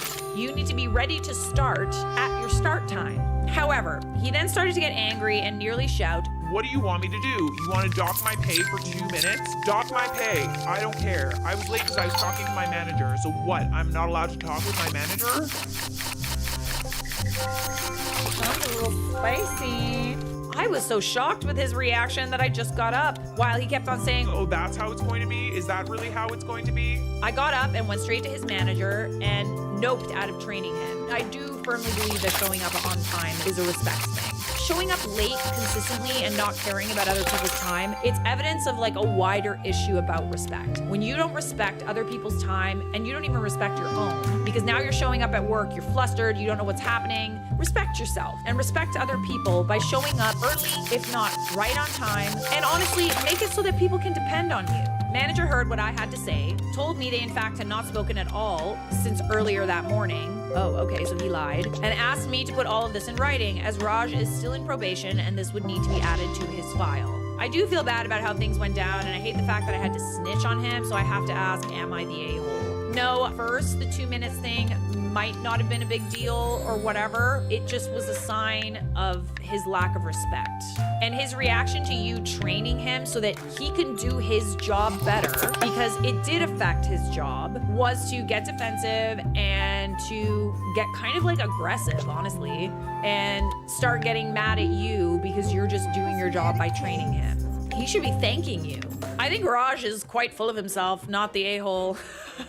You are not. Just imagine working every day with him. No, no, no. Being late and unprepared was bad enough, especially since he should be trying to impress you, but then outright lying? Nope. Yeah, I mean, this is the first time that he's working on his own. He better get everything right. That's under his control. Mistakes are bound to happen, but like the one thing that you can control about how people perceive you, especially at a new job, is to be on time. But yeah, the lying is like cray-cray. OP responds, that was the worst part for me. When I was explaining everything to the manager, he was like, what? There was no meeting? I haven't seen him since before lunch. Someone responded, you didn't snitch on him. You gave valid feedback on his performance as his training officer. His poor time management skills, combative attitude, and poor performance are all on him. And that's on period, honey. You were training him and he's under probation. Everyone should know that when you're starting a job, it's kind of like, you got the job. This is a time period in which they can still fire you pretty easily. Be on your best behavior. So we do have an update. Thank you to everyone for your kind and hilarious words. I do have a tendency to second guess myself, and reading y'all's perspectives helps a lot. I hope one day, maybe, the Potato Queen herself reads this, even if it doesn't make it into a video. Ask and you shall receive, honey. I'm right here. Since the last incident, Raj and I have been friendly in the office, but also kept a safe distance. I have noticed him doing some odd things that I'll list before the juicy update. When speaking to a colleague, I noticed they did something different to their hair, and I made sure to tell them they looked absolutely fabulous. Raj chipped in to say something like, oh, so I get a fresh new haircut, but colleague gets all the praise? And laughed. Awkward. When playing foosball in the break room with two other colleagues who were much better than Raj and I, we kept losing our shots over and over and the guys were laughing and making fun of him, as they do with everyone. I could tell he was getting worked up, and I jokingly said that us both could definitely get some practice in later. He then said, me? I don't need practice. Can't a guy have an off day? Okay. Feedback is normal. It's easier to just take it in stride than to get like weird about it, you know? This wasn't even feedback. You were like joking about the fact that you also aren't very good at this, and he took that so personally. Okay, juicy update. While chatting with a colleague today, let's call him Matt, he said he had a falling out with Raj. He went on to say that he noticed Raj was doing something wrong at his appointments, which was costing both the customers and us a lot more time. I won't get into detail, so it's not obvious where we work, but basically Matt said, hey, I noticed you've been doing X, but actually in those appointments, you need to do Y, and explain why it needed to be different. Well, Raj interrupts Matt, who's the chillest person ever, by the way, and tells him he doesn't like his tone, and proceeds to throw a hissy fit saying that sounded wrong and that he will just keep doing the appointments his own way. As if my flabbers weren't already gasted, Matt also said he had a chat with our manager, who just listened, nodded along and said, well, Raj is making my decision about his probation review that much easier, isn't he? The coming from someone who's an actor. In order for actors to do a good job, we need direction. We need a director to tell us to try things in a different way. Not necessarily because we're doing things wrong, but also just to get like a variety of different emotions, a variety of different feelings from the takes, and also to bring out the best in you. I might think that I know how something is said in a script. A director could give me feedback that could literally bring it to life. Back in the day, you would always have to say thank you after the feedback and get into the habit of saying, oh my gosh, yeah, honestly, thank you. I honestly didn't think about it that way. Or, you know what, that's actually a great idea. Thank you. Say thank you to the feedback. Have that in your head, that it's not someone trying to pick you apart and tell you that you're doing a bad job. It's just feedback, it's advice, it's someone who's been there longer than you or might know a little better than you or sees things differently than you, telling you that maybe you should try it like this. I want you to win. This is good. I feel like we're doing good. Good lessons here. Not the a-hole. I hate being late to anything, to the point I'm always 10 to 15 minutes early. You said the appointment was supposed to be at 1:25. At 1:30, I'd be pissed and moving on with whatever else I had to do for the day. Later on, I guarantee I'd be sending a rather angry letter about having my afternoon wasted. If this dude can't be on time to his appointments, then he's in the wrong line of work. With that being said, everybody tends to get like a little testy whenever I bring up the fact that I don't like being late and that it's a respect thing. Let me just help you understand that that feedback is to help you do better in life. It's not to make you feel about being late. It's about helping you get to a better place in your life, to make the people around you feel respected, to make your working situation better. Being on time is a show of respect. Even better if you can be early. My coworker wants me to knit for free. Now I can't knit at work. We got another one from the Charlotte Dobre YouTube subreddit. I love to knit, and I've always had multiple projects on the go. I knit at work on all of my breaks, and occasionally I'll make things for people if they pay for all the supplies, and I'm also interested in making what they want. I've said no to a lot, like the guy who wanted custom golf club covers, or the lady who wanted a sweater that was basically all cables and color work, lol. Basically, don't ask me to make anything that requires a lot of effort because I will hate it and never finish it. Anyway, not that long ago, a newer coworker came by and started asking questions about my knitting. She pulled up a pattern on her phone for a full-size blanket and asked if I could make it for her. I browsed the pattern and it was pretty simple. The only difficult thing about it was how long it would take. And it also required 25 balls of yarn. I figured why not, because it was pretty mindless knitting and I could do it while watching TV without much effort. I told her it would take around 6 months because it was so big and I would only be able to work on it at home, and that all she had to do was purchase the yarn of her choice and bring it to work and I'd knit it up for her. For free? That's a nice thing to do. She immediately got red-faced and was like, wouldn't that cost a lot? And I want it by Christmas. I was like, yeah, it would. And there's no way I could have it done by Christmas even if I wanted to. It would definitely take me 6 months. She goes on, well, you're always knitting. Don't you have a huge stash of yarn at home? Can't you just use that stuff? The stash at home is immaterial. Oh, well, you already have this. Oh. She's just asking you to pay for the materials, and you don't even want to do that? Wow. No, I do not. I do not have a stash at home. I use it all. And I certainly do not have that many balls of yarn in the same color. I don't live in a yarn warehouse. It was so freaking awkward, and I just said, if you want me to knit the blanket, I've told you how it works on my end. I'm not paying for it, and I can't get it done in under 2 months. Wow. Very reasonable. She was flustered and said, whatever, and left the room, so I thought that was over. A couple of days later, my boss swings by when I'm alone in my office and mentions that coworker came to see him, and she thinks I'm being unfair to her because I knit for other people, and that I was mean to her when she asked me, what? Why is your boss getting involved? I explained what happened and he rolled his eyes and suggested I stop knitting at work if it's gonna cause problems. Oh, be for real right now. Why is this now your problem? That is so annoying. So now I've been bringing a book to read on my breaks just to avoid any drama. I think it's really stupid, but I don't want to be seen as a problem employee over someone's stupid entitled tantrum about knitting. Ugh, that's so unfortunate, and you really enjoy it too. That sucks. Your coworker and boss are a-holes. From now on, I would occasionally knit at work, but never ever knit anything for free for coworkers. That's the ticket, because it's like, well, you made one for her for free. Don't you like me? No, I don't. I don't like you. I totally agree that coworker is a cheap jerk and your boss sounds like a wimp. You did nothing wrong. I'd continue knitting. You did nothing wrong. If they feel uncomfortable about it, too bad. What you do on your break is nobody's business, unless it was like something really bad, but you're just knitting, so.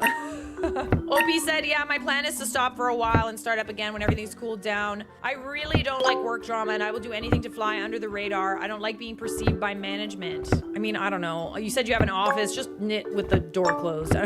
If I were you, I would take what you just posted here and send it in an email from your work email address to your home email address. I want you to have documentation in case this becomes a bigger work issue. Yeah, literally, what is he gonna do? Fire you for knitting on your break? It's probably a good idea to have a record of that, but I find it odd your boss seems to have like an issue with you knitting. Messing with the office culture. It's gonna be a problem. It was literally not a problem until Karen over here made it a problem. Misentitled Susan Karen. Am I the a-hole for telling my new work colleague that she has no right to control our office habit? What habit is that? I, 35 male, have been working in this office for 3 years. We recently hired a new girl, 25 female, and she sits diagonally in front of me so I can see her at my desk and vice versa. We're around 1 meter apart. She's been working for 3 weeks and has been trying to control our office habit based on her liking. Here are the issues that have been happening and what triggered me to do what I did. 1. I have an unhealthy eating habit and snacking a lot during work. She mentioned twice, jokingly, said how I tempted her for eating cakes and how can I stay skinny even though we eat like pigs. I offered her some and she refused, saying she's trying to lose weight. So she's food shaming you? Why is what you eat any of her business? Fine, I stopped snacking on my desk, but my other colleagues and I still have lunch at the desk when we are quite busy. Then by the end of the first week, she reported to HR to say people should not have lunch or eat at their desk because it can be unhygienic and the crumbs might fall into the keyboard and attract bugs. You should bring up that it increases productivity. She also mentioned how she was annoyed by me eating ice cream, cakes, bread, etc. during work hours, and it disturbs her because she's trying so hard to lose weight. So HR sent us all emails and now everyone in the office, everyone can no longer eat anything at our desk. Be for real right now. Get out of here. Seriously? On her second day, she complained that the girl that sits next to her, Jane, was using a very strong perfume, one where the scent nauseated her. Jane did wear strong perfume, but it wasn't horrible. All of us could tolerate Jane, and suddenly, because this new girl couldn't tolerate her, and Jane was the one that had to change. Kind of just seems like this person is just like also getting a little comfortable really like right off the bat.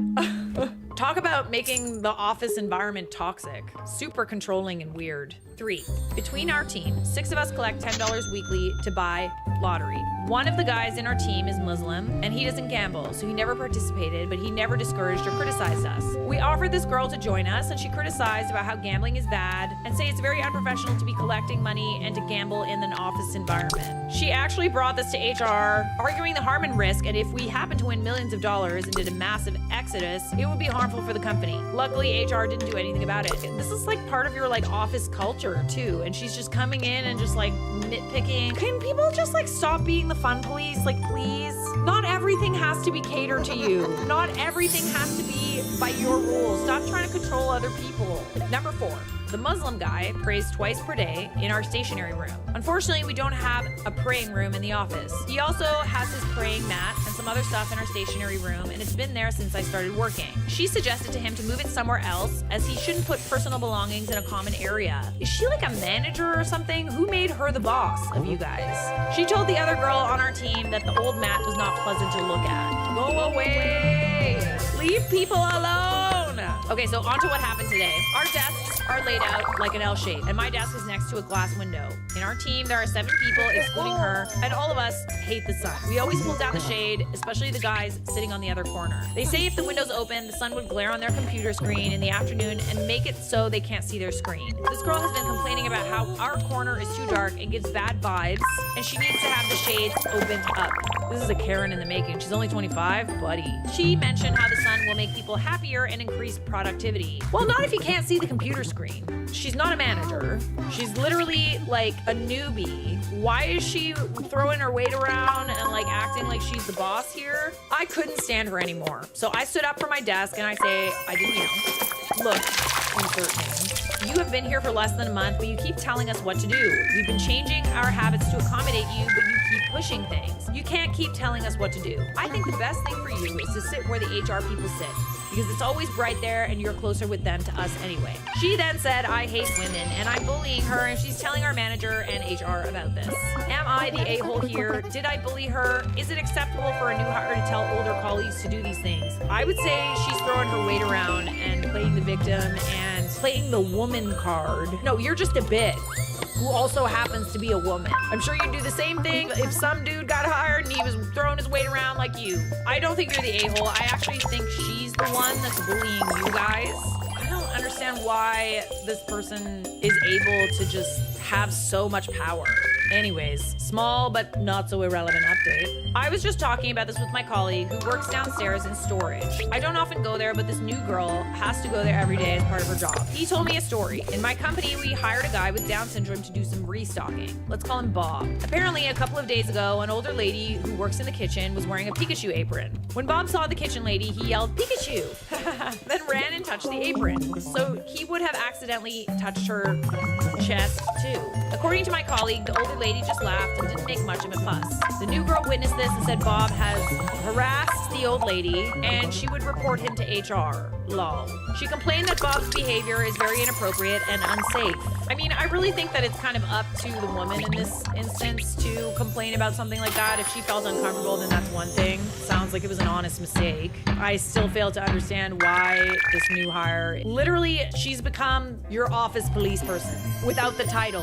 Update. I didn't expect this to blow up. I'm still getting so many messages. By the way, I've used AI this time to correct my grammatical mistakes. I'm not a native English speaker, and I now understand it's not appropriate to use the word girl when referring to a 25-year-old woman. I didn't realize this before. Thank you for the heads up, Reddit. I showed this post to two of my colleagues, and they encouraged me, and I also felt it was necessary to clarify a few things and be fair to respond to some of your questions and comments. She actually complained about a lot of other things that I didn't mention, mostly because I didn't think they were very interesting, and honestly, a few of them even benefited us. 1. So apparently, wearing perfume at the workplace is not allowed. Got it. I guess Jane has been lucky that no one's ever complained before. 2. Her comment about the Muslim guy's prayer mat was more about the way it was positioned in the storage room. Everything else is neatly arranged in wooden cupboards, but in one corner there's a small table with a prayer mat and some religious items. She felt it looked out of place and thought personal items shouldn't be in public or shared areas. That said, the prayer mat has been there since I started, and no one in the office has raised an issue about it for the past 3 years. I wouldn't go so far as to say, oh, it's the aesthetic. Oh, it's like ruining the room. Are you ever in there? This is this guy's religion. Like, can he just like pray? 3. About the skinny or eats like a pig comments, I'm totally fine with it. It's just a part of our internal banter, and I'm the only person who gets body shamed, if you want to call it that way. I do allow people to do so. We don't comment on other people's bodies or eating habits, and no one is being body shamed. 4. There was no HR policy that said we can't eat at our desk, and nobody's complained about it until now. Everyone does it, even in other teams like IT. The new hire's issue doesn't seem to be about allergies or food smells. Her main complaint was she's trying to lose weight and doesn't like watching people eat. She's never brought up concerns about computer damage or bugs until she took it to HR. 5, yes, she's currently on a 6-month probation period. This is not her first job, but her second job. Apparently worked on a company for 2 years. The first job was in a different city, and she praises that company a lot. So I'm just gonna summarize what some of these points are saying. She complained about the IT guy who has a loud ringtone. She complained how one of our colleagues was putting on headphones when working, and she dislikes it, when she has to tap on his shoulder when she needs to talk to him. Wait, seriously? She complained about a Filipino woman who brought a smelly lunch to work. You have to laugh at this point. This is all within 3 weeks of a new company? Hell no. Also, my colleague told me how he heard how she criticized a few of our Asian colleagues for eating rice with a spoon instead of with a fork. Why does this bother her? She complained about our kitchen garbage not having a lid. She complained about how we should have a coffee machine. Okay, this one will be great. She allegedly reported a female colleague for wearing stilettos to the office, calling it inappropriate work attire. She also apparently reported the kitchen lady for wearing a Pikachu apron, saying it was unprofessional. Oh my god. One of my colleagues genuinely thinks this new hire might be having some mental health issues. Clearly, people are commenting from different parts of the world. Some come from various cultural backgrounds. It's interesting to see how some things are totally normal in one place, but not okay in another. For instance, we've been eating at our desks for years, but apparently, according to some of you, that's a no-no in some workplaces. Well, sadly, it's not okay for us anymore. What's annoying, it just seems like she just has a problem with something that everyone does, and she wants everything to be catered to her. She's not considering what other people in the office want and only going off of what she wants. Okay, on to the next update. So on Monday morning, a few of my colleagues and I had a discussion regarding this new hire behavior, and we decided to talk to our line manager first before HR. Our manager couldn't come to work that day, legit reason. The new hire also didn't come to work, she called in sick. We then changed our plan and decided to go to HR right away. One of the IT guys joined us, as our new hire had harassed him with a lot of unnecessary IT questions and demanded him to make a lot of changes in our IT system. So we offered him to come and join us to report her to HR. He suggested that rather than complaining about how she's annoyed everyone with her complaints, we should pretend to be concerned about her struggle to adjust to our environment and get HR to talk to her because we want her to have a good experience working with us. Ooh, yes. It's like, I'm a team player and I really just genuinely feel like she's not comfortable here. And we just have concerns because we would love it if she was comfortable here. So a few of us then had a meeting with HR, and guess what? HR people were also annoyed by her. They didn't say it directly, but subtly mentioned that she had been lodging a lot of unnecessary complaints. What is with the micromanaging? Like, she's not even a manager. We also suggested she might need to see a psychologist, so she might be having some sort of internal personal crisis that led her to make all these complaints. The IT guy asked if she showed any signs of these behavior when HR interviewed her, and she said she asked a few detailed questions about the work culture here and also complained about some stuff, parking, etc. But they didn't really think much at the time, and she had glowing reviews from her references, probably because they wanted to get rid of her. The HR team said they will discuss this matter and HR will have a one-on meeting with her next time she shows up. But that never happened. She sent in her resignation letter the following day, along with a very long list of complaints and things she wanted us to change. The most ridiculous thing is she actually sent the email to the big boss, complaining about our workplace to be unsafe, unhygienic, non-inclusive, misogynist, backwards, and radiating bad vibes. If anyone is radiating bad vibes, it's her. Because what do you mean you're going to an office and the minute you get there you start complaining? Like, settle in a little bit. The HR lady who told us found it strange she didn't use the word toxic. One thing the HR found amusing was she mentioned how our workplace should provide a lot of free stuff, such as bottled beverages, fruit snacks, espresso machine, dining vouchers, feminine hygiene products, petrol, etc. In conclusion, good riddance. Oh my goodness. Well, sounds like she was a little spoiled by her last workplace. I mean, I agree, all those things would be nice. Yeah, good riddance. Cause like, what the actual fuck? Like of all things, like just while she was complaining, she could have been doing her job. Was she doing all this complaining on company time? Get out of here.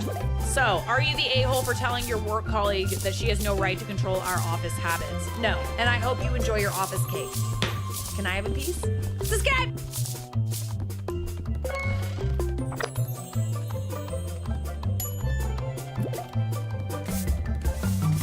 Hey everybody, welcome back. These are some entitled people that had the audacity. Compilation. Compilation means you've seen these videos before. Well, you're gonna watch them again if I have something to say about it.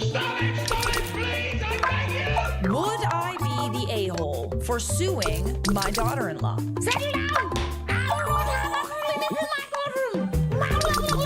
For context, they aren't married. Referring to her as daughter-in-law is just easier for the sake of storytelling. Noted. Our son and daughter-in-law, 26-year-old, have been together for 2 years and live together. We've always thought she's a very nice girl and she seems to make my son happy, so no problem for us. Our son has his own law firm that he's currently trying to get started. Wow, a law firm at 26? Good job. Good job. We're very proud of him and we're fortunate enough to help him with a startup loan. My father gave me a small loan of $1 million. Daughter-in-law works a retail job that she's very happy with. Some time ago, husband and I were over at their apartment and we decided to order some food. Husband and I wanted to pay. And since daughter-in-law were ordering from her phone, we gave her our credit card so she could draw the money from our account. Ooh. We thought this goes without saying. This was to draw an amount once for the lunch. However, daughter-in-law apparently put our card into her Apple Pay and has been using it since. Absolutely not. It does go without saying. It does. And how dumb do you have to be to take somebody's credit card number and start using it? You know that they can see that you're using it, right? We didn't notice for some months. We're in a different tax bracket. Okay, guys, we need to be checking our credit cards, okay? This is like, it goes without saying, I think. But let's make sure we're checking our credit cards, okay? But recently, saw withdrawals that we didn't recognize. We had our accountant look into it and he discovered that 1, daughter-in-law has been using our card on her phone, and that 2, she spent around $17,000. Okay, it's not your fault, but like, how the hell did you not notice the $17,000 was missing? Was it just little charges here and there? Like it just added up?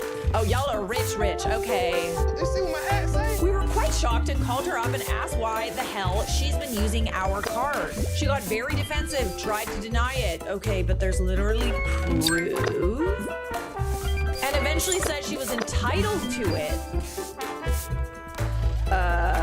No, you're not. That's not how that works. And why do we care since we haven't noticed her use it over 4 months? Just because someone doesn't notice that you're stealing from them doesn't give you the right to steal from them. Well, you didn't notice, so it's your fault. Imagine that. Oh my. Imagine just like committing murder and feeling like, oh, well, I thought I was allowed to because I didn't get caught. We told her she needed to pay us back immediately or we'd report her actions for theft. Yeah, and your son and her need to break up too. That's messed up. Tell me they broke up. Please tell me. She apparently doesn't have the money to pay us back.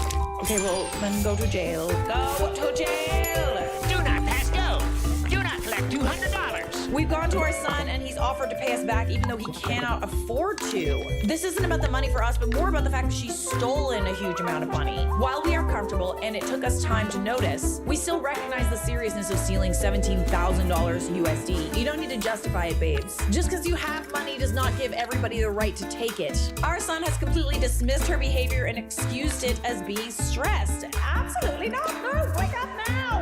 It's only a matter of time before she steals from him, too. She's taken no responsibility, and we're honestly wanting to go forward with the police report to teach her consequences to her actions. Would we be the a-hole for doing this? No. No, absolutely not. You would not. Sorry, that's just my initial read on this. I'm getting a little heated. I'm getting a little passionate. I will be honest, it's a little odd that you didn't notice the $17,000 was being charged to your card. It was probably little things here and there. But at the same time, and this is a lesson for everybody, you should be checking your credit card, like at all times. Because it's like, yeah, okay, so it's $17,000 over a long period of time. Those little charges add up. Not the a-hole. $17,000 in theft is $17,000 in theft. I actually think that's like grand larceny. Like anything over 10K is like, you go to jail. Inexcusable behavior on her part. Don't sue, just report her to the cops. Oh, we can and should do both. One, because her actions are criminal, and the second, to recover her money, not the a-hole. It is possible that the card was charged a second time and she didn't notice and she had to go and like fix it. But $17K, and she's aware of it. She's fully aware that she's doing this. And guess what? We have an update. We were utterly and completely shocked with our son's nonchalant way of handling this and at a loss. We desperately wanted to fight for our son, but since initial confrontation, he has been avoiding us. God, I wonder how she justified it to him. Like, I just don't get it. How can you justify stealing $17,000 from your boyfriend's parents? We decided we would take the advice and call the police to press charges. However, we wanted to let our son know before doing so. Husband and I decided to show up at his office since he'd been ignoring our calls and texts. I know this might sound boundary crossing to some, but we desperately wanted to talk to our son. Initially, he got angry and asked us to leave, but he calmed down and agreed to hear us out. We told him our side of the story, and to say the least, he was shocked. Right, so she was telling him a lie. He apologized profusely, cried a little, and begged for forgiveness. He told us he was blinded by love, working 14 hours a day, and under the impression we had gifted his girlfriend the money. Did she not think that you guys would like talk? His girlfriend had apparently told him that we wanted to spoil her as our future daughter-in-law and that we gave her carte blanche to buy herself nice things as a way to welcome her to the family. Right. How's that going for you? You still in that family? And that we'd since changed our minds on spoiling her, and now we wanted all the money back knowing she can't afford it. She had told him we did this as a manipulative way to force her out of his life to try and control him. Kind of sounds like she's trying to control him, TBH. He was also under the impression she spent maybe $3,000 to $5,000 and not $17,000. He was livid and actually was the one who in the end convinced us to pursue legal action. He actually helped us call the police right then and there at his office after our talk. He's a lawyer. Like, there's no way in hell that he's not smart enough to realize that this person is not right for him. She's a criminal. She's literally a criminal with no remorse. We then went with him home and helped him pack up all her stuff before she came home. She wasn't on the lease, living rent-free. Oh. All kinds of red flags, eh? So kicking her out was no issue. We offered to stay with him for the blow up, but he wanted to handle it on his own. From what he's told us, she didn't take it lightly, right? Because you took away her free meal ticket. She probably thought she hit the jackpot. Rich parents that she can steal from. Lawyer boyfriend, she lives rent-free in his house. She's like, I'm gonna ride this little wave. So our son's ex has now been pressed with charges and we are waiting further information. Like some of you have pointed out, it is a sufficient amount and she's been pressed with criminal charges. Our bank has also been informed and we're likely to get our money back. Good, good, good, good, good, good. Well, I never thought I'd see the day, but you've done it. Kawaii Craftopia Dino Time is all yours, Maya. An exceptional job. And now those Arp Corps creeps don't have anything on us. We won't be needing their handouts anymore. Ah!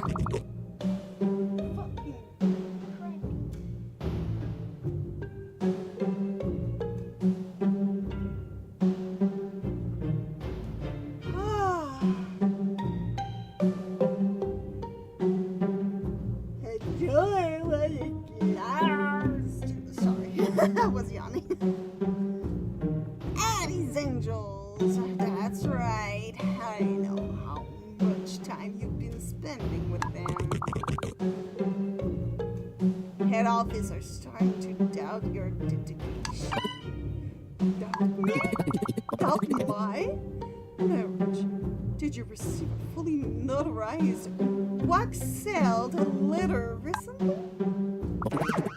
You didn't even read it? Well then, since you seem to like them so much, let's have an impromptu in-person meeting, shall we? I quit. Agenda item 1. I quit. What? No one ever quits?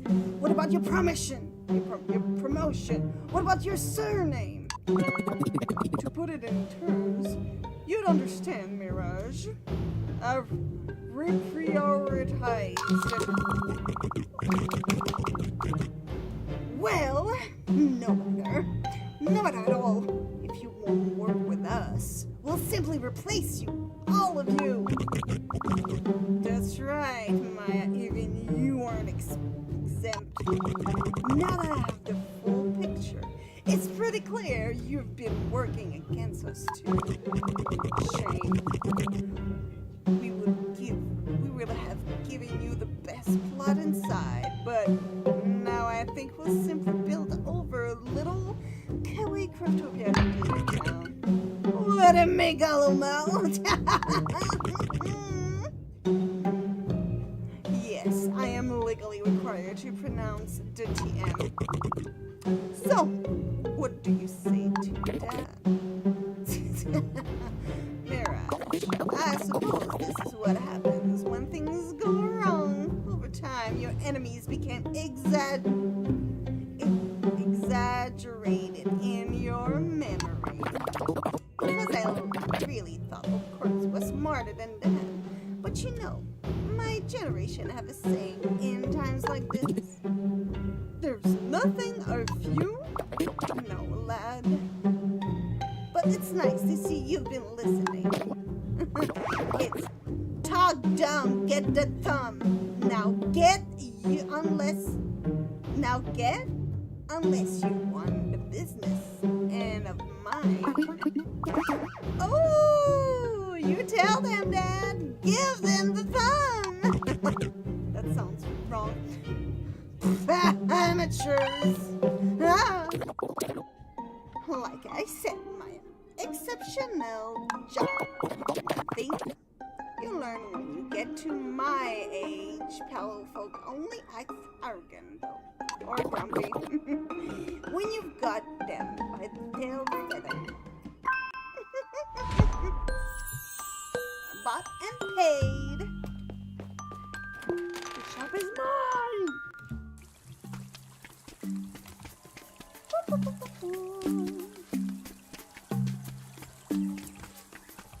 Wait, I need to look at my... Yeah. Can you hike it? Can you hike it? Maya, I'm sorry. Oh no, whoa. Maya, I'm sorry to be a bother, but please, could you deliver some carving tools to my house when you can? I promise I'll explain when I see you.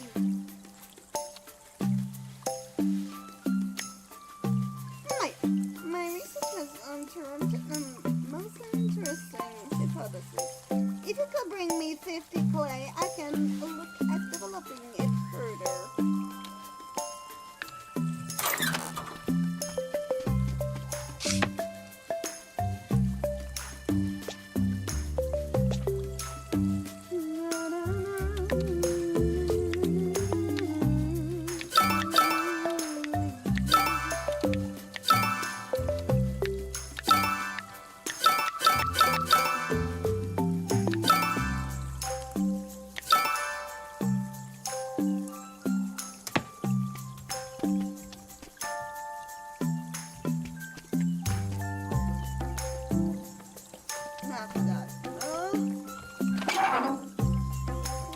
She wants some carving tools to my house.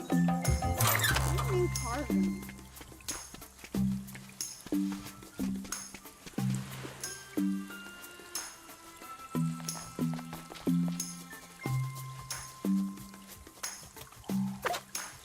Oh, yeah.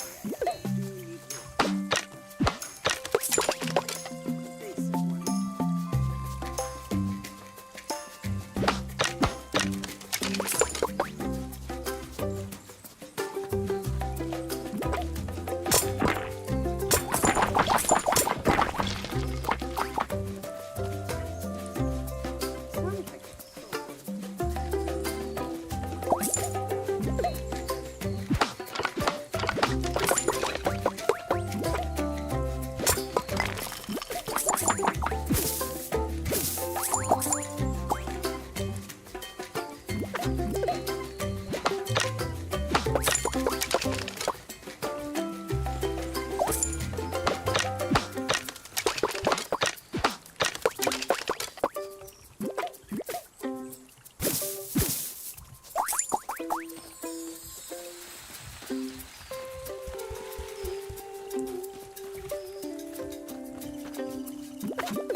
Chop you up!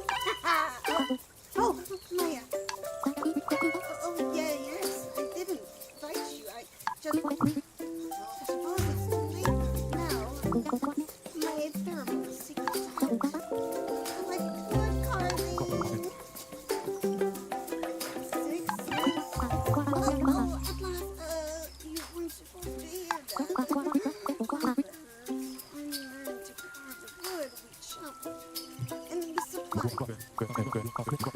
Mom and Dad talking. Your pal little venture is about trying new things, making mistakes, figuring out what to do. I pass by those that don't line up into big risks. And this is really good advice. You should try it. Okay, I'll do it. Good for you, sis. I've got coffee through. When you're ready, I'll be your first customer. It's like when we were young. Things around me. I love it. It was just things I wanted because it's always made me happy. Maybe I'm ready to do something more creative, like my big brother. This will really bring us together. Thanks for listening, Maya, and for the carving tools. Oh, tools! Let me have a look at that. Thank you.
A hard worker.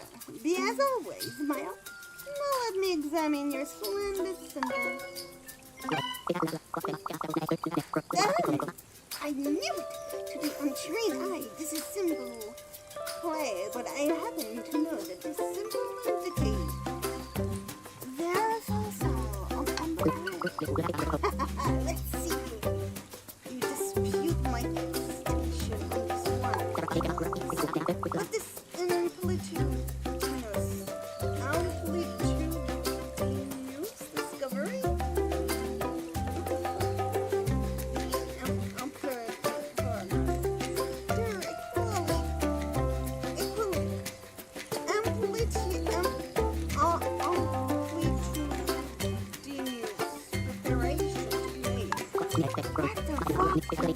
Here a further upgrades to your symbols can possibly have you keep specimen intact with that you've got currently. Away, Maya, into the breach. Dig up as many puzzles as you can, and I'll make sure to showcase them in all the glory. The glory. Nice.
it doesn't feel like it fits Ember Alb, you know? You might be right, you know? Thanks for being honest with me. Oh, you're welcome. But how do I find the Ember Alb line? Say, you come across all sorts of fools every day. And carry them so loads of shit items after the external data. What flavor the island is. Come back when you know, and I'll put a fresh pot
Oh, it's Sabra.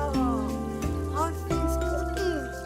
I bet you're super busy with all the new folk on the island over the last while.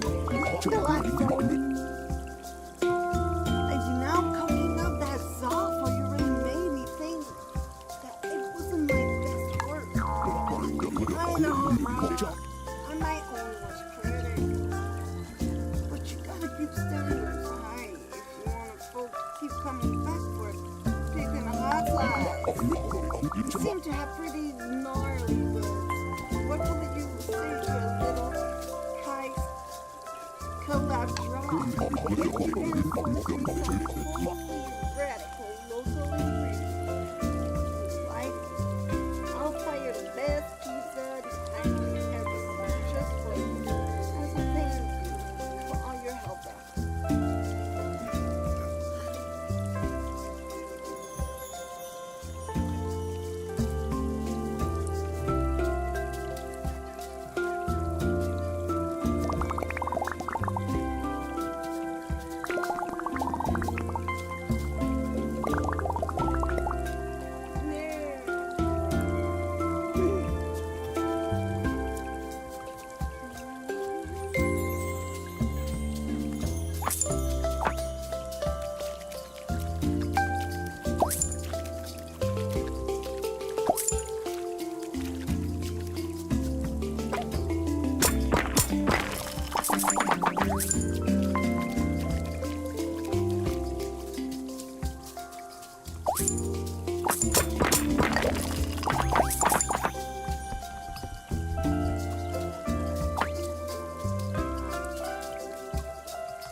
Yes. Oh, love a redemption arc. Love it. She blew up on the entire family, but no one but our other daughter-in-law is taking her side. Other daughter-in-law is a whole other story for another time, perhaps, but we are now glad to officially announce that we are thief-free in the family. Hooray! You are not the a-holes, my dear. Congratulations. I love this top comment. So our son's ex has now been pressed with charges. Good. Am I the a-hole for taking my niece to court over a coat? I, 28 female, have a niece, 16 female. She is my sister's only child. 2 years ago, I married a very wealthy man, 34 male, and because of the pandemic, last Christmas was my first with my in-laws. My mother-in-law gifted me a coat that is worth more than $20,000. What's that coat made out of, girl?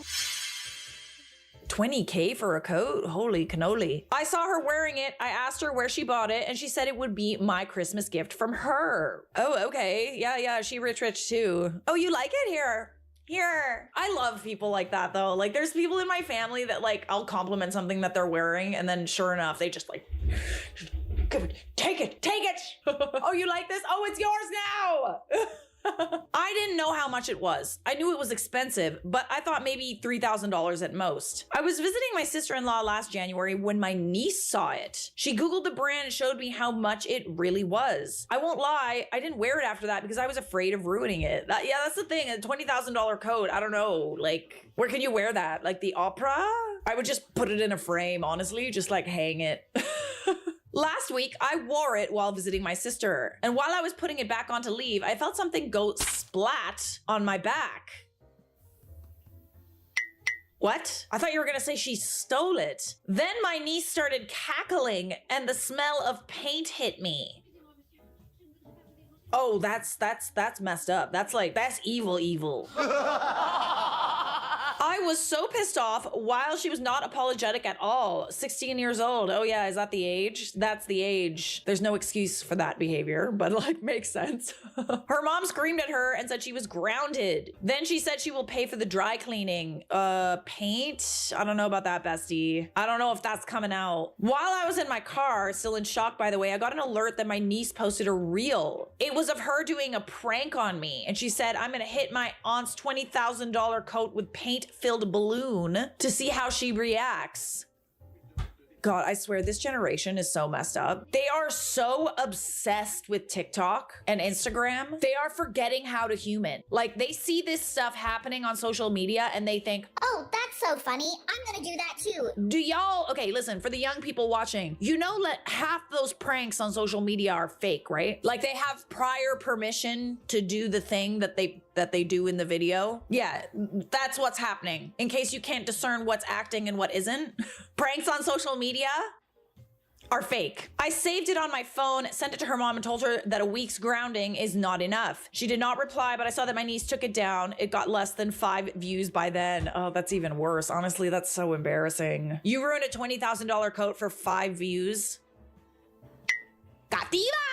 The next day, I found out my coat cannot be saved. So I called my sister and told her that her daughter has to pay it back. Well, we got into an argument and she says that they will not be paying it. And if I wanted a new one, I should get my husband to buy it for me. No. That was a gift. Honestly, throw them both away. Like, actually, are you... Like, I get $20,000 is a lot for a coat. Like, not everybody can afford it. However, that does not give you the right to ruin it and not have to pay to get it back, to pay for a new one, or to pay to get it fixed. I think they should pay for it. They can afford it too. Oh, okay, so they can afford it. In my opinion, they should sell my niece's car and pay me back my money. Oh, excuse me. Yeah, absolutely. Yeah, like you said, a week's grounding is not gonna be punishment enough to stop this kid from doing this again. We did not reach an agreement, so I told my sister that I will be suing, and I reminded her that I have video evidence that her daughter A did it on purpose for online clout and B knew exactly how expensive it was. Wow.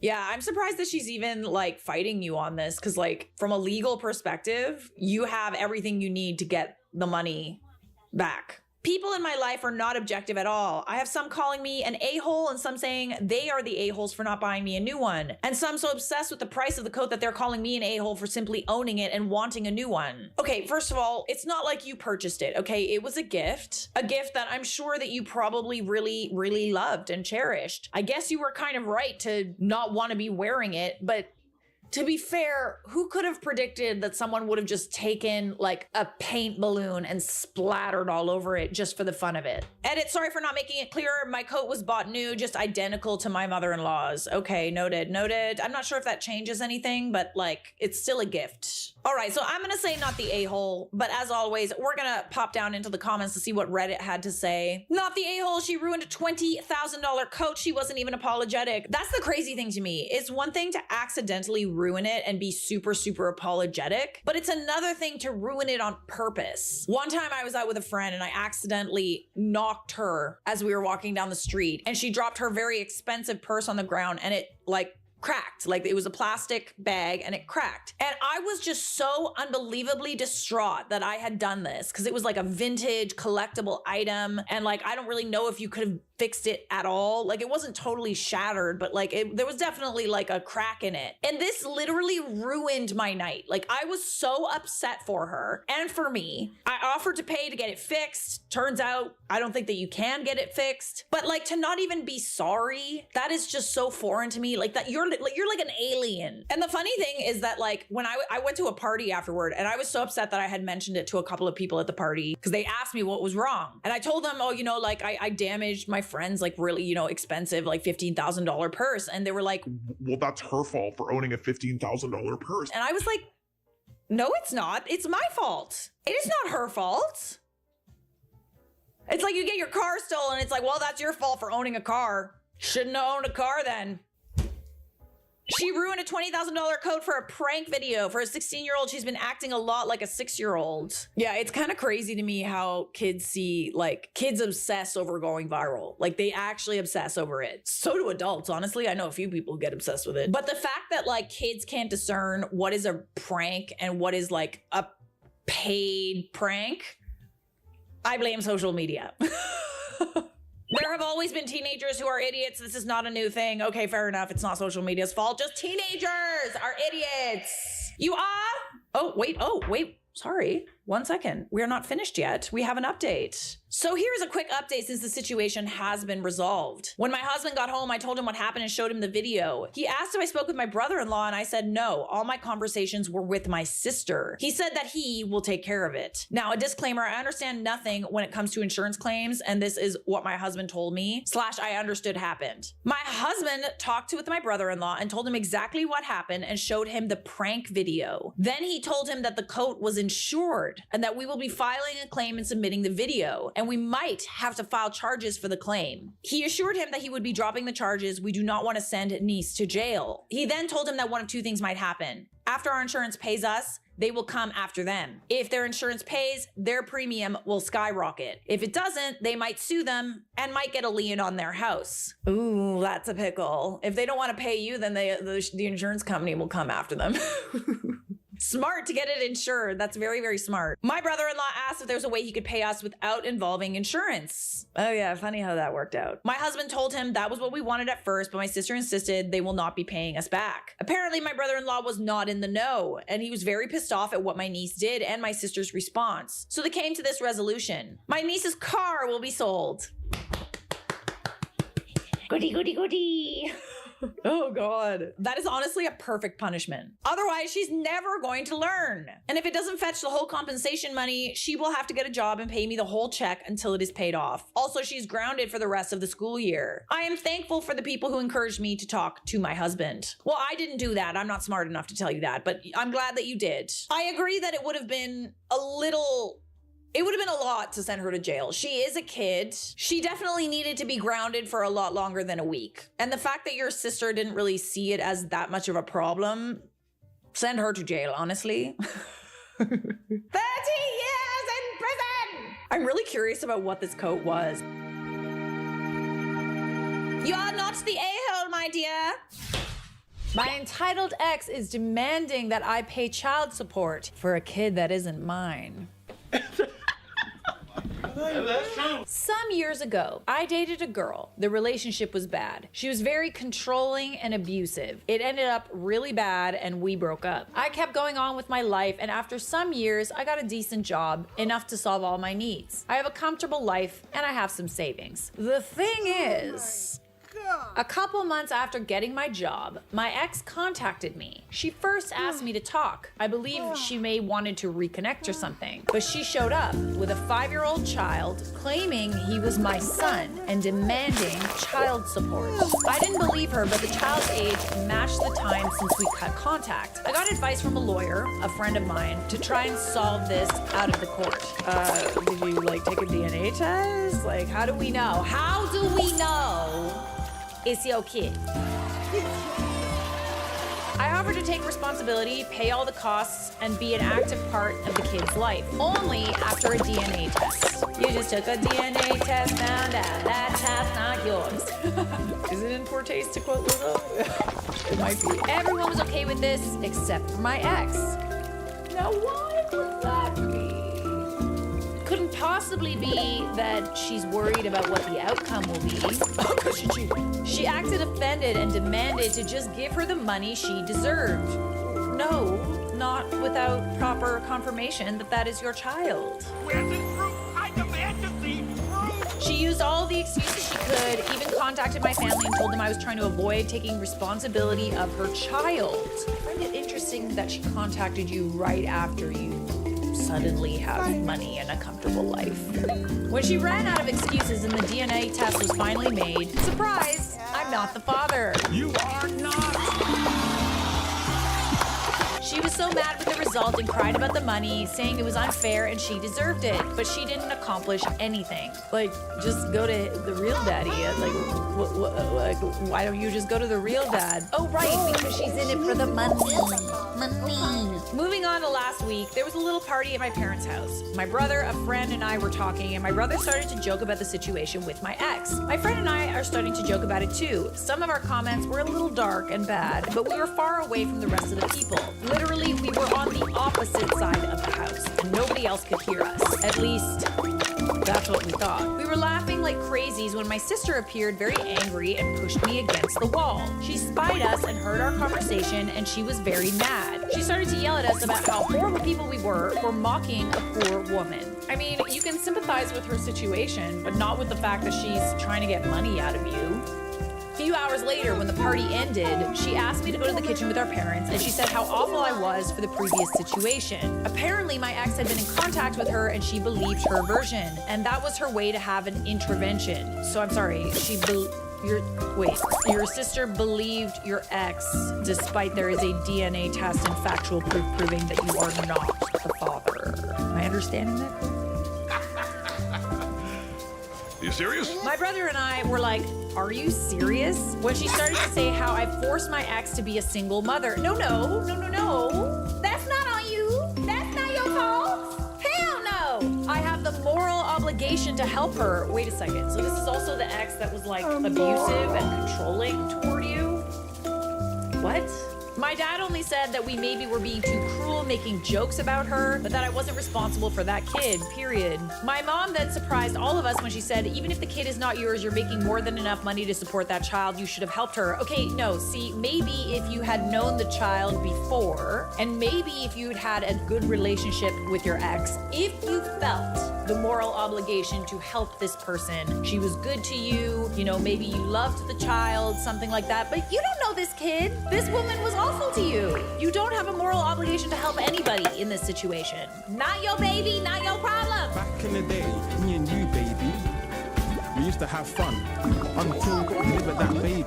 Look, that's not my son. Since then, I've been receiving texts. My dad and brother are on my side, saying I'm not responsible for her, but my sister is telling me how horrible I am for ruining their lives. Okay, listen, you didn't ruin their lives, okay? However, your ex got pregnant. Maybe it wasn't the most ideal situation, but that is not your fault. My mom said it's your decision and I respect it. I'm disappointed you ended up being so selfish. I'm sorry, didn't your ex like go to like the women in your family with like some sob story and like crying and stuff to like get them to sympathize with her or something? I fail to understand, like, does your family not know how horrible she was to you? I'm aware she doesn't deserve my money and I'm not planning to give her any, but the constant harassment of my sister trying to guilt me is just exhausting. Okay, so why is your sister so involved in this decision? I don't see why she feels so strongly about this. Tell your sister if she's so concerned, she should give your ex money, since she has so much to do with conceiving the child as you did. So true. Oh, I'm sorry, you feel bad for their situation? By all means, like, let's see that checkbook, honey. It's not just that. She cheated on him when the child was conceived while they were together, putting him at risk of STDs, and then tried to scam him, claiming the child is his. So no, she does not deserve a penny from him. I really don't understand why your sister is being so weird about this. Plus, why 5 years? Yeah, why did she wait 5 years? You didn't even know this child existed. Did the baby daddy bounce all of a sudden? The timing is suspicious for an inciting event to trigger the contact. Yeah, no, so something definitely happened, and it says OP got a job. She smelled it. She smelled the money. Just because you have money does not make people entitled to your money. We have an update. It's been a while. After my last post, I read all the comments and decided to show them to my mother. We had to talk about the situation. Again, she started on my ex's side, but after reading the post and all the comments and opinions, she realized she was wrong. Well, that took a while.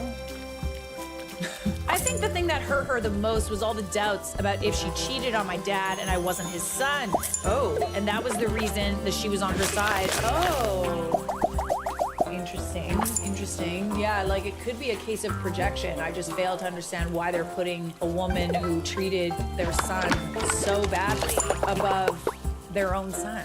Like what? She told me she believed my ex because she was always so nice and kind with her, and that she decided to not believe me when I told her all the things that she did to me during the relationship, because a good girl like her could never do something like that, so I must be lying. Oh, absolutely not. Hell no. What kind of mom is this? Honestly, if I tell my mom one negative thing about a friend or a boyfriend, they're done. They're literally dead to her. Get out of my life. I inherited that. If my friend tells me something bad about an ex-boyfriend or a boyfriend they're currently dating or a friend that treats them poorly, dead. Dead to me. Blocked. Doesn't matter if they were nice to me. After that, she apologized to me. We are good now. On the other side, my sister, at first she decided she wouldn't talk to me until I take responsibility, but after some days, I talked with her. She's totally on her side, even after showing everything. She said that none of that matters because a woman's word goes first, and that's all the proof anyone could need. I'm sorry. Being a liar is not gender specific. Also, she said, even if you're not the biological father, you have an effective responsibility with her. No, you don't. So you must be man enough to take charge of them and start acting like a real man. She was a lost cause. No.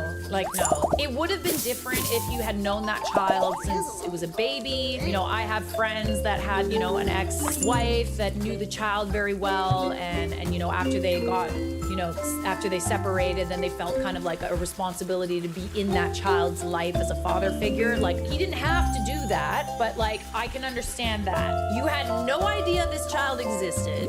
She was awful to you. She probably cheated on you.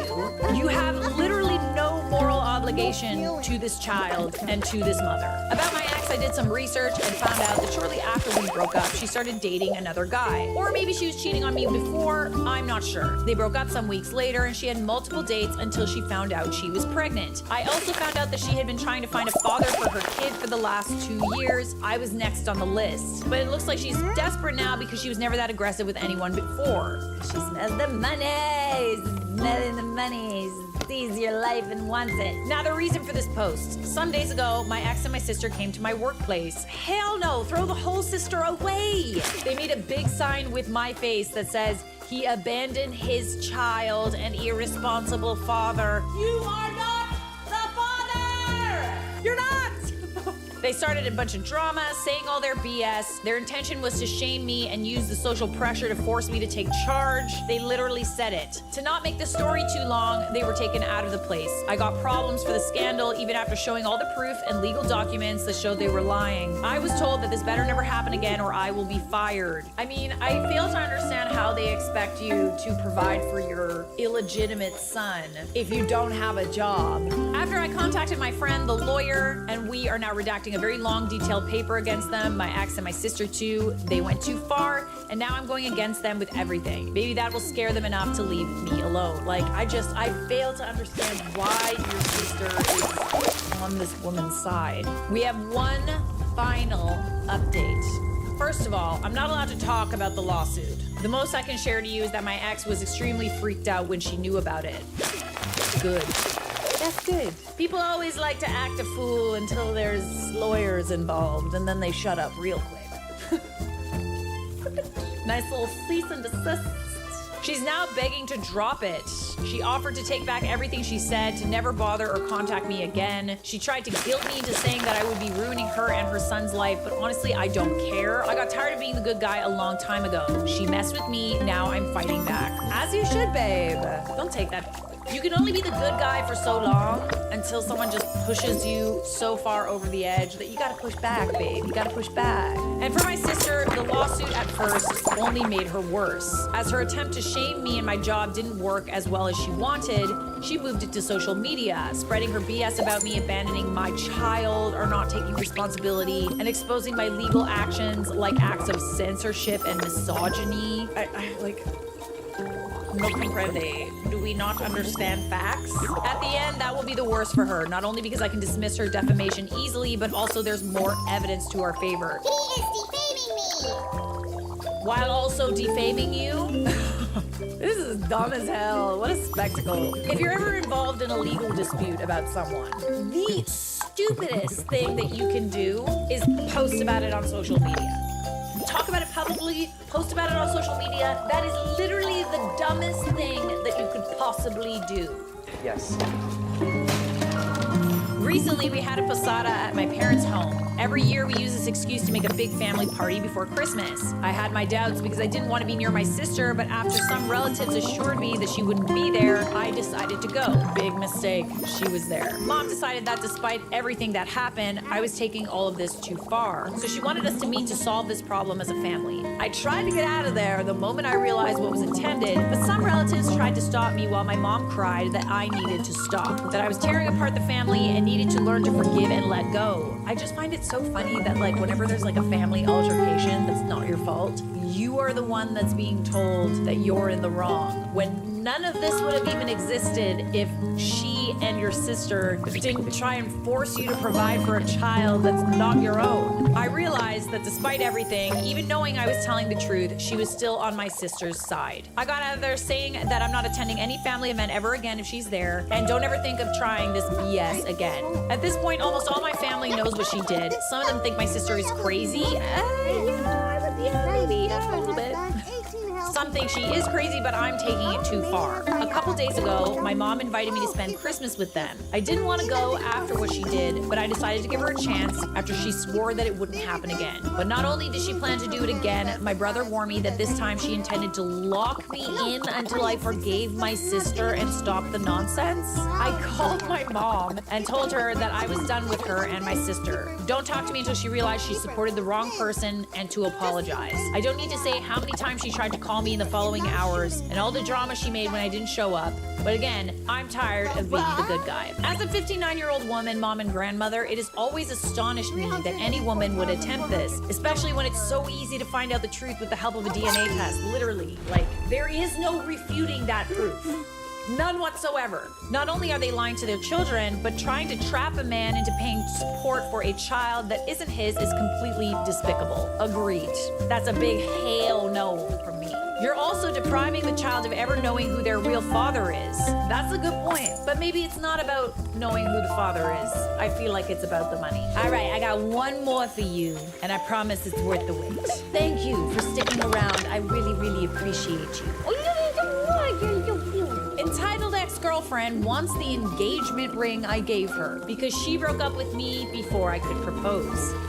Gets arrested for her troubles.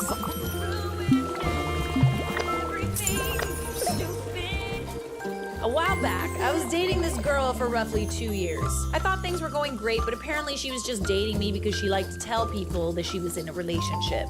I know a few people like that. No, that's how it went with her. The way she described me was too immature, decent in bed, and honestly not worth the rest of my life. Exact words she said to a friend after we broke up. I went out and I bought a ring. Had this entire thing planned out to propose to her. However, she was suddenly not available for several weeks in a row.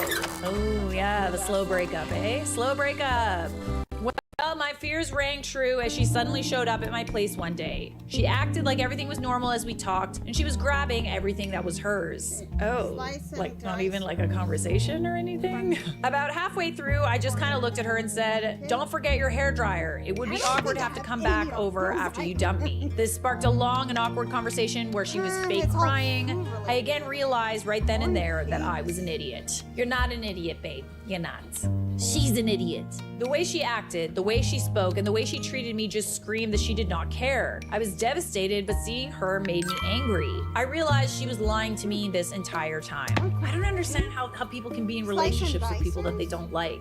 Like, I cannot stand people. The only people I can stand are the people that I actively choose to have in my life. If I don't like you, you're not gonna be in my life. End of story. Let alone in a relationship with someone that I don't like. Hell no. About a month later, a friend of hers calls me up, asked if she could come over to talk. I asked why. She said my ex pissed her off and she wanted to tell me some things. My mind goes to horrifying things like she needs to warn me, see a doctor, things like that. Well, when her friend came over and we chatted for a while, her friend was beyond pissed off, talking about how ending the relationship pissed her off. So her way to get back at her friend was to sleep with her ex-boyfriend. Me being in my mental state, I said yes? Wait. Oh, okay. Sure. More like I said, yeah, sure, we can do that if you really want to. I mean, like, I'm not, like, opposed to it or anything, but, like, only if you want to.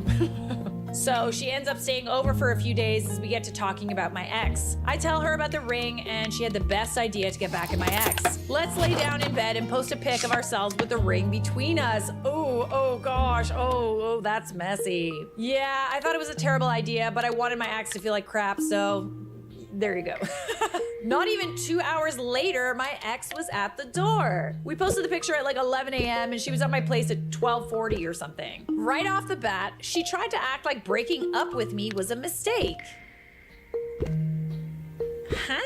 She said that I was the best boyfriend she ever had. She was getting scared with how serious things were getting. So seeing a picture of the ring suddenly made her want to get more serious? She said she made a terrible mistake in breaking up with me. Well, duh. Well, her friend immediately goes into a rant about my ex, saying she was manipulative and that neither of us would believe this sob story she was giving. Gotta say, I'm very glad her friend was there because my stupid ass was believing my ex. I reminded her of how she treated me when she broke up and that she should go home. She was wasting her time. Well, now she brought up the ring. She said she was owed it under the law and that rings are gifts and that I cannot take it back. But you didn't give it to her. You didn't give it to her. She broke up with you before you could give it to her. In unison, me and her friend said I never gave it to her. We both looked at each other and laughed as the absurdity of the situation was getting outrageous. She said she was owed that ring and she was not leaving without it. Girl, you sound kind of crazy. Like, this is crazy as hell, bro. Get out of here. At about this time, a police officer came up the stairs wanting to know what the trouble was. I guess we made enough noise that the neighbors called the police. The female officer asked what the situation was. Everyone was trying to talk at once. The officer shut us down, pointing to my ex and asked her what the problem was. She said she was trying to pick up her stuff after we broke up. She asked me if that were true. I explained the situation of how my ex broke up with me before I had the chance to propose, and she was never given the ring. Throughout the conversation, 2 more officers showed up, one a supervisor. The whole story was explained like 4 times. It's a good thing that her friend was there too, because like it's her word against yours, but because you have a witness, you know? At one point, my ex said the money from the ring would let her pay off her car. Ah, there it is. Well, she should have thought of that before she broke up with you. Ever see a moment where someone says something so outrageous that everyone looks at them in utter disgust? I responded with the ring isn't expensive. I bought it used off a website, and I reminded her I'm in IT tech. So this wasn't a ring that was 10 to 12K, more like 1 to 1.5K. Oh yeah, did that change her opinion? Suddenly she doesn't want it? The anger and rage that came over her face was immediately apparent to everyone. She stepped forward and punched me in the chest in front of the police? Oh hell no, she put a street, honey.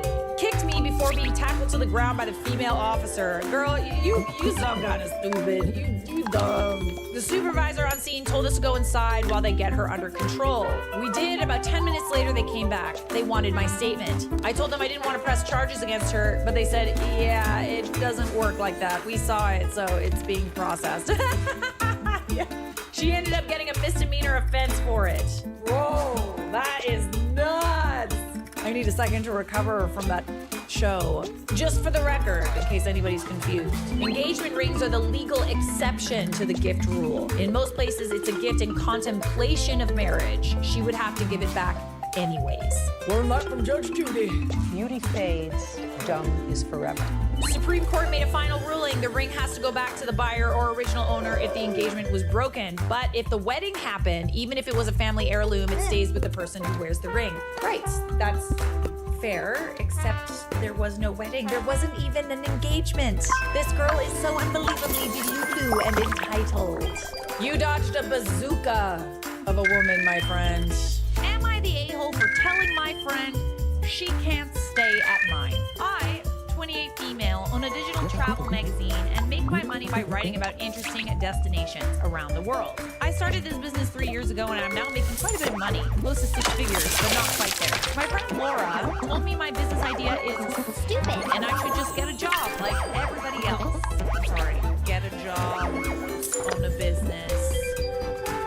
Now, I'm no influencer and I don't post dressy pictures on Instagram or anything like that. I just write good, honest text about destinations, good travel guides that people love. When she heard how much money I'm making from my stupid job, she decided to change strategies. Oh, that old ticket, I see. About 1 year ago, Laura decided to also create her own travel magazine. Shut up! No! Oh, I hate it when they copy you. Oh my God! I have a theory. Entitled friends copy you because they want to steal your life. And of course, they're low-key jealous. High-key jealous. And she basically copied every single article. She reworded a lot of stuff, but ultimately you can even see the structure of the articles being the same. Even the affiliates I'm using, the wording, and the call to action at the same page. But I hate it when they mirror you. It's so creepy. This has happened like at least 5 times in my life, and it's so painful. Like, it's just so awful. And you want to be supportive because you're their friend, but after a certain point, it starts to get a little bit too similar. That's pretty deflating, but I never told her anything about this because I didn't want to discourage her. And the worst part is it's like they think it's easy, you know? Like, that's the most offensive thing. When they want to copy you because they think it's like an easy thing for them. If you're doing it, then they can do it. Well, it can't be that hard, can it? Yes, it is. It is. Everything is hard. Like, anything worth doing is really, really hard. I also didn't tell her how to run the business as it's taken me years to get to this point. Ultimately, she's now my competition, bro. I did hint that she should be unique and find her own voice and her own niche. Laura and I used to go to visit places together. 2 friends traveling together. Now it's a bit stressful because I know she's relying on me to find and scout locations and she, oh, hell no. And she just wants to join to also write about these places. Hell no. Hell to the no! Ooh, I get the heebie-jeebies just reading this. I know my way around SEO and how to do keyword research, right? Because, it takes a long time to do what you're doing and be successful at it. I pick a lot of places based on this and their demand, so I find it a bit uncomfortable that she's just coming along because she knows she will get a good keyword destination out of it. Anyways, I recently moved to a town in the US that has a lot of potential for me to write about it. Plenty of demand, lots of keywords, and I've got so much to write about here. She recently asked me to come visit and stay at mine. She's gonna steal your clothes too, trust me. I have no problem with this as she is my friend. Oh,